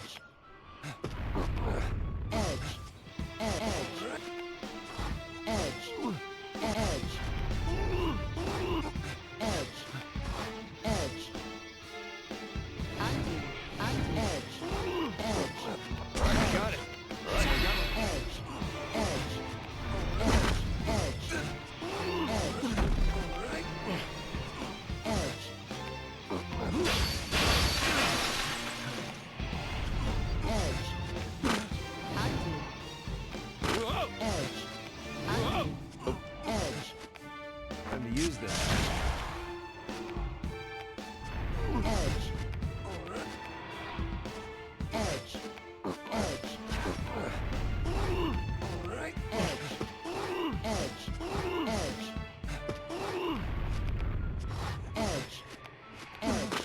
All right, I got it. I'll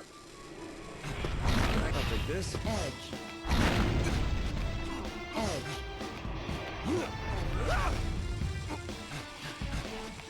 right, I got it.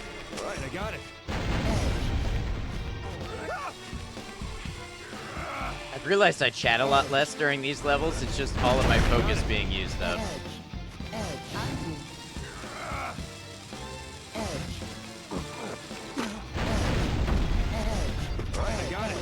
Hey, Gin on Monday, how you doing?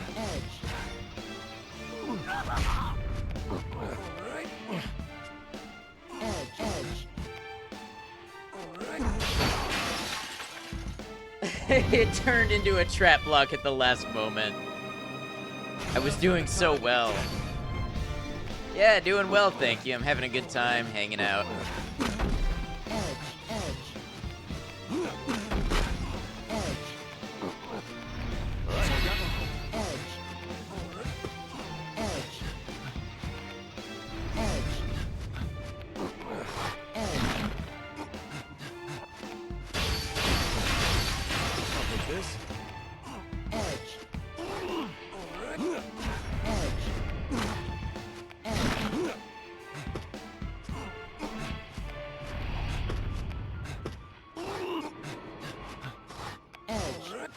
I got it.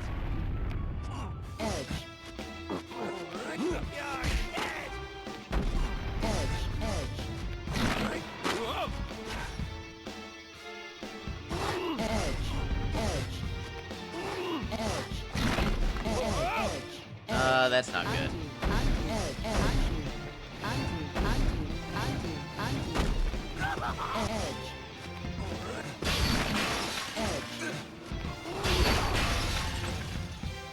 I don't know why the level was falling apart so much differently that time. I must have done something really different.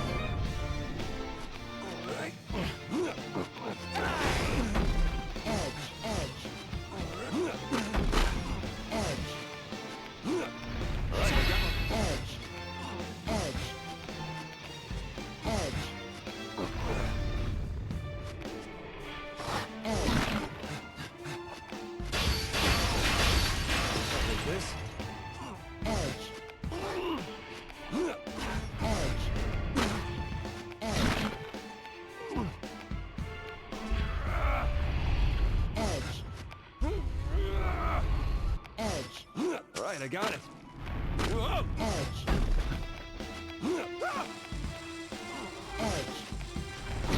Right, I got it.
this.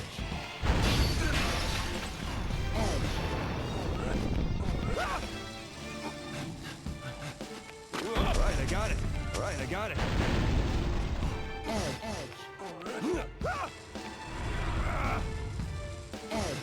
Alright. Alright, I got it. Alright, I got it. Edge. I see you up ahead. Alright. Edge. Edge. Alright, I got it. Edge.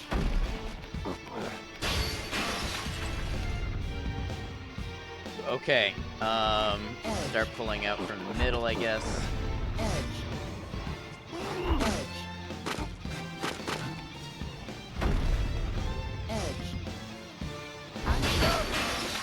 Ah, perfect. Okay. That one took care of it for me.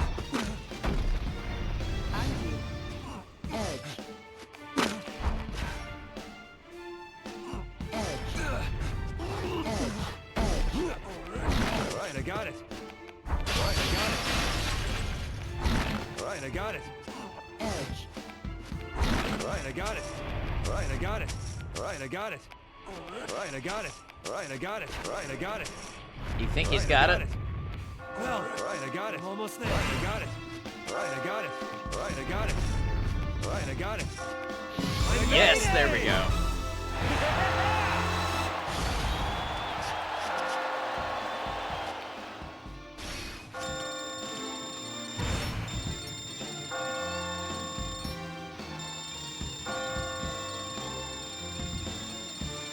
To think you're still alive. It's Another thrilling. gold. Let's go.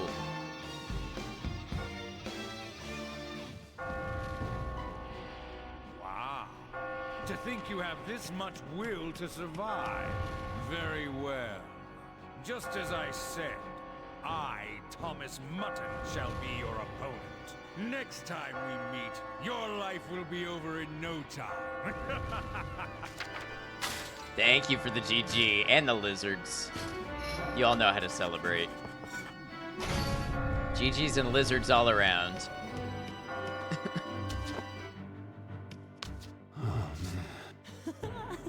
It's entertaining to witness someone becoming a legend. Doesn't happen often. First, I must praise you for having survived thus far. This Lizard bullshit again. lizards. What do I have to tell you this time? What makes you so desperate? Isn't it obvious? I'm gonna get back what I lost. Now let me ask. What are you living for? What? What's the point of asking questions at this point in your game? Life isn't so simple that I can just boil it down that easily. Just who are you? What do you mean? That's the curse. There's no escaping this place without having an answer of some sort. You may be different from the average man, but that doesn't mean I can let you go. Vegeta! That was not very Paragon. Last question. Renegade for life. Thank you, Micah. Are you prepared to live the rest of your life in the peace that you wished for? Are you prepared to live the rest of your life in the peace that you wished for? I'm ready. I'm ready. I'm ready. Which one? That's your answer. All right, I understand. Everything is prepared now. I can finally guide you to the stage where you'll fight him.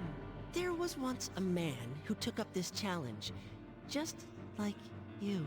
This man became a legend. He stopped being human and became one of us. Yes, he is Thomas Mutton, the one awaiting you at the next trial. Now that he has become one of us, we call him Dumuzid. All the traps were Dumuzid. created by him. He knows this place through and through, making him a difficult opponent. So he used to be a human. Well, I'm not gonna lose to him.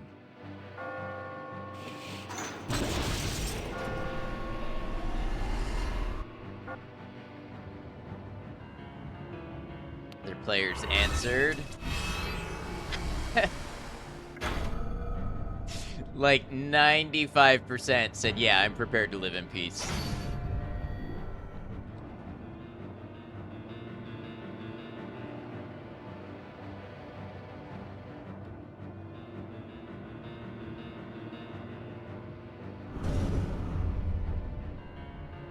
You will now be faced with the creator of the great trials. Use all the techniques you've learned to avoid his fierce attacks. The time has come. All right, ultimate battle. Here we go. Starting to lose your nerve?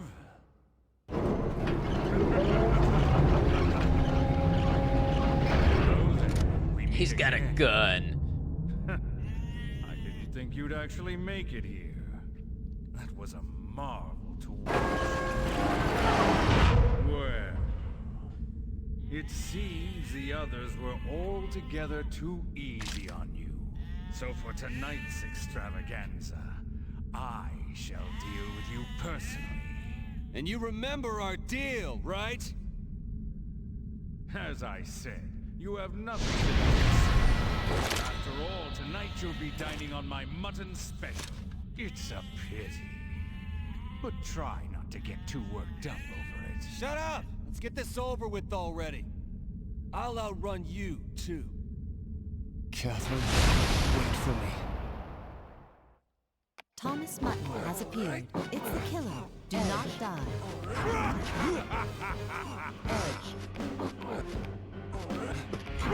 Why is the frame rate tanking? Edge. Undo. Undo. Edge. Edge.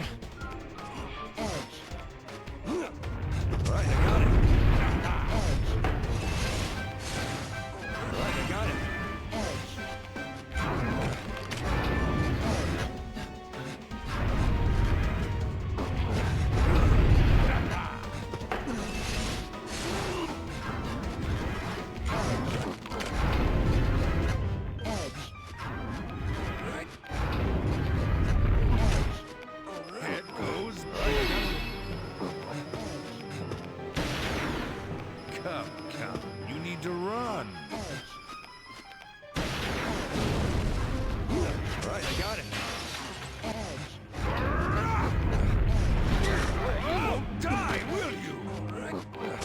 it.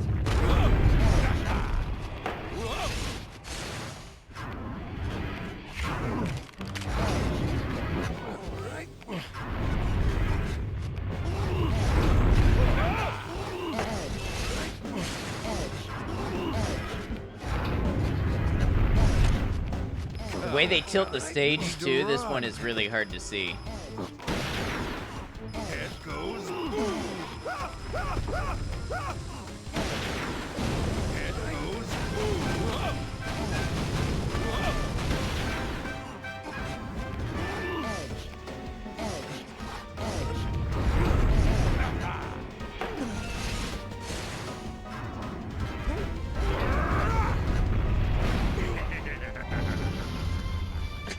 What?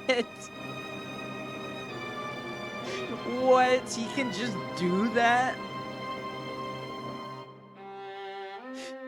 I was playing so clean, and he can just do that? Now's not the time to be dead. Thomas Mutton has appeared. It's the killer. Do not die. Edge.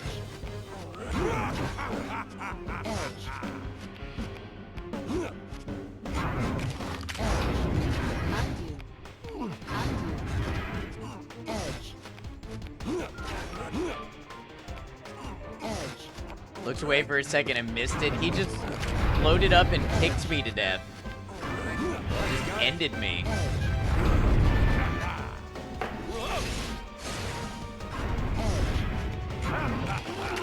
Let's see. Can we change here?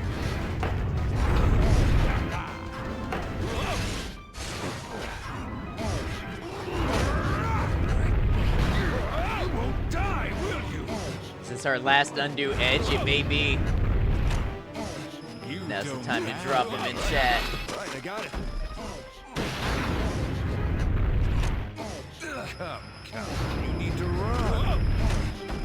Head goes boom. Right, I got it.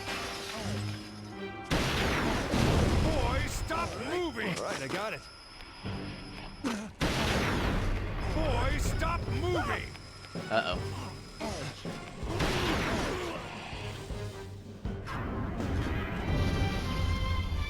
This level isn't so hard, but his ability to just insta-kill you is really rough.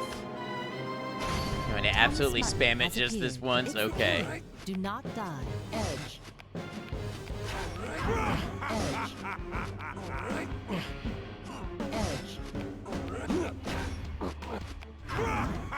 It's not so sporting if he doesn't want you to move. Yeah.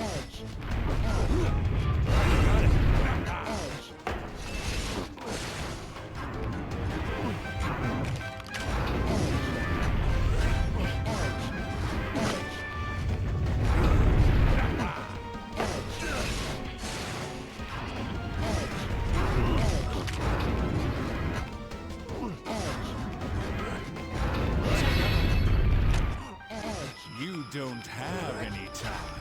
Right, I got it. Come. You need to run. Right, I got it. Wow. Okay, so you gotta be really careful and watch where that gun is going. May you rest in peace. Now's not the time to be dead. Thomas Mutton has appeared. It's the killer. Do not dodge.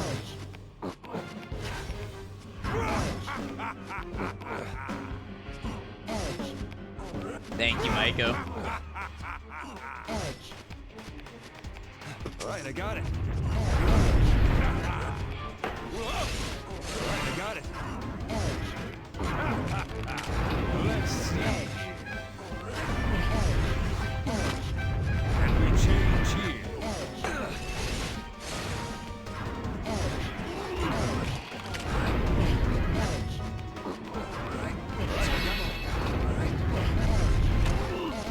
You don't have any time.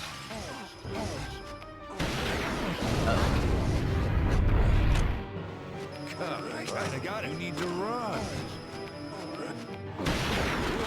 Head goes boom.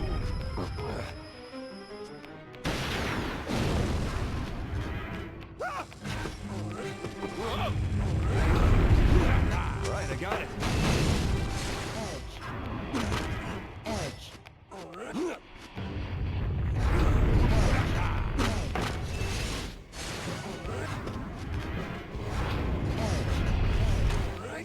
Head goes boom. Head goes boom. You won't die, will you? You don't have any time. You don't have any time.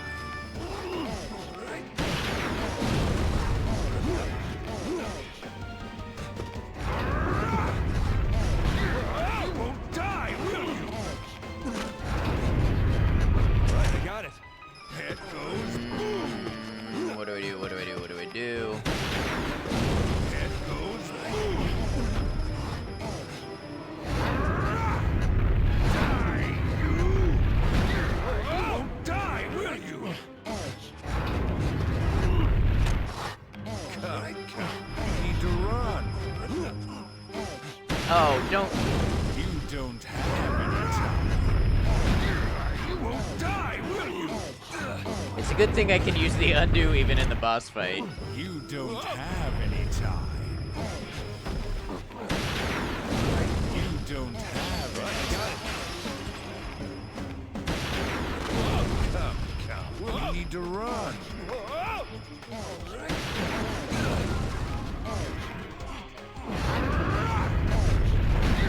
You won't die, will you? Right, I got it. Come. You need to run. You don't have any time. Now's not the time. Head goes boom. Thomas We're gonna Mutton get has this, and I'm gonna appeared. get a good score on it. Do not dodge. Right,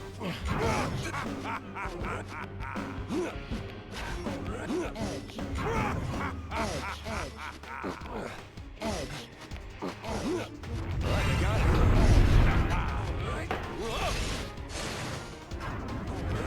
Winning S+.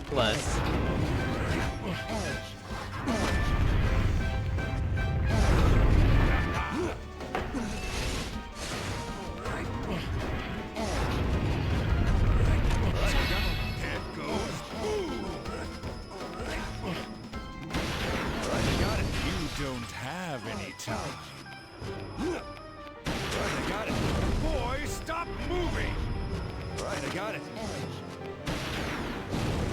Whoa. All right.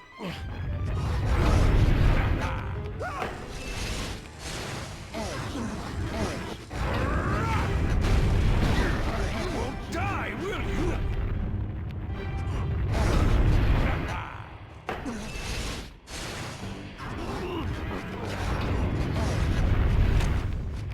Right, I got it. Boom! Head goes boom!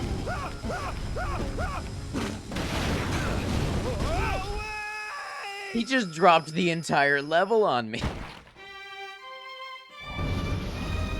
May you rest in peace. Now's not the time to be dead. Thomas Mutton has appeared. It's I am the 100% in focus mode right now.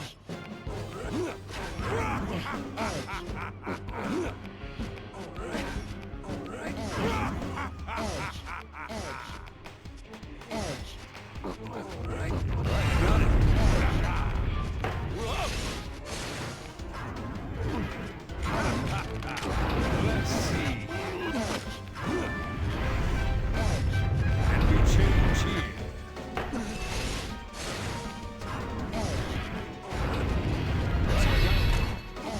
You don't have any time.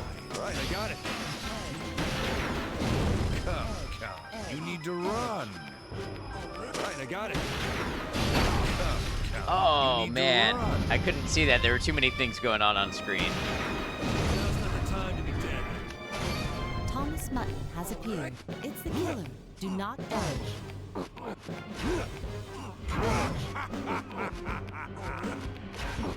Right.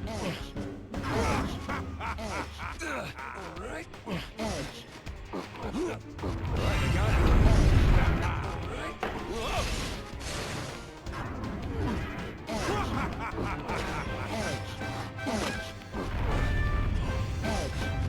And we change here. Whoa. Right, I got it. You don't have any time. Right, I got it. Come. You need to run. Right, I got it. Boy, stop moving. Right, I got it.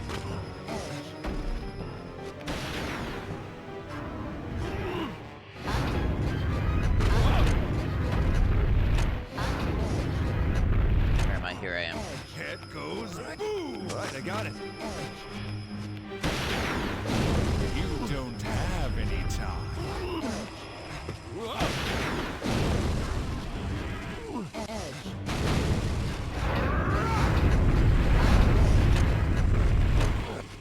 Head goes boom. Whoa. You don't have any time. Come. You need to run.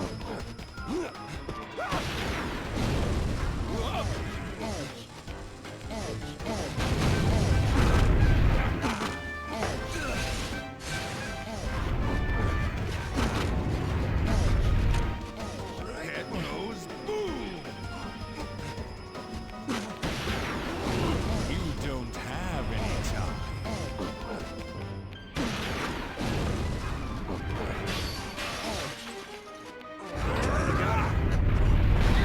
You won't die, will you? You don't have any time. You won't die, will you? Head goes boom.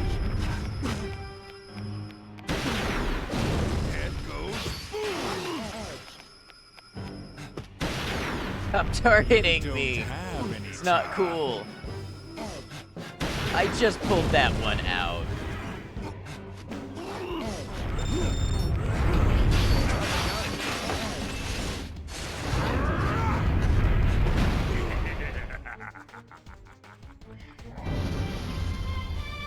You realize there was nothing I could do about that one, right? Nothing. I undid, and he just killed me. Straight up, the stage didn't kill me, he just kicked me. It's the killer. Do not die. Edge.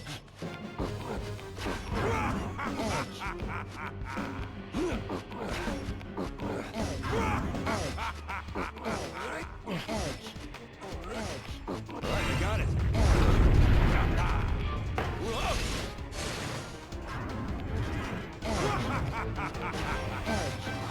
Do not die, pro tip from the narrator. Yep.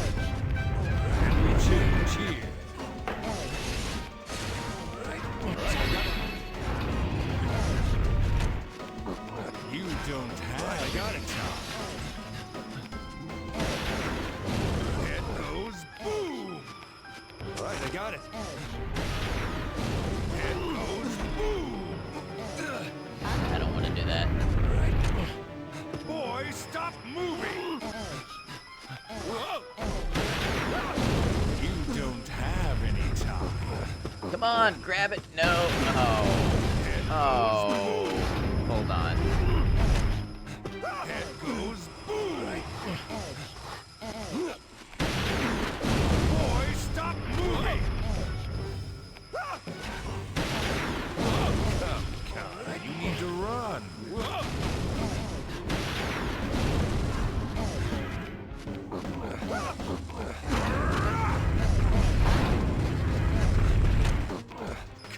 Come, you need to run.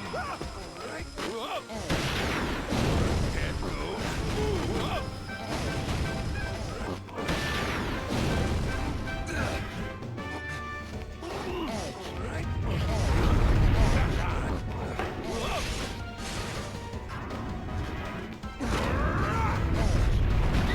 You won't die, will you? Right, I got it. Head goes boom. You don't have any time. Uh-oh.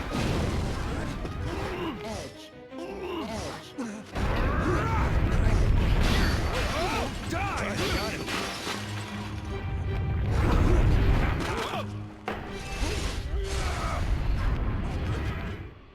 Glad you saw another boss and it's this.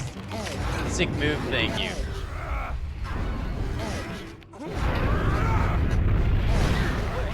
Die, will you? You don't have any time. Come, you need to run.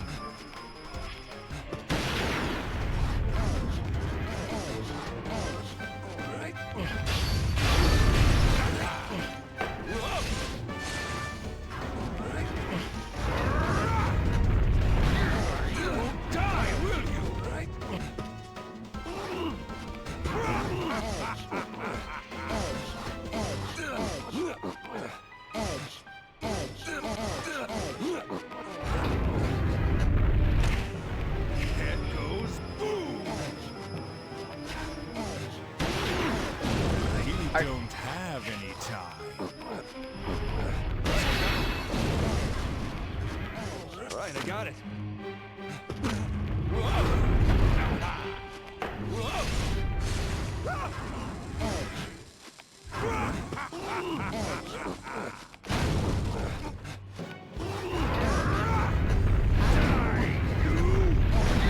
You won't die, will you?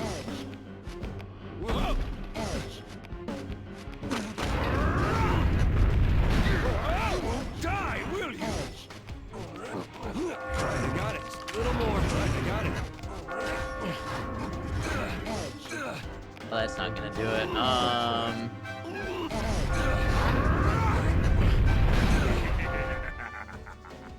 That's the fun thing about his kicks. Sometimes after you undo, he just kicks you and you die. You just straight up lose, skill issue, try again. Now's not the time to be dead. Thomas Mutton has appeared. It's the killer. Do not dodge.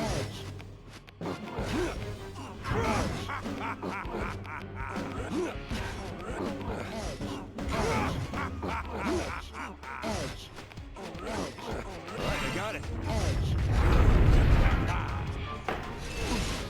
All the way from the start? Well, I have multiple checkpoints, but if you use a checkpoint, you lose your score up to that point, and I want to try to get a good score on this.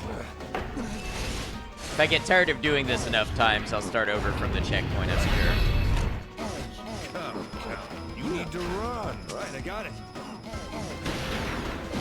Head goes boom. Right, I got it.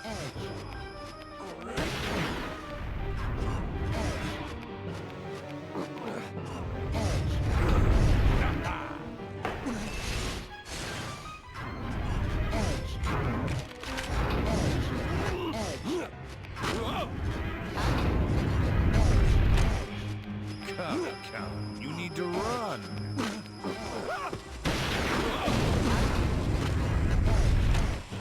Boy, stop moving. You don't have any time.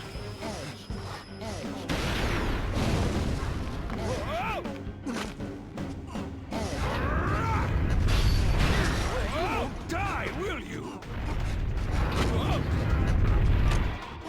Head goes boom.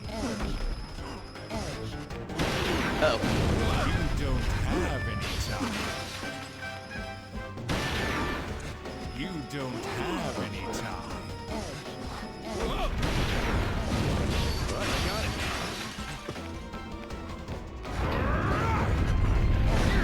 You won't die, will you?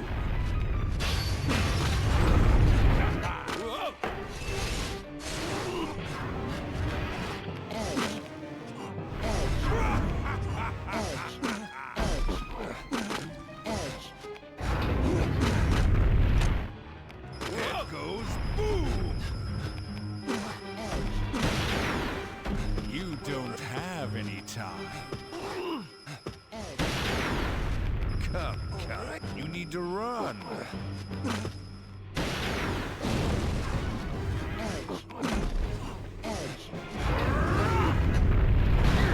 You won't die, will you?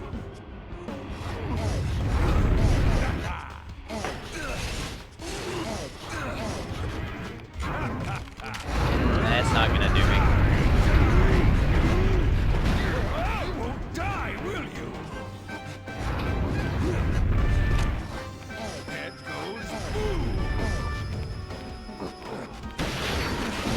You don't have any time.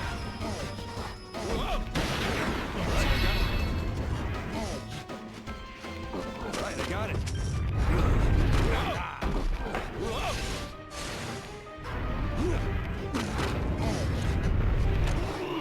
Head goes boom.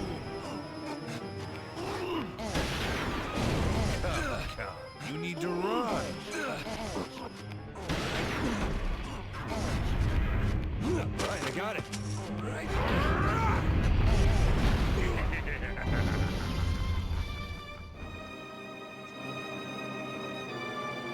Why?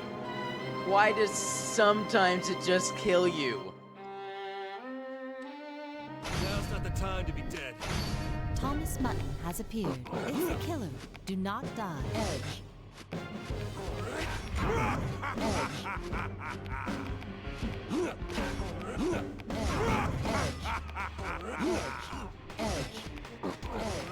Right, I got it. Hey, Kitty, welcome in. Good to have you.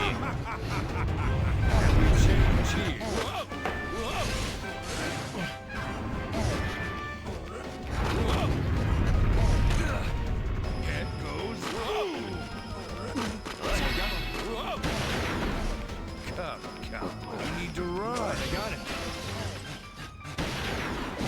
Come. You need to run. Right, I got it.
Are you kidding me? You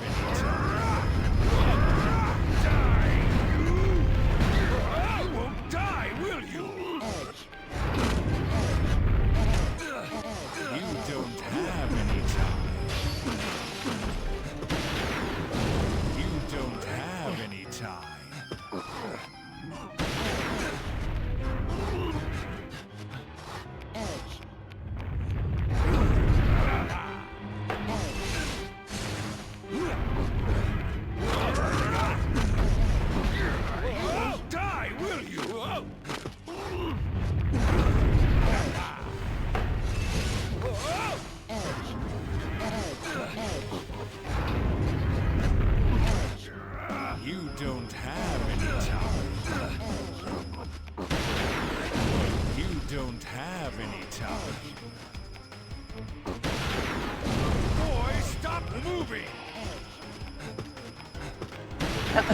Stop shooting all my good blocks.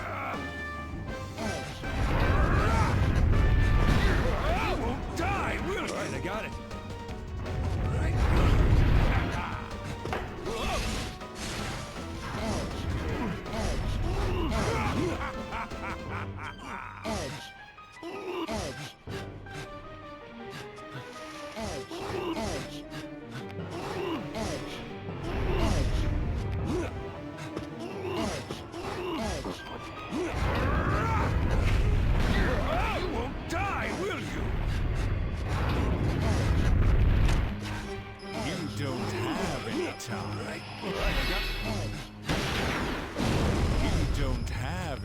Right, I got it.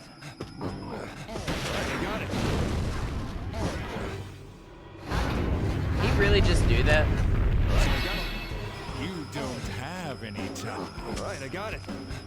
Stop. Come. You need to run.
I got it.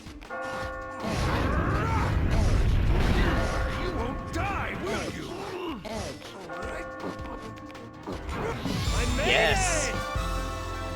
Here I go.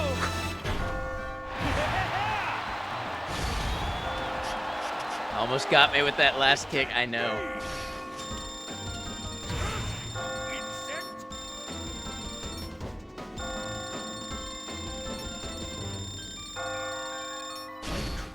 Silver? That's a silver performance? Thank you for the GG, Odin, Danny, Rain. Hey, Skitlin, I'm doing well. Yeah, glad to hear you're enjoying Starfield. We're playing this. How could this happen? Catherine. Oh, very well. This makes it war, boy. War, you say? Name of Dumazid the Shepherd, consort of Ishtar. Your ass is mine, punk. Prepare yourself!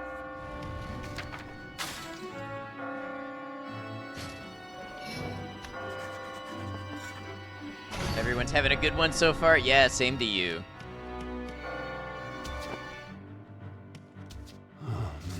You're finally here. Above this place is a path that reaches to the heavens. You finally appeared. A man with potential. I've been waiting for you. Waiting for me, huh? You trying to kill me this whole time? This is a sanctuary. where we give those with potential a baptism. And freedom. Game looks This is fun a and game like challenging. that, It is where definitely both experience things. and intuition are your only tools to survive. There is no right and wrong. Tomorrow only comes for those with the power to overcome the challenge. Yeah, I kinda already knew that. This is all a dream, in my head. If this is my dream, then no matter what comes my way, I know I'll be able to handle it. You are bold. So different from the man who first entered here. My job here is done. You've successfully endured the baptism. Coming next will be the final trial of the heavens. This will be your last battle. I am always near you. I have many faces and many names. When this sanctuary is bathed in Ishtar's love, I'll see you again, in a place far removed from here. Somewhere else? Keep your eyes up, and go! Hey, tell me twice. You sure love to talk right up to the end. Alright, let's do it.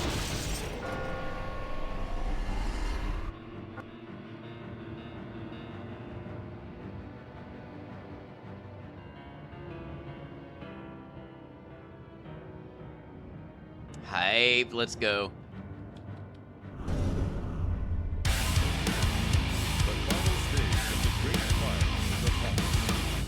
Thank you, Maiko. This is the ultimate test. Face the gods' full power with all your might. When you reach heaven's door, you will gain True freedom.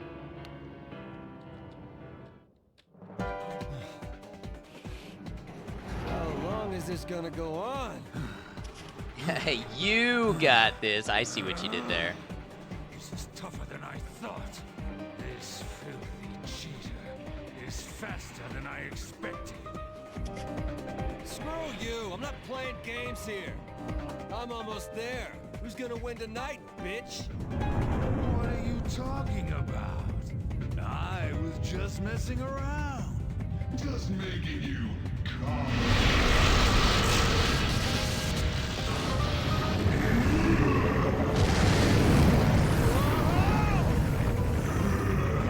Oh.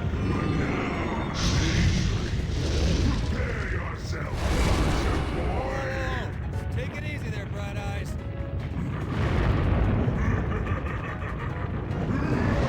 Question, did you mean why is he in only boxers? Because that's how he sleeps and this is a dream. Here, damn it! Has appeared. Can't die here. It's the killer.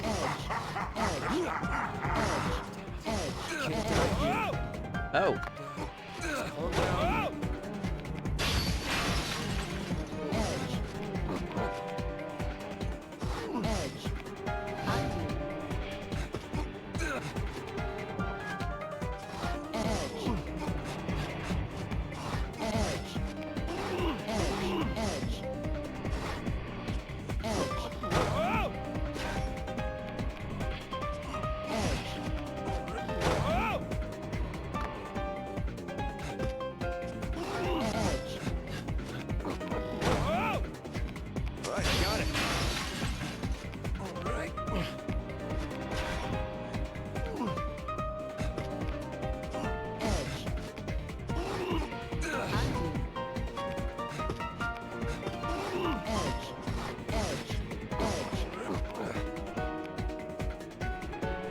We played Persona 5 here, not on stream. I have played multiple times though.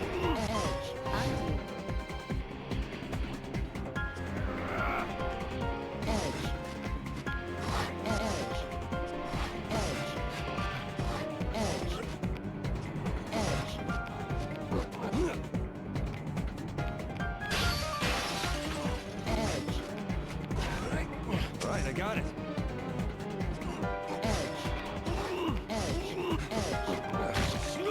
Are you kidding me?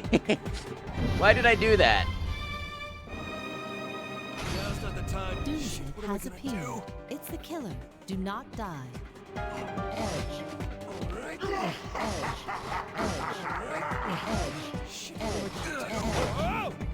Ah, that's what I did last time. Okay.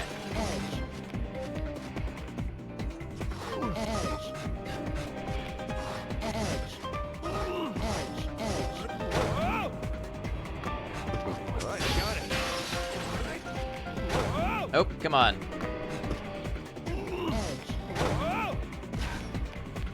I was gonna say the main character's art looks a lot like Kamoshida to you. That makes sense.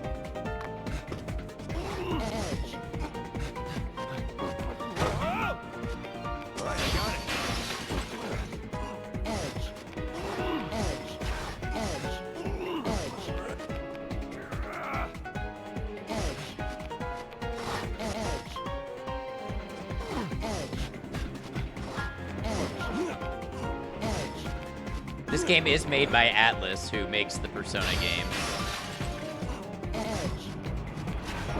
Alright, I got it.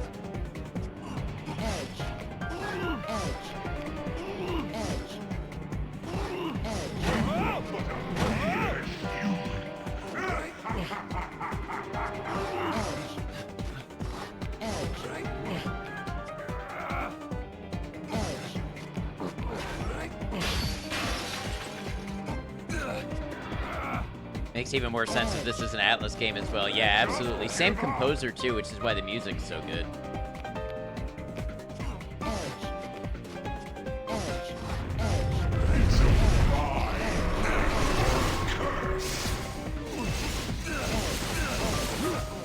Give up, boy.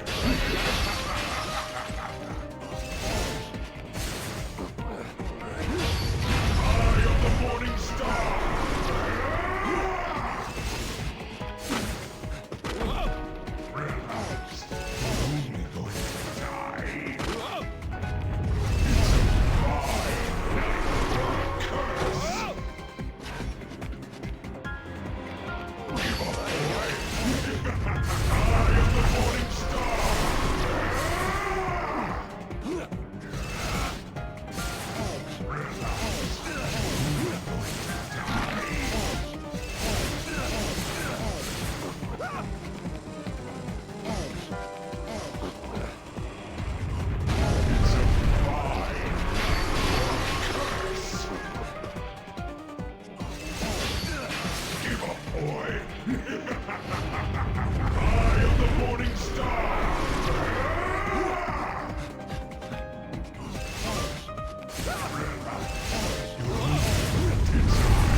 Sorry, I'll get to chat in a minute. Give up, boy.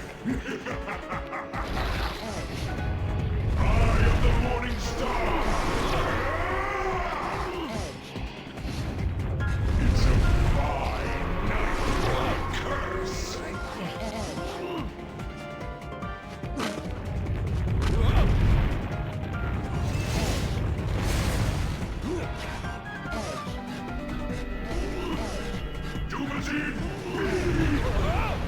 Oh, whatever. How far up is this tower? Yeah. Morningstar makes really good veggie corn dogs. Doomson has appeared. It's the killer.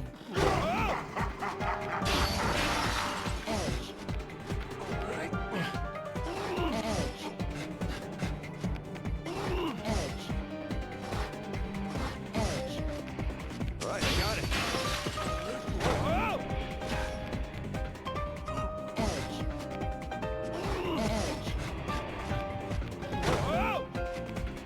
Alright, I got it.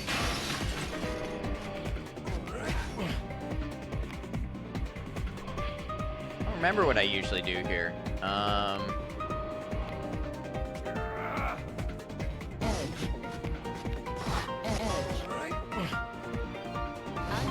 This tower looks different than what I usually get here. What's up?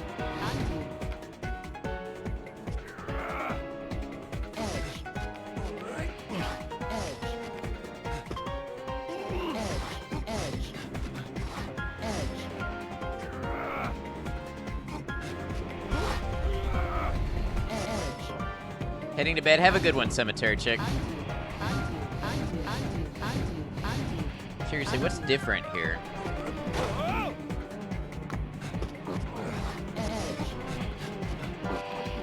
What's up, Micah? Right, I got it.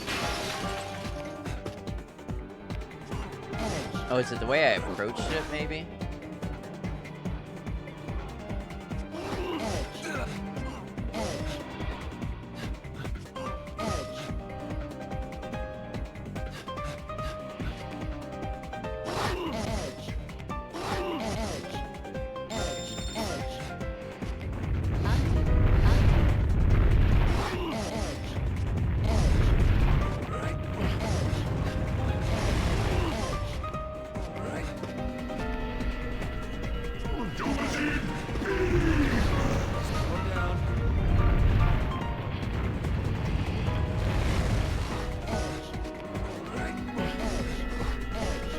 I'll burn you to ashes!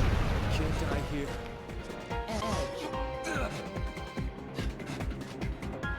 Why is this so much harder than last time?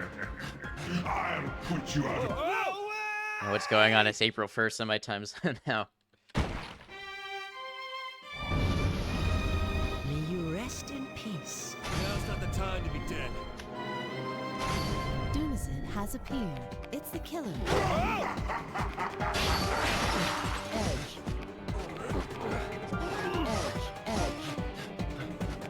Right, I got it.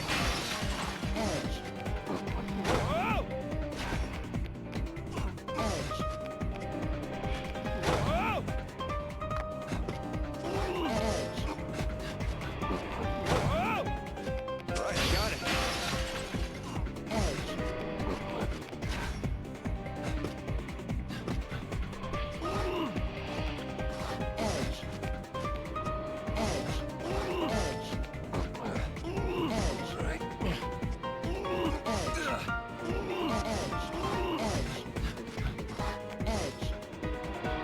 I have no idea how to pass this.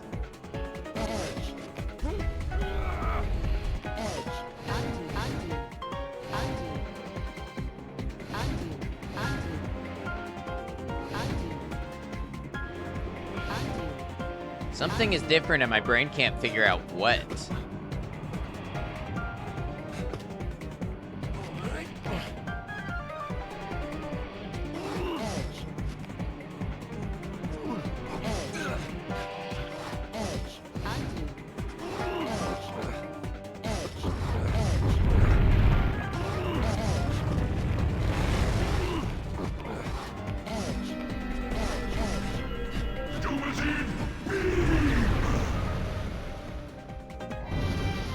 Is it because I'm not pulling the tower? Maybe that's why.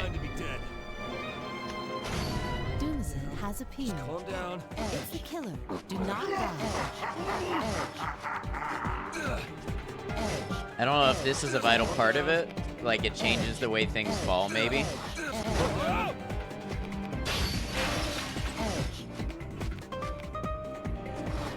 Pulled out one of the black blocks at the start. Right, I got it. That's alright, I appreciate it.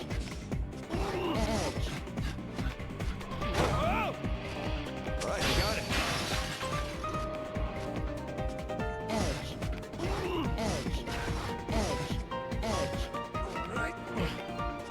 Ah.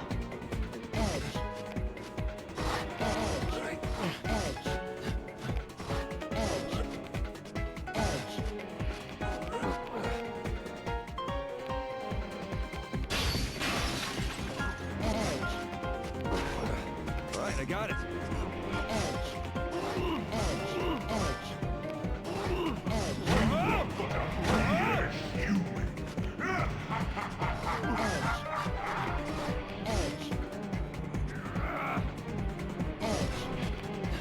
Right, I got it.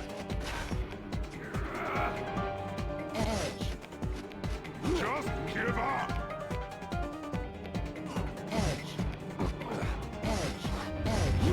It's a fine curse! Give up, boy!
Morning Star!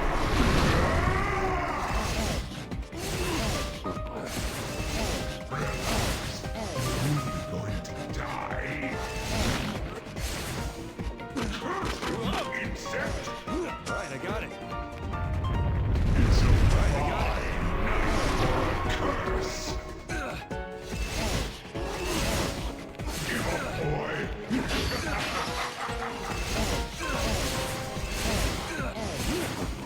Hey, Ninja, welcome in. Sorry I'm not super chatty right now. Right, I got it. It's a Right, I got it.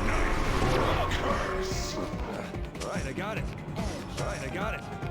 Give up, boy.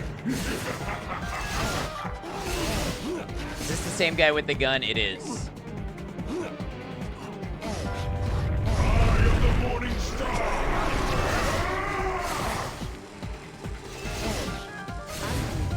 It's a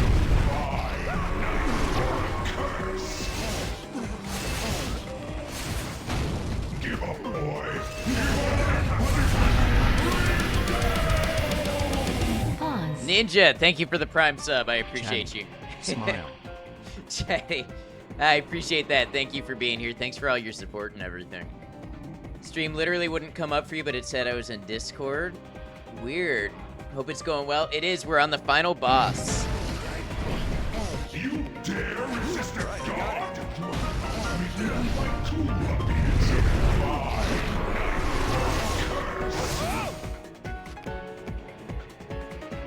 Give up, boy. Divine punishment.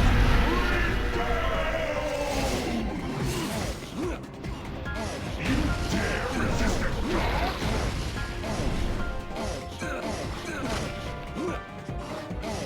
Oh, you know what? I screwed up, I think. It's a curse. Give up, boy. Divine punishment.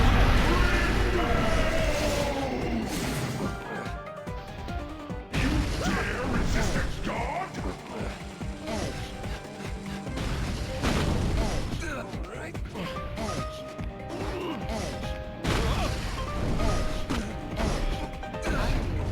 It's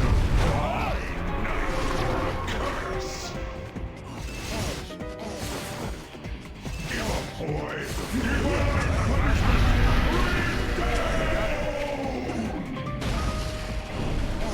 You dare resist a god? Curse. Right, I got it. Give up, boy. Right, I got it. Right, I got it. Right, I got it. Right, I got it. No! No! Oh, man. Now's not the time to be dead. Doomsday has appeared. Calm down. It's the killer. Do not.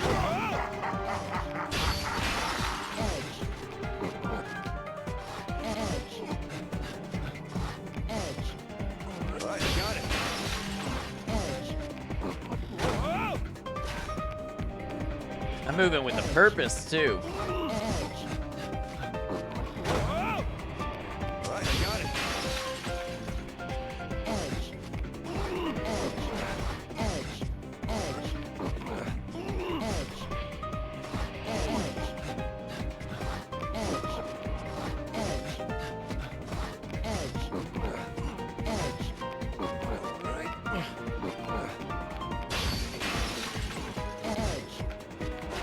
Right, I got it.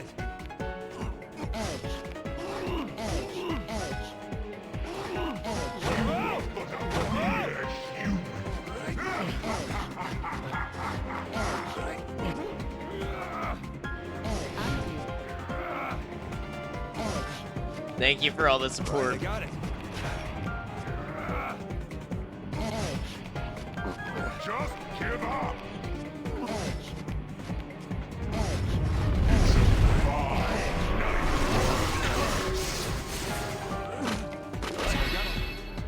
Give up, boy. It's a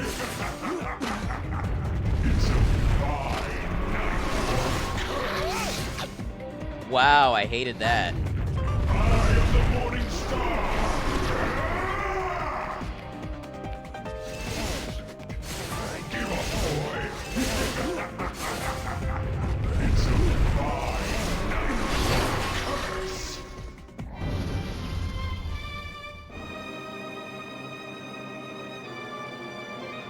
It turned into a trap block as I was pulling a block over it, and it killed me. Now's not the time to be dead. Doomsday has appeared. Calm down. It's the killer.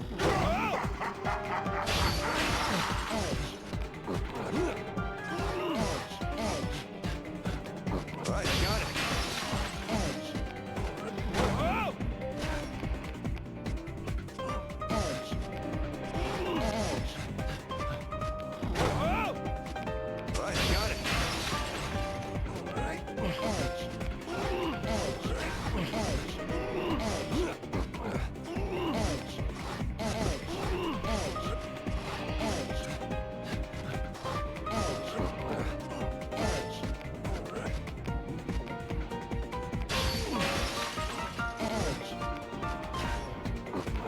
I got it.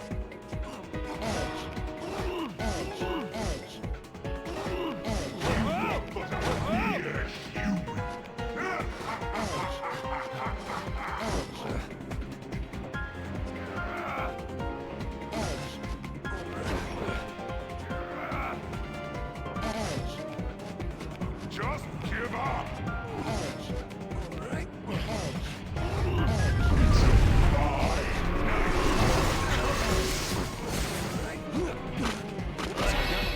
Give up, boy.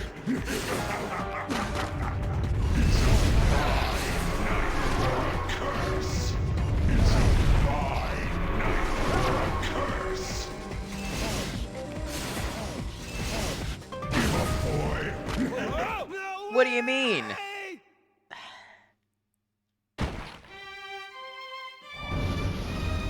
May you rest in peace. This one's got all kinds of little tricks to get you. Doomsday has appeared. It's the killer.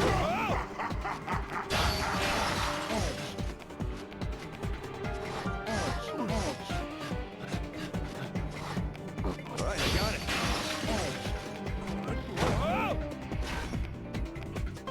Thank you for all the commiseration. I appreciate it. You feel it when I feel it.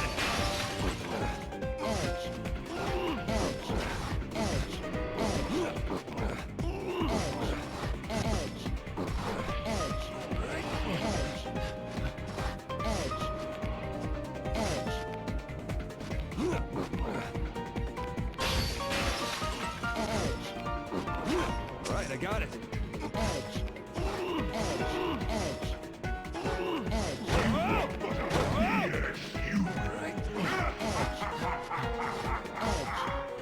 Alright, I got it.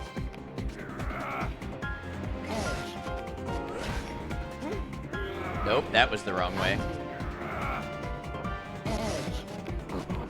Just give up.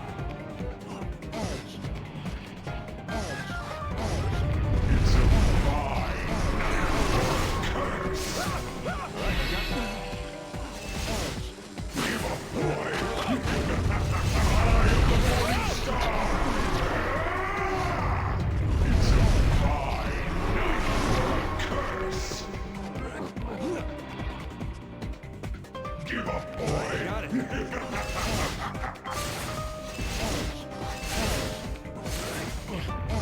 I am the morning star. Alright, I got it. You're only going to die. It's a fine curse. Give up, boy.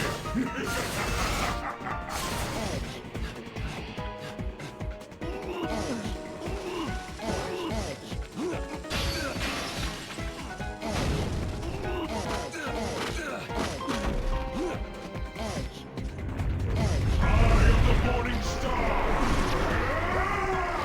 Alright, I got it. Die. It's a fine night curse. Give up, boy. That should not have counted. That should not have counted. Now's not the time to be dead. Doomsday has appeared. Calm down.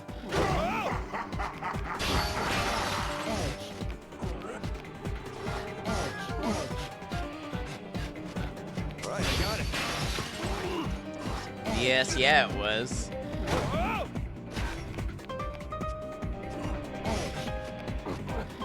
Oh, accident.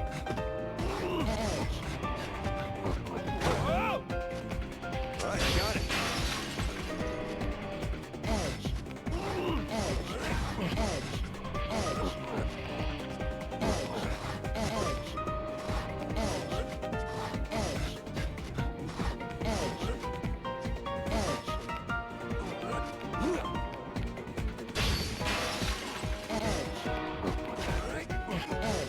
Right, I got it.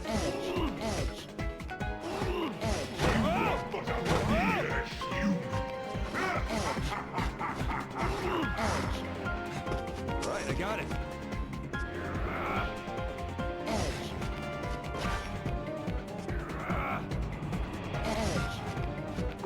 Just give up.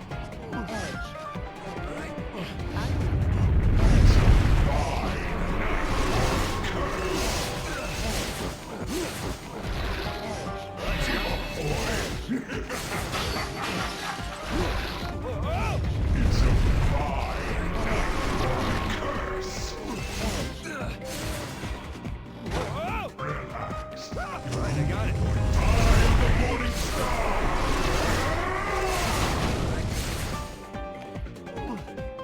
Give up, boy.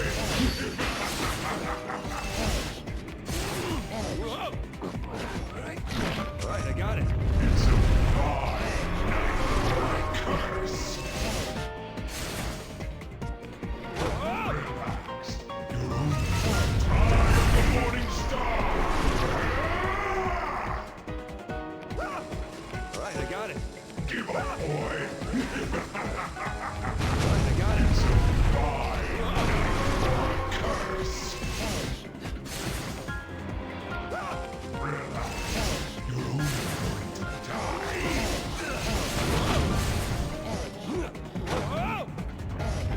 I am the morning star. Right, I got it. Give up, boy.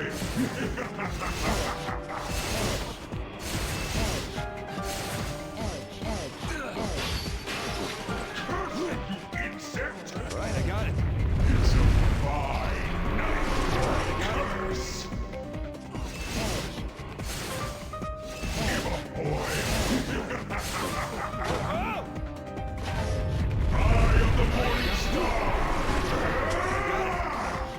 Right, I got it. Right, I got it. Right, I got it. Going to die.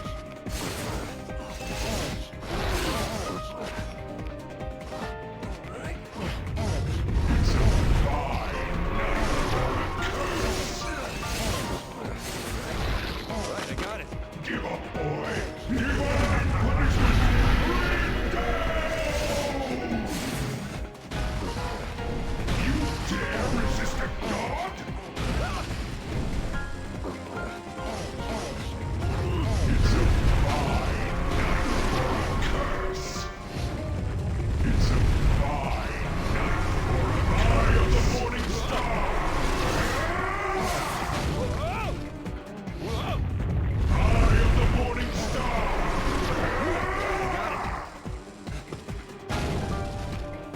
Give up, boy. It's a fine curse. Divine punishment.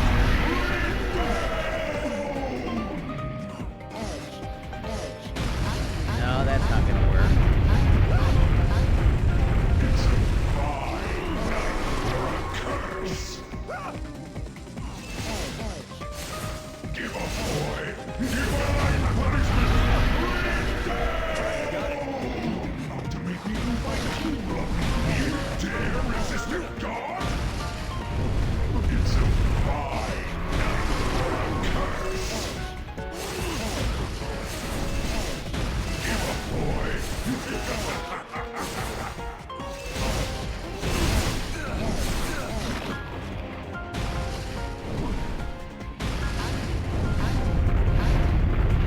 a fine curse. It's a fine curse. I am the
Oh yeah. That better be the end.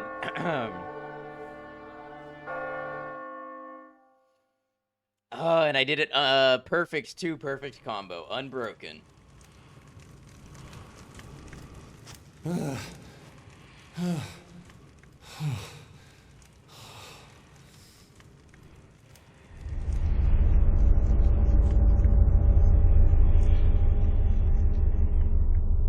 Hell yeah! Serves you right!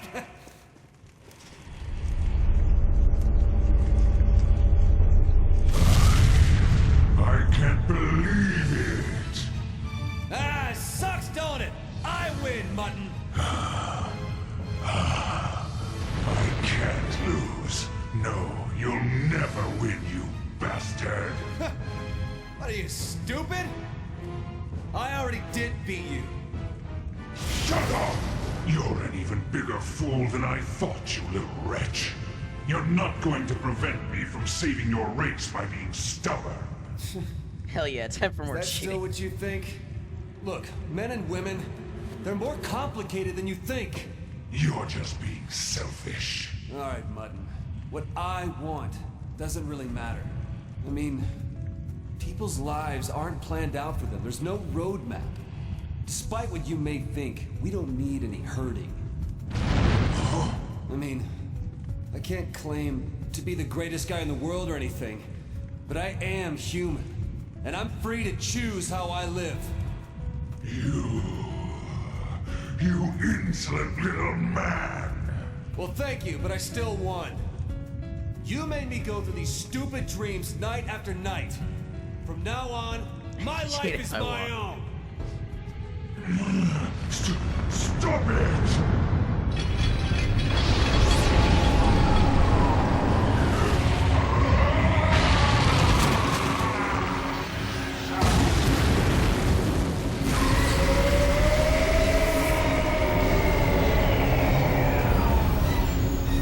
No Dark Souls open that door.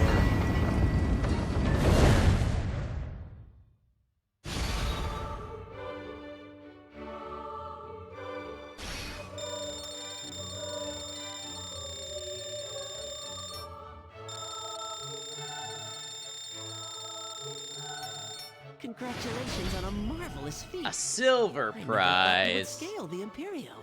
I feel like I put in a gold effort. Thank y'all, appreciate you.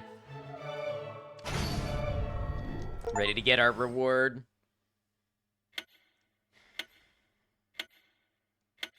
There's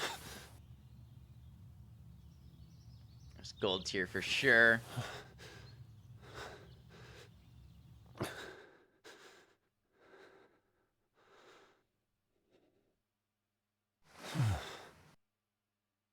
It's morning. Yeah!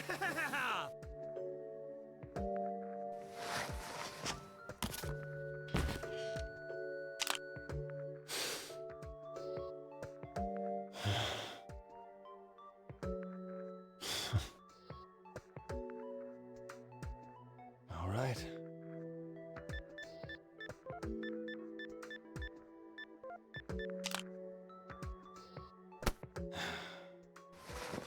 Time to go. Wake up feeling like a new man.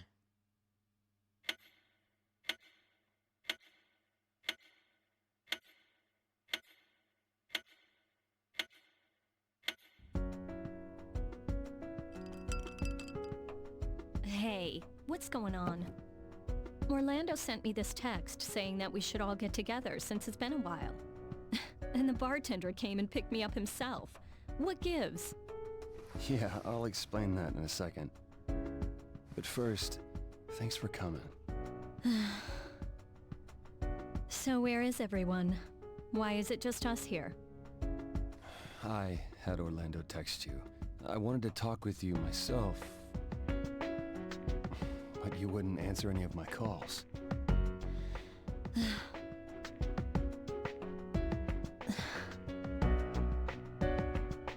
So, what is it? It's over. I don't want to talk about it. Don't you get it? Yeah, I do. I need to tell you something.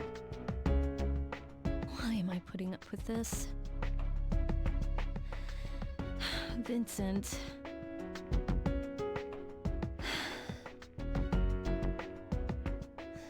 What is it? This is your last chance.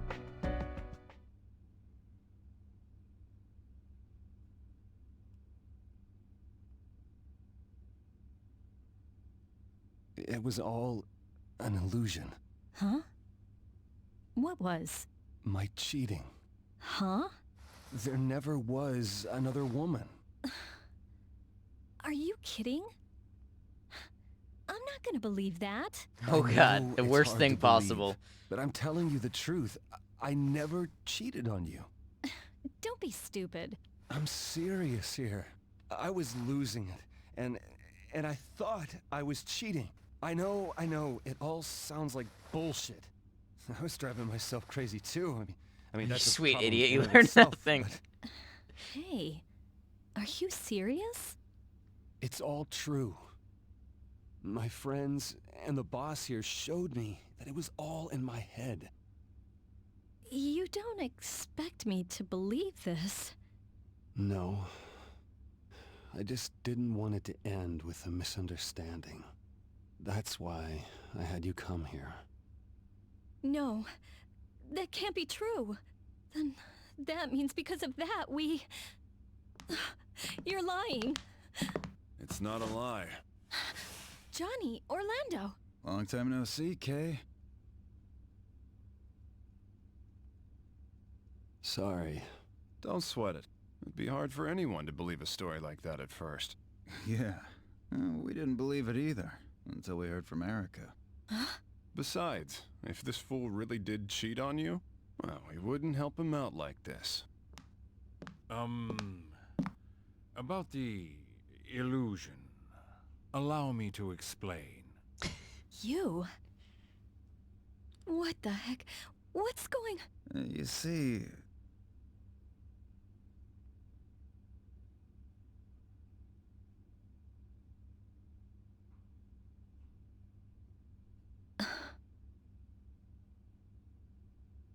It's all true.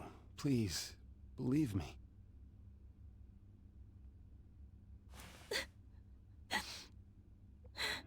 Catherine. Let's give him some time. It may have been fake, but in my heart I was still cheating on you. I'm sorry. I know you can't forgive me for what I've done. No, I can't. I finally woke up.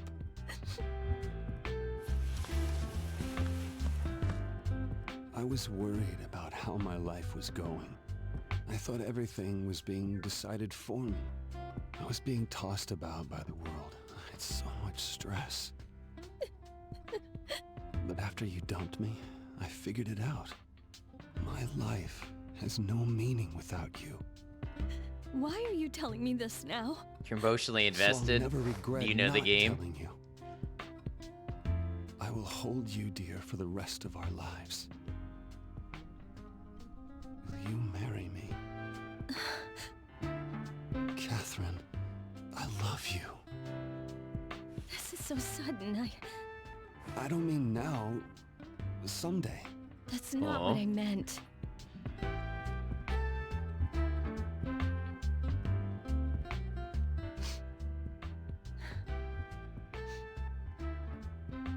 I guess I'll consider it. You'll consider it? This is wonderful. Just wonderful. Hey, what are you getting worked up about? Besides, I can't believe... I know, I can't either. This is perfect. What? Jeez. I'll only cheat on you in the most extreme of storylines. I can barely believe this myself.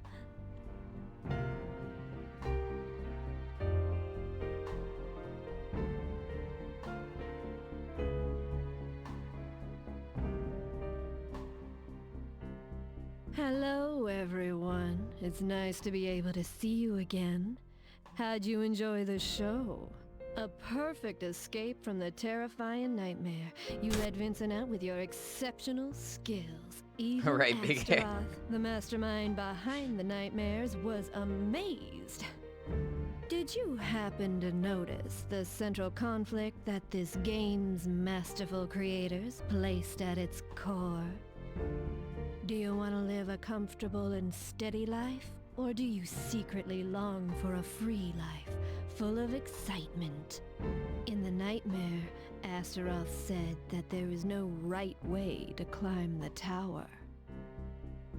The stairway Vincent was forced to climb could be taken as a metaphor. It symbolized the journey to adulthood, pressuring him to make his tough life decisions. Don't you agree? And the finale. Vincent begging his lover to come back to him. I hung on every word, wondering how she would react to his desperate plea. She was at a loss as Vincent poured his heart out to her, but in the end, she answered him with a smile. If you ask me, I'd say she's a bit too forgiving. But this is the answer Vincent discovered after forging through his nightmarish ordeal. Catherine must have felt the strength of his conviction, and she knew that this was his true answer. Maybe it depends on how much of Vincent's feelings that she Sure, can yeah, sense. tuber. You think that could be what determines the future for those two? Just reacting to your Hey, ending, yes. Tell me, what did you players out there think of this outcome? I sure do hope their second chance works out. They'll be all right, won't they? So are you worried about them? 'Cause I know I am. Well, let's peer a bit into their future together, shall we? Games are lovely creations, aren't they? Hope to see you soon. Stay golden.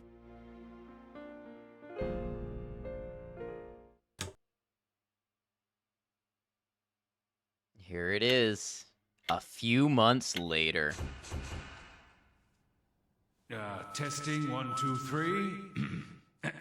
Sorry to keep you waiting, everyone. Now, here comes the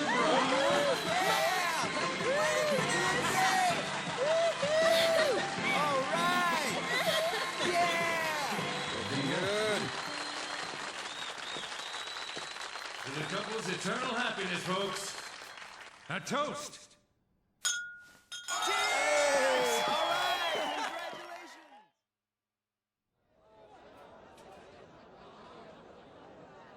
Oh yeah, absolutely. Boy, I can't believe they're making me do this. Hey boss, more champagne, let's Huh? go! Oh, yeah, I'm on it.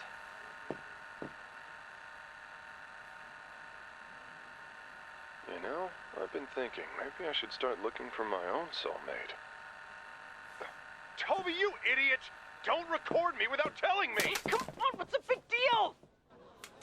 Oh, wow, this is some feast. So just what is Chief really looking for when he talks about meeting his soulmate? I don't know. I never asked him. Hey, what are you guys talking about? Hey, so I heard the news. This place isn't closing down after all? That's right. It's good for me since I get to hang on to my job. Huh? Although he's not gonna stop hitting on me. Oh. He's kind of an odd one, huh? And besides... It'll be fine. I mean, I don't believe everything he said. But I'll go on drinking here if it keeps those dreams away. And besides, if this place ever goes under, then this town will have nothing going for it, right? Exactly. Can't have our local hangout close on us. Anyway, Catherine looks great in that outfit. She's wasted on you, Vince. Man, I'm so jealous. Life is so friggin' unfair, you know? I'm never gonna win big like him. Oh, don't you worry now. We'll always have each other, sweet pea. The other guys knew you was Eric back in school. I want my damn V-card back. Sorry, but once that hole is punched, there's no refund. Oh, come on, Johnny, please, for the love of God, stop recording me. Yeah. My big issue with this story. Erica, despite being like the best character, is hey, what took you super so heavily long? implied that I think he's she's running trans, behind and it's just reduced to a couple I like guess I throwaway should tell ya, jokes. We've decided to give things another shot. Another shot? What? Really? Well then, congratulations, you two. Well, it's just that, I don't know, lately I've had a little more spring in my step, you know? So, what's the plan? Try to learn from my mistakes back when I was young and dumb. This time around, things will be different, just you watch. Huh? This time? I'm gonna get back into the fishing industry. Only here's the kicker, I'll be fishing exclusively for Kappa. Huh? What, just Kappa? You better believe it. I'm after the rarest beasts in the sea. Eating one will give you peerless virility. When was the game released? 2011. That's awesome, Orlando. You really know your stuff. You got him believing in Kappa now? He never learns. No such thing. So how come your ferry was Guys, late? heads up! The star of the show has just arrived.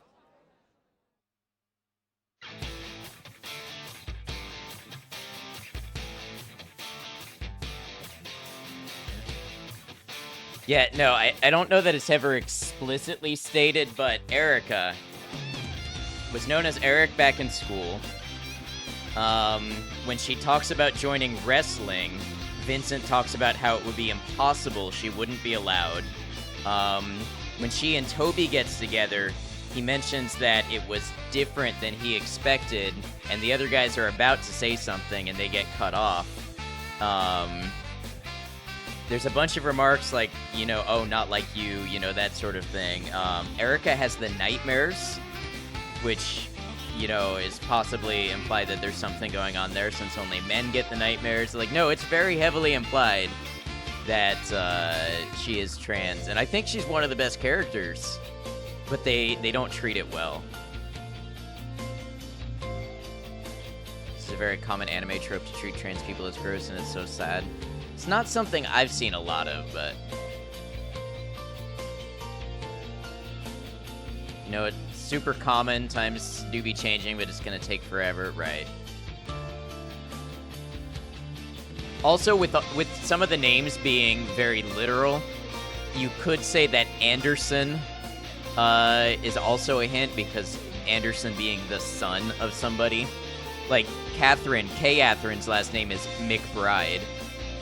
Look, Catherine McBride.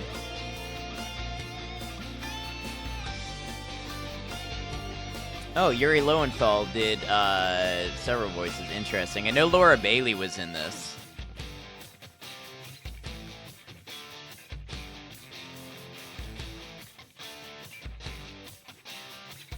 Oh, yeah, and the other thing is Erica disappeared after high school and then came back, and people mentioned that something was different. So it's implied that when she disappeared, that was the transition period.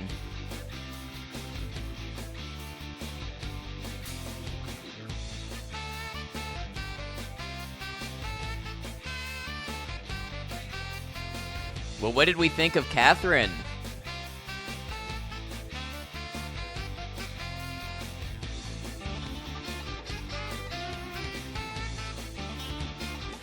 The hottest and smartest one, so there. She is best girl. Waits for someone to speak first.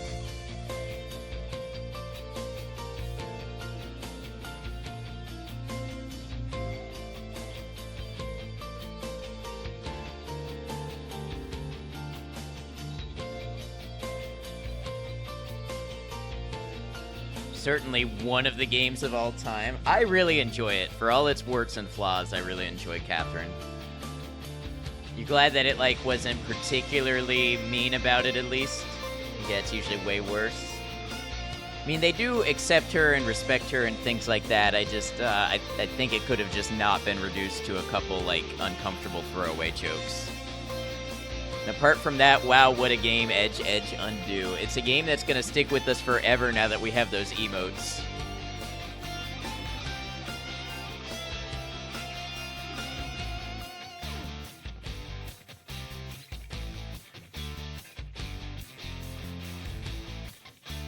It's memey and kind of dated, but engaging. Yeah.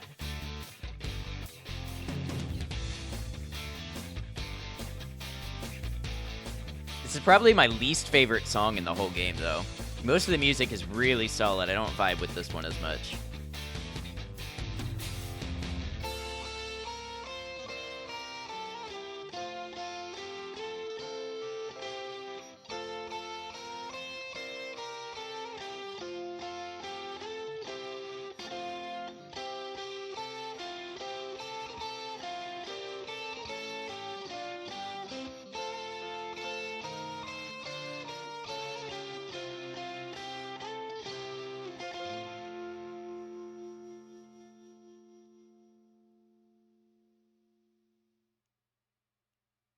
So you get a pie. There is cake. There is cake. Don't feel bad about calling her Ronald McDonald, though. Shouldn't wear those colors if you don't want that name. That's fair. I still think Erica is good for Toby. Yo, congrats, man. Make sure you keep your lovely bride happy, okay? All right, Toby, let's start the kiss call. Uh-huh, sounds good to me. Yeah, everyone grab your spoons. Got your glasses? Glasses up, sound off.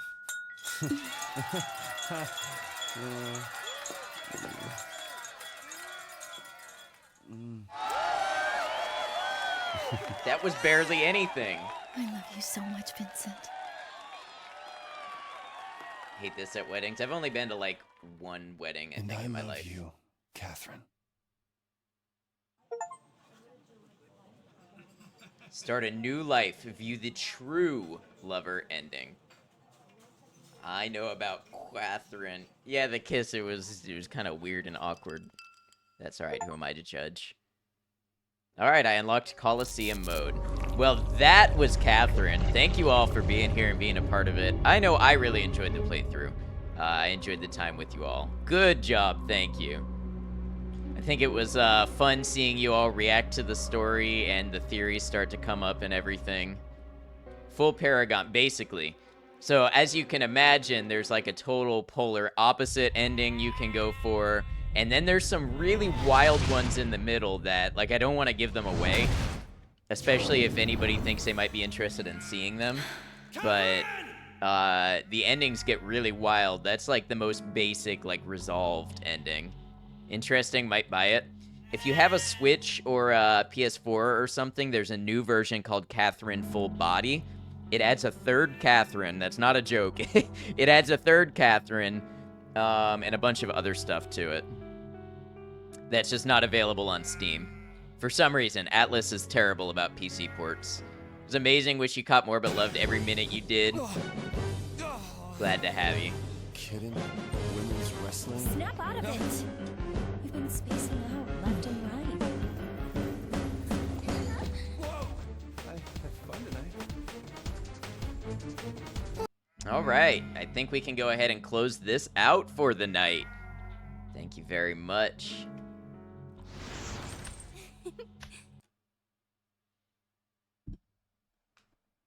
Okay, probably lose some frames.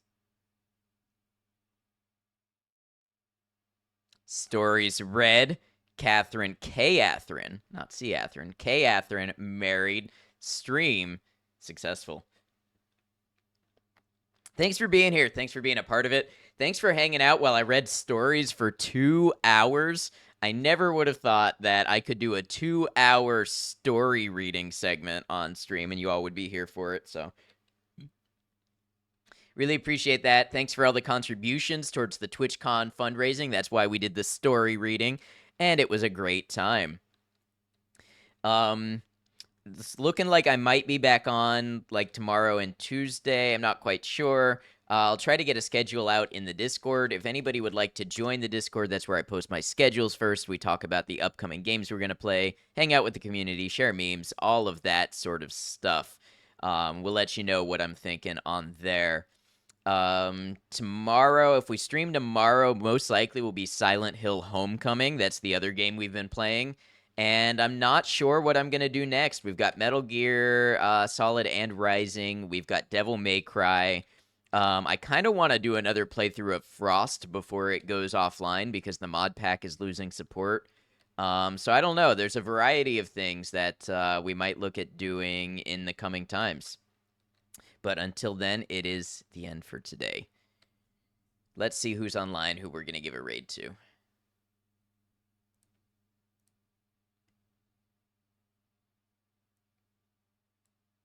Thank you for the awesome stream. Hope everyone has a good rest of your night and day. Same to you, Danny. Appreciate you.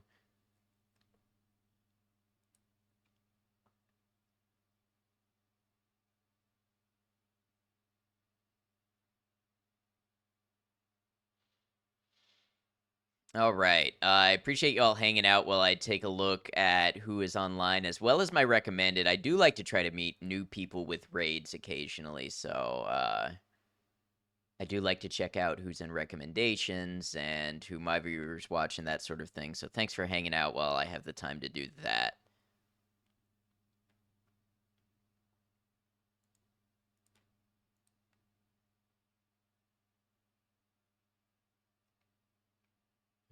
Okay, this one's just closing out.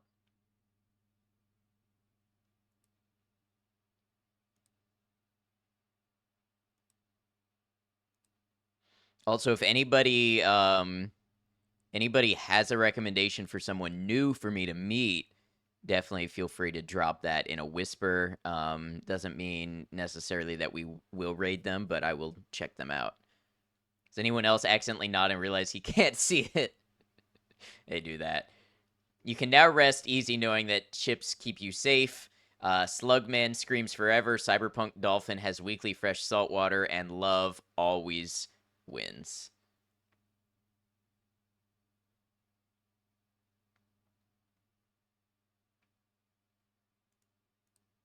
Have a good night, Maiko.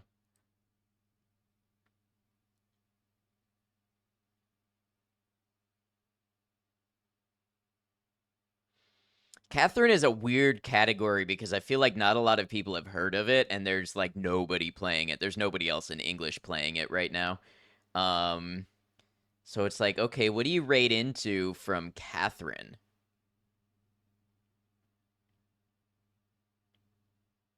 Looked a lot like Persona 5 cutscenes. Yeah, it's the same publisher and I think the same animation studio. It's made by Atlas. So, in fact, there were some Persona references in Catherine.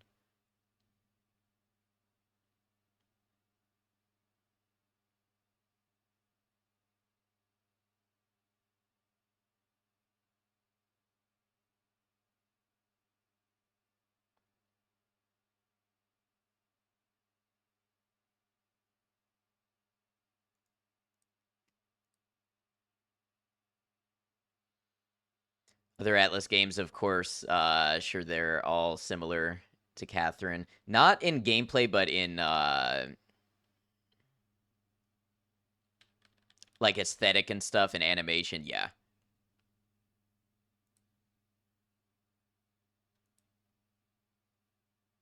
Say goodnight, but you're still sitting here. No, I appreciate you. Let me check that out.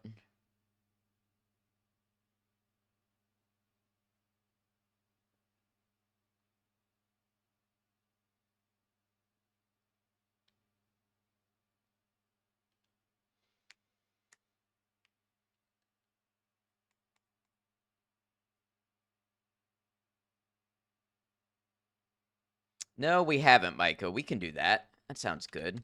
We're gonna raid a friend I've known for a minute, Jojo, for instance. Jojo is a variety streamer.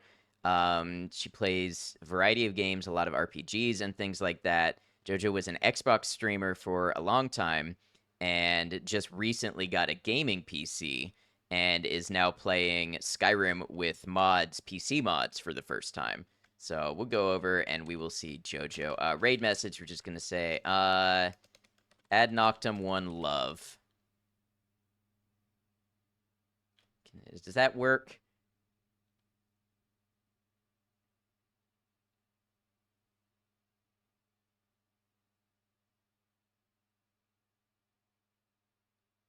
Wish I knew the word for love in Latin. Is it amor? Ad amorum raid? I don't know. I'm not funny.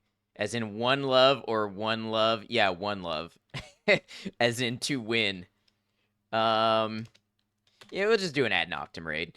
The juices, they're not quite flowing the right way. Those things aren't coming together for me. So, yeah, you'll have 2 raid messages there. Did that not work?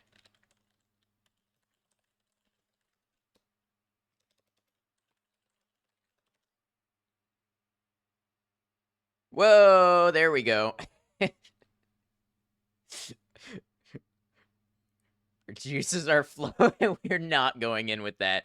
Anyways, y'all, as I always like to say, if you are here, whether you're lurking or chatting or something in between, you make a difference, you make an impact, and you are appreciated. So until I see you again, remember, take care of yourselves, be kind to each other, know that you're all appreciated, know that we'll see you again soon. Thank you all.